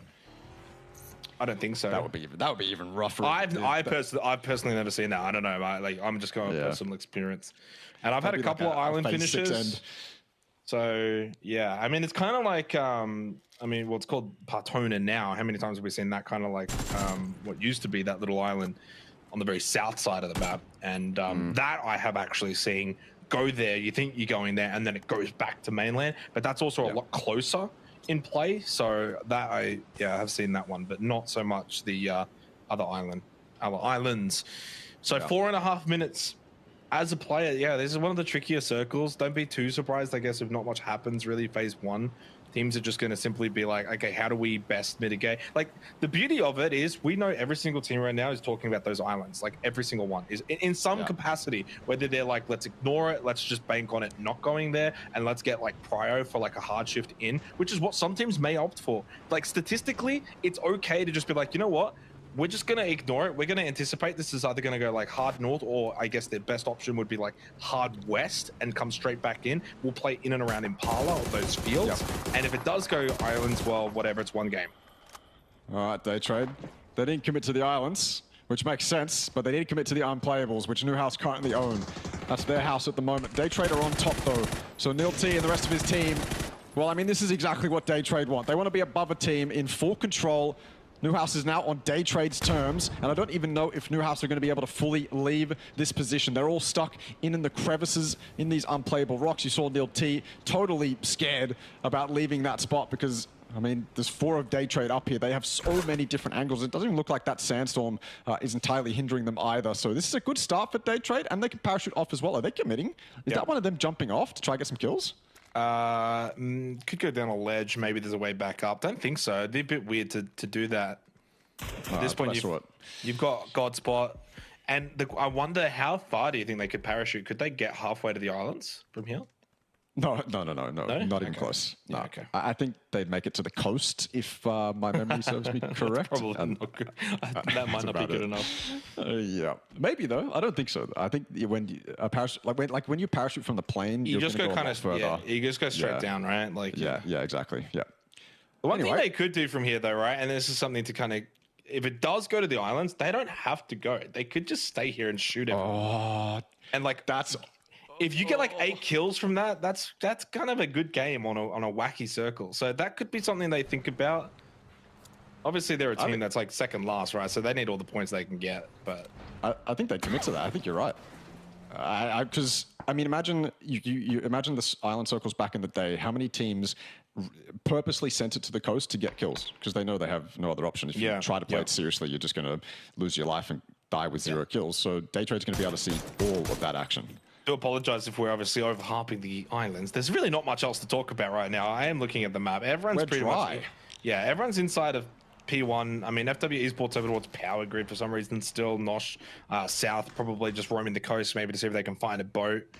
Other than that, like even the players themselves are like just sitting in anticipation as to what's going to happen for phase 2, because there's not that many circles in PUBG where it can make such a dramatic change, and this is one of them. Teddy catches Vinamilk on top of the long building. He gets away, half health, and into a vehicle. I don't think Teddy's going to get this kill. No. All right. Well, we'll never know. Ooh, close. But no cigar. Unlucky. Only a couple minutes now, or 1 minute to be specific, until we know. Do we look stupid for hyping it up? Or are we going to look like prediction gods? I mean, it's not so much stupid for hyping it up because it's a reality, right? Like this is a P1 circle for islands, so. I mean, look, I just want to see it. We're on a dry spell of island circles. I do. So I'm hyping it up as much as I can. I'm going to be very blue-balled if we don't get to the islands. That's all I'm saying, Russell. I'm going to be very. Yes. I'm going to bed. I'm going to bed tonight. I'm going to be super upset. Yeah, you and me both. What a missed opportunity it would be. If there's a chance that someone could persuade the circle to go a certain direction, how would be the Someone. chance? Who's that someone? Anyone with access to the back end. No, honestly though, for a circle that's half water, half being unplayed, there's only 2 people dead. Yeah, so. I was kind of thinking that as well. I mean, to be fair, you can play a lot more of the unplayables in this area. So obviously, like Daytrade's able to play up on this rock and New House as well. Although I think they've fallen down to Impala, maybe halfway down. All right, 3 seconds. Can we see that map? I want to see that pop. I need to know where we're going. Please show me the map. I have no idea. Oh, no! Don't go. No! God damn it! No, can we get? Oh, I need some Fs in chat. We all wanted it. Let's be real. Come on. Look at Honestly, look at the pickups. They timed it. Yeah. Now these pickups are not for this current circle. I want to make that very clear because I think TE is one of them. You can see where it picks them up. They were ready to go to that North Island, which is typically where it finishes if it does go. So these were in anticipation of the drop of the pop. They can now 2 options: ignore it, don't take it, which is what TE I think might like to, or you send one up, get info. I don't know where else you'd want to take this with the circle. Like the expendables don't need to go anywhere now. Yeah, I mean, it would just be unplayables, but I mean, a couple of them are already taken. The one close to TE right now they could get on top of, but I think that's lower than the other one, so it would just be riskier. You'd be totally exposed to the rest of the circle. So yeah, I mean, they are taking it actually. Oh, wow, yeah, they are actually. That means, did they not have vehicles? Because I mean, it looks like they were maybe playing outside that compound. I guess going to give that up. Well, committing to the industrial part they're going to now is not a terrible play. No, especially because the unplayables are probably going to make this one go. They could get shot out of the sky, Impala. though. That's one issue I'm thinking of, like getting shot out of the sky when you're parachuting down. Well, it looks like they've already hit the ground anyway. Okay, well, they sent her up. But, I mean, again, we know what those pickups were for, though. Yeah, of course. Timed it perfectly so that they would go on the drop. They would have been first over. Everyone else would have been, chaotically trying to swim. Some would have tried to get some boats. It would have been a lot of fun. And we don't get it, Russell. We don't get it. No, we don't get it. I'm devastated. Although, what if it goes there now? Is that possible? It's not technically the water shift. Well, I mean, it's technically not impossible, but I've never seen it happen again on a phase 3 circle shift. If it happens, we could be seeing the first time ever. I don't know. I'm on some real hopium right now. Yeah, I think you are. Cracked The up on bottle hopium. is bloody empty, mate. It's gone. It's been used. Oh. I will say for this circle shift, like it's still kind of far north. A lot of teams to the south. A lot of teams have actually done a really good job of like, you know, banding together in these areas. You've got 2 teams in Impala, 1 on the unplayable hill outside of Impala in day trade. You've got 3 teams around the industrial area. DK and PMA right now on our screens are obviously kind of sharing around this compound, although Teddy probably doesn't want to get too friendly with DK. He starts to push over, and then there's a wealth of teams up to the north. Nice double tap. Well, we got to see it kind of from both angles. It originated from Teddy's POV, and then we got to see Jun get knocked on the second shot. Really clean and rapid. Hoang, though, watching the back of this building means he's quite safe. Teddy pushes that, he dies. Yep, he does for sure. That was still very quick. I thought Teddy was exposed. Oh More my God. headshots from the SLR. Come on, Never follow it mind. up. Just go for it at this point. Underarm Could be good. Oh, he doesn't. No, it doesn't want the flush. They got him. They hit the windowsill. Oh, It's gonna my go out. God. He got the kill anyway. I don't even know what just happened. He didn't even mean it. Okay, I don't even know what to make of that. I'm kind of lost for words. Hoang's pushing though, trying to get it done. DBS and Jervis is there to get the trade. This is just chaos. I thought this was going to be smooth off the back of Teddy's knocks, but it has been the exact opposite. Teddy goes down, he loses his life, but he did a fantastic job to start that off for PMA, and they win the entire fight off the back of it. Yep. That was a funny old fight, but credit to PMA. Well, for Dankoa Gaming, from back-to-back wins to dead last in the final game of the night this evening. But hey, in terms of the overall night, what is that, 58 points? It's a little shrunk at the moment. And yeah, we don't get to go to the islands, Russell. And so, you know what's interesting, though, about this circle still is the unplayable is going to be in. Now, Miramar's a bit different these days. Like there's been that change up in terms of the unplayables. It's not like what it used to be. Like, I'm pretty certain there are certain unplayables that are actually no longer, like, quote-unquote unplayable because of the pickup system. So I don't even know at the more, like, this can go anywhere. They changed Miramar a bit, smoothed it out. There was that rework a while ago. So, yeah, you're kind of hoping that they were fair with the unplayable quadrants of the map, or unplayable rocks of the map, sorry.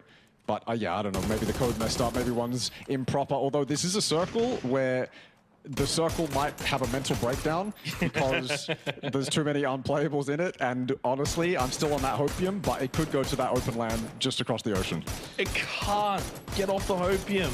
Stop it. I'm sorry. I'm sorry.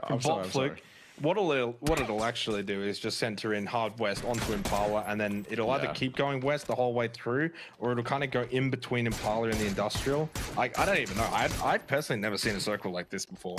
Like, this is crazy. Well, pretty sure, yeah, you're right. It's just going to take out the priority unplayable. That was the slowest moving car, by the way. It's going to take out the priority unplayable, whatever one has highest kind of shift off priority. I think. Well, doesn't it prioritize water over the? Doesn't it prioritize water? Well, yeah, but it's gonna go from water, and then I don't know if it takes into account another unplayable. I think we're waffling a bit. No, we are waffling, but for good reason, right? Because I'm trying to figure out where the hell this thing is going to go, and so are the players, right? Like, this is something that they have to do on the fly, Russ.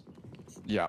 Oh, honestly, this could be day trade ending up. They're going to get shifted off eventually when it comes phase 8 time and things like that. But for the moment, if this circle goes off water and doesn't really care about the unplayables, day trade could get shifted on and be in a fantastic spot here. Yeah, I mean, look at Impala right now. It is absolutely stacked right now. You've also then got Industrial. 1, 2, 3, 4, 5 teams inside of Impala. Then I'm not even counting day trade on the unplayable hill of Impala.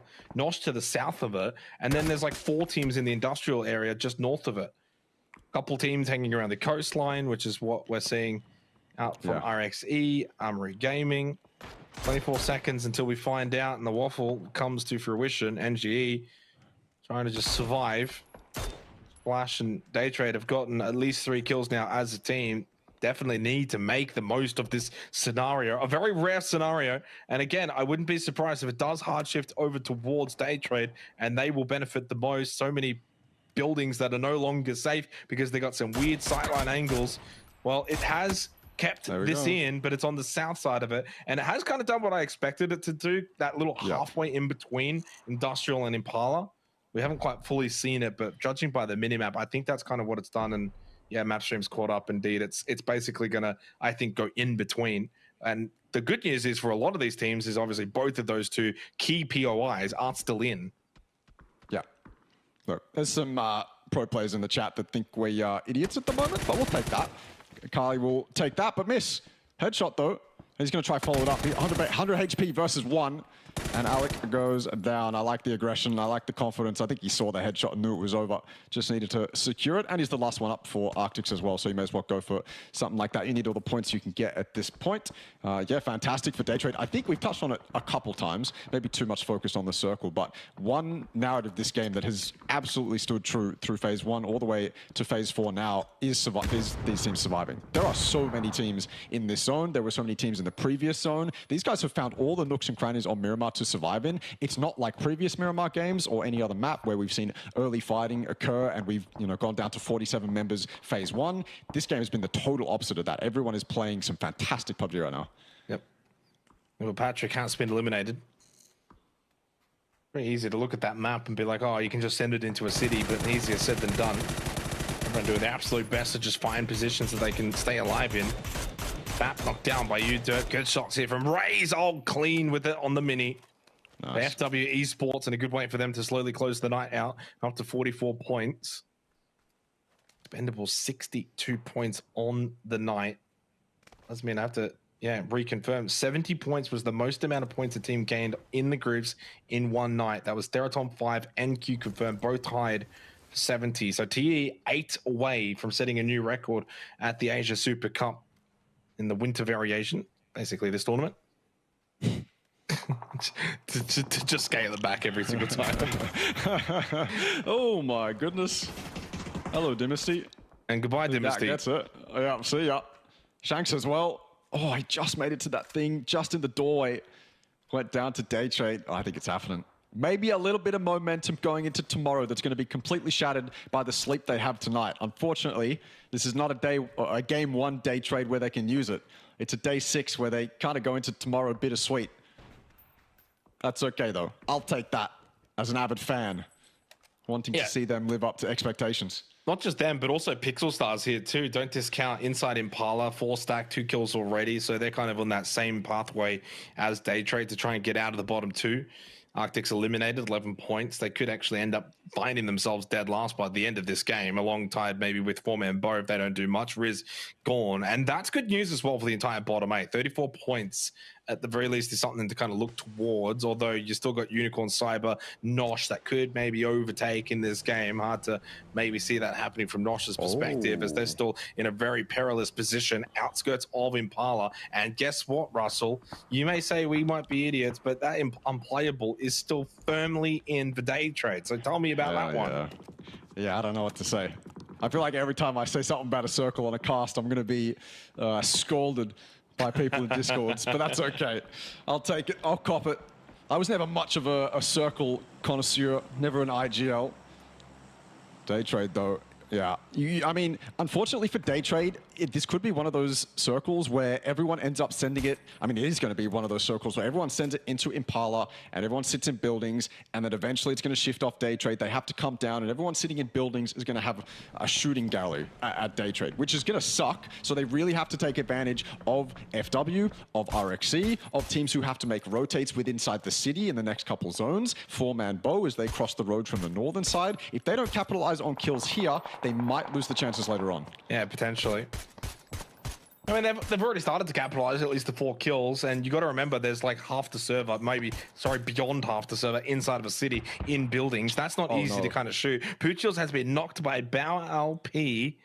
RXC, to their credit, I think you kind of got to give them more of the plaudits here in the way they've pushed up to this mountain. It's not easy when the team above you has such a high ground advantage, but they've got a second knock as well. I think that's 3 overall when it was started to where they've gotten to, and nothing really in response here from Daytrade. So even despite having the highest of high mountain peaks, they're still losing this battle to Raptiak Esports. Shots again landing here from 6, 7, 8, 9, helping his team get to the base of this mountain. But yeah, Daytrade, again, they don't have much else to shoot at, Russell, so I don't blame them. Like, everyone inside of Impala, 1, 2, 3, 4, 5, 6, 7, 8 teams, 9 teams inside of Impala, 10 if you include 4-man Bo just on the outskirts of it. And then there's RXC and Daytrade. So, I mean, what else are they going to shoot at? Yeah. That was fantastic cover from RXC. They had 2 anchors and then 2 pushed up in the car.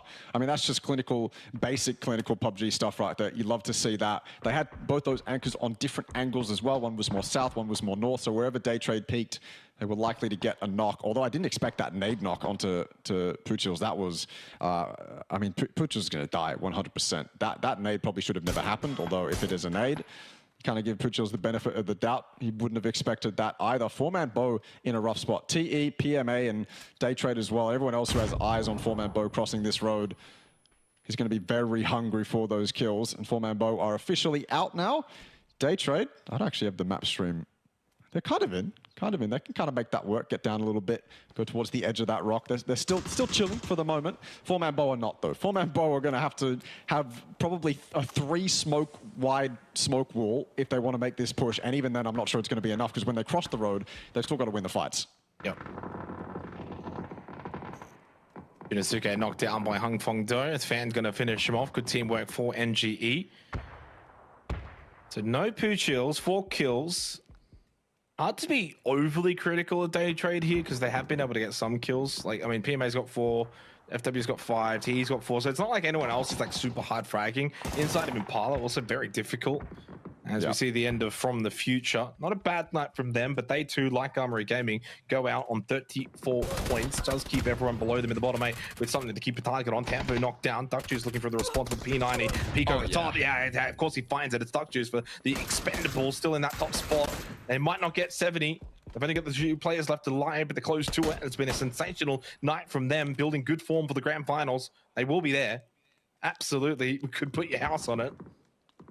I mean, I won't. Just you never know. But Pixel Stars, 3 kills for them, and still 4 players alive. And okay, yes, with a good knock on the Jervis, and that might temporarily shift Day Trade back to last. No, apparently no. I guess not. Both tied. Absolutely tied. Yeah. Pixel Stars stuck on the stairs. A lot of crate weapons in this endgame right now. That P90. As long as he keeps that thing alive, it is going to be lethal in a zone like this. And on a player like Duck Juice, well, he can make that work wonders. PMA under a bit of pressure. Nade's coming their way from 777. Duck Juice all the way below them as well. They do kind of have to make that push, but not right now. Still in zone, but if you're TE, you're concerned about PMA potentially pushing out and using their high ground advantage. I suppose RK as well is stopping any of these teams pushing, really. Although TE looks like they have the freedom to get the nades off, and now that has to be the push. Gets you deeper inside zone, it gets you kills. You'll throw a couple more pieces of utility, confirm the kill as well. And maybe a flash of smoke, maybe another nade behind the crate. I mean, it's a spot you'd look at and you'd go, yep, he's over there. Blue zone grenade to deny that space as well. And the flash. This is clinical from TE, but they're not yet making the push. And I have to consider why. Maybe it is Jing, maybe it's FW, maybe they have info that making that push wouldn't be smart right now. Either way, they're delaying it maybe a little bit too much for my liking. Obara knocked by U-Dirt. Okay, yes, though, with this M249, talk about perfect weaponry to have up close to the close quarter combat scenario. Jafeng getting that revive on to Capybara. Pixel Stars certainly not going to give up on this scenario just yet. Look at that with P90 from Jing. This is a player that we've already seen clutch up on Miramar. Pixel Stars feeling confident too that they can continue to play kind of the outskirts here, and it continues to just center on these unplayable mountains. I mean, I don't know what else to tell you, Russell. Yeah, look. It could have gone fields. It could have gotten away. It could have done whatever it wanted to do, but it just keeps going here. Day Trade dropping. Look at the map. Day Trade and RXC and Thanahan and Bao LP with a double knock onto Flash and Nurins. As soon as they come down from Mount Olympus, they fall, coming crashing back down to earth. 5 kills, but only 10 points for Day Trade.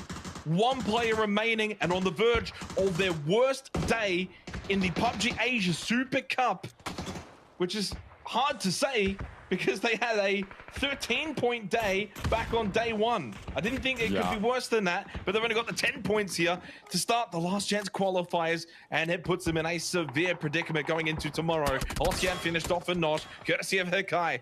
Lots of pressure on all of these teams. The Expendables, shots from Dark Juice, he backs himself in. Last one standing, he certainly can't go down. Well, that's the end of TE for tonight. RKS doing a good job from top position, but they've lost Jing, they've lost Xiaofeng, but Pixel Stars still in bottom spot, need to survive a bit longer here. Phase 7, still 10 teams alive. You know, in a spot like this as well, everyone's also vying for placement points too. By the end of this Phase 7, there aren't going to be that many teams alive. There's going to be solos all over the place, and a couple of these teams are dead for certain. There's just not enough space to fit them. They can't climb up to the unplayables guaranteed. Only RXC really has control over those. So there's not going to be many teams left alive. I am Pete doing God's work for PMA right now. Capybara, last one up for Pixel Stars. NHE looking on the sideline, hoping for something. Pete gets it done. Excellent play so far from him. He's going to fight his way into, but he's going to be one of those solos I was talking about, that you can fit a lot of players in a zone like this, but I don't know how many really you can get. Nosh, look at them. What a rough spot to be. Out of zone. Fang with the perfect angle. If they go over or under, it doesn't matter. Fang's going to get him along with the rest of NGE and anyone else who's looking this way too. Looks like just NGE for the moment. Pete surviving. He got himself into. Oh, never mind. I think I'm going to eat my words. He's getting shot at the moment, but I think he's just in zone. Udirk going down. That's another team eliminated from this NHE. Teams going out by the second at this point. And there's just not enough space. Unicorn Cyber, the last Vietnamese team that's not inside of the top 8, 3 points away, could dislodge Armory Gaming from Thailand. Fat caught on the outside of that building, courtesy of Belmoth. He's down to 3, 2, 1, 0 bullets, but he confirms the kill. Still has a little bit. I think he's just got maybe something to pick up. Yeah, back up with the M16. Yeah, and so another point though, and 13 now for Day Trade, matching their day one performance. So at least it's not like total nightmare scenario. It's not great. Certainly can't be too happy with themselves, but out of the bottom 3, and at least giving something maybe to think about going into tomorrow. It's not going to be the most biggest gap to that 8th position, really 8th, 7th, and 6th, all around the same amount of points. So it's not total disaster, but they will need to start well tomorrow. That's for sure. Yeah, absolutely. Look at FW as well. Belmoth could be FW's undoing, but not right now. Maybe in a previous zone when they had, as you said, Mount Olympus, but not right now. He's going to have to calm down. And this is not like a scenario where he's coming down and they've got, you know, upwards of 8, maybe 10 kills or something like that. It's a scenario where they've got very little from a spot like that. Not nothing, but still probably little from what they were expecting. And they're almost certain to be dead. He's just hoping for any placement points he can get. Bang's going to probably die to the blue here. Just see where he can get done. FW's in a fantastic spot. If they can take the time to climb these unplayables, they're going to have full vision over everyone scrambling to get out of Impala right now. NGE, they're certainly not done though. Shotgun jumps over the wall, and of course he lands it. The mid-air accuracy of the shotgun is going to get it done. Nosh, they survived for a little bit longer than I thought they would, but they're losing players now going down to the blue.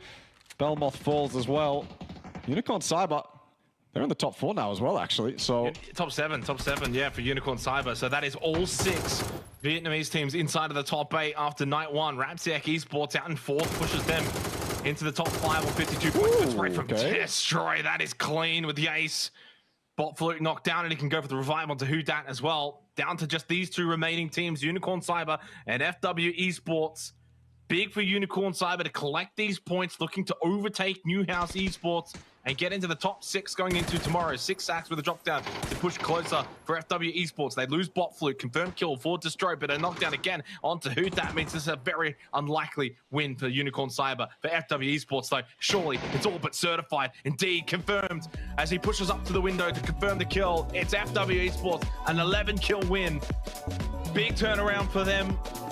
After a disappointing group stage, they've been hot here in the last chance qualifiers, but they from Thailand, yes, it's been Vietnam's night though, Russell.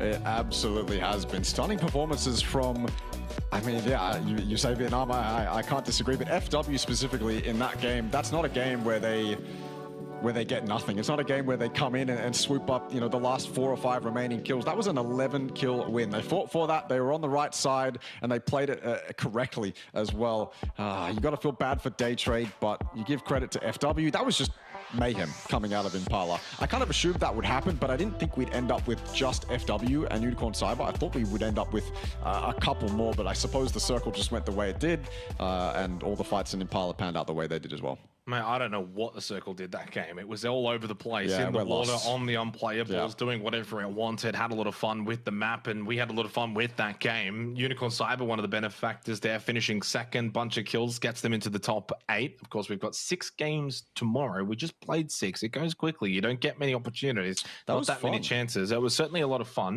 It was a good night.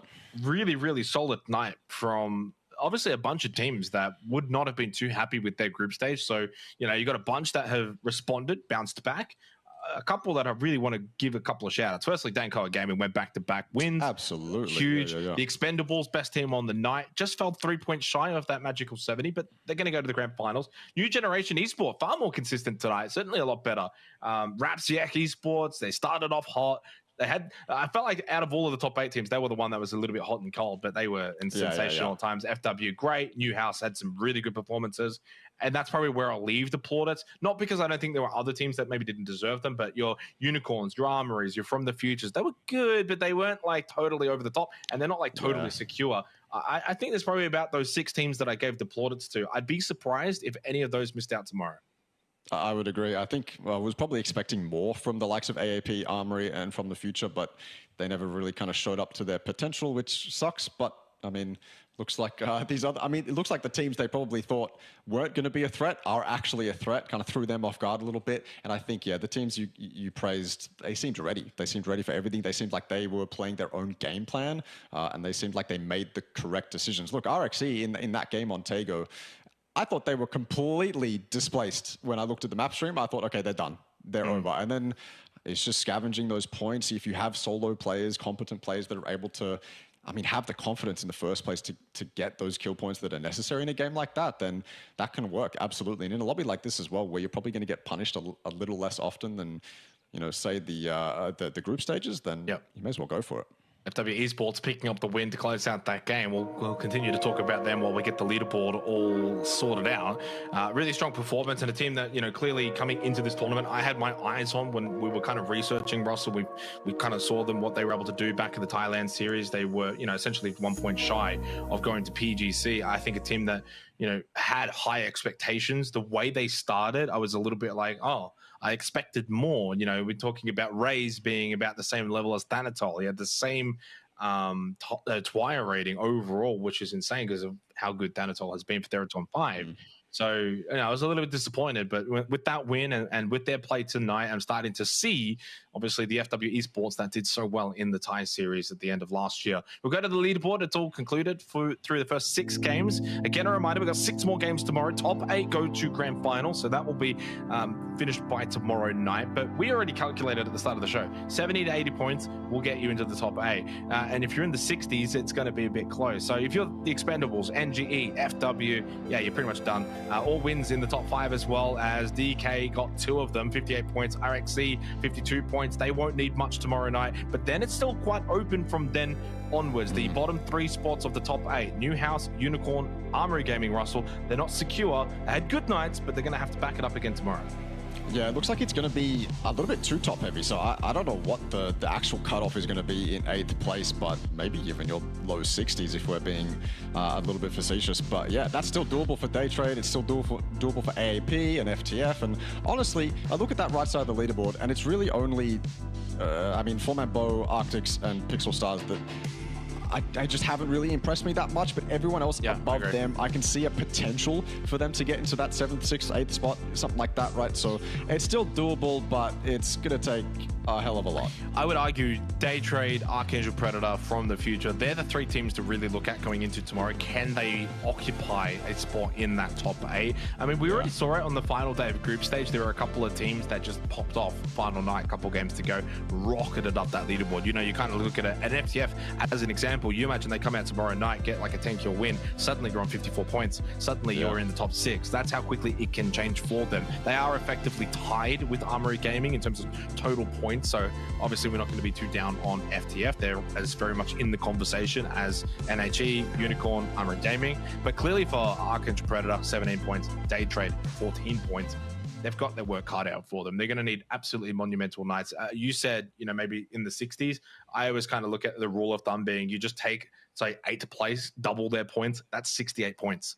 right? Yeah. So 34-34. So again, I agree with you. I think maybe low 60s could get the job done, maybe 66 points or so. That means Day Trade will have to go out and get 50-something points. You kind of look at what their night 2 was. I think it was 53 points in the group stage. They are capable of doing that, not just based on this tournament, but obviously you think about holistically as a team, what they've been able to do overall through in their careers. They are good enough. They can go and get 70 points tomorrow. Oh, we just haven't seen it this tournament, Russell. No, we haven't. And I mean, I'm really hoping that they go out and have a monumental night, but we just haven't really seen it from them. I think, okay, day 1, where they were terrible, you go, okay, we just change something up overnight and see if it works. They've got to do that again for the second time in this tournament, I feel like, and just kind of hope it works out. Yep. All right. Well, that's us done for tonight here with the PUBG Asia Super Cup. Big thank you to everyone for watching, tuning in. Hit the subscribe button, follow, whatever it's called here on Twitch. We'll see you tomorrow, of course. The final 6 games here for the last chance qualifiers, top 8, to determine who goes to the grand final will be same time tomorrow. So hopefully we can see you all there. We started off with an absolute banger. Had probably the most competitive lobby in years. Good nade like this before. Hold it. Off an emergency parachute. That should be good enough. The spray coming out. That's 1. That's 2 there. Oh my. And no trades to come through. The Groza. It's sharp. It's 3 for B2. So slightly doesn't let a single shot here. Onto Axel driving by, but he hits the flick headshot with a mini. That's a little bit better. For Irrelevant. Great spotted. Top floor. They've seen him. He gets the knock on the Savvy. Does he get a second? He does. Onto the Bam Bam.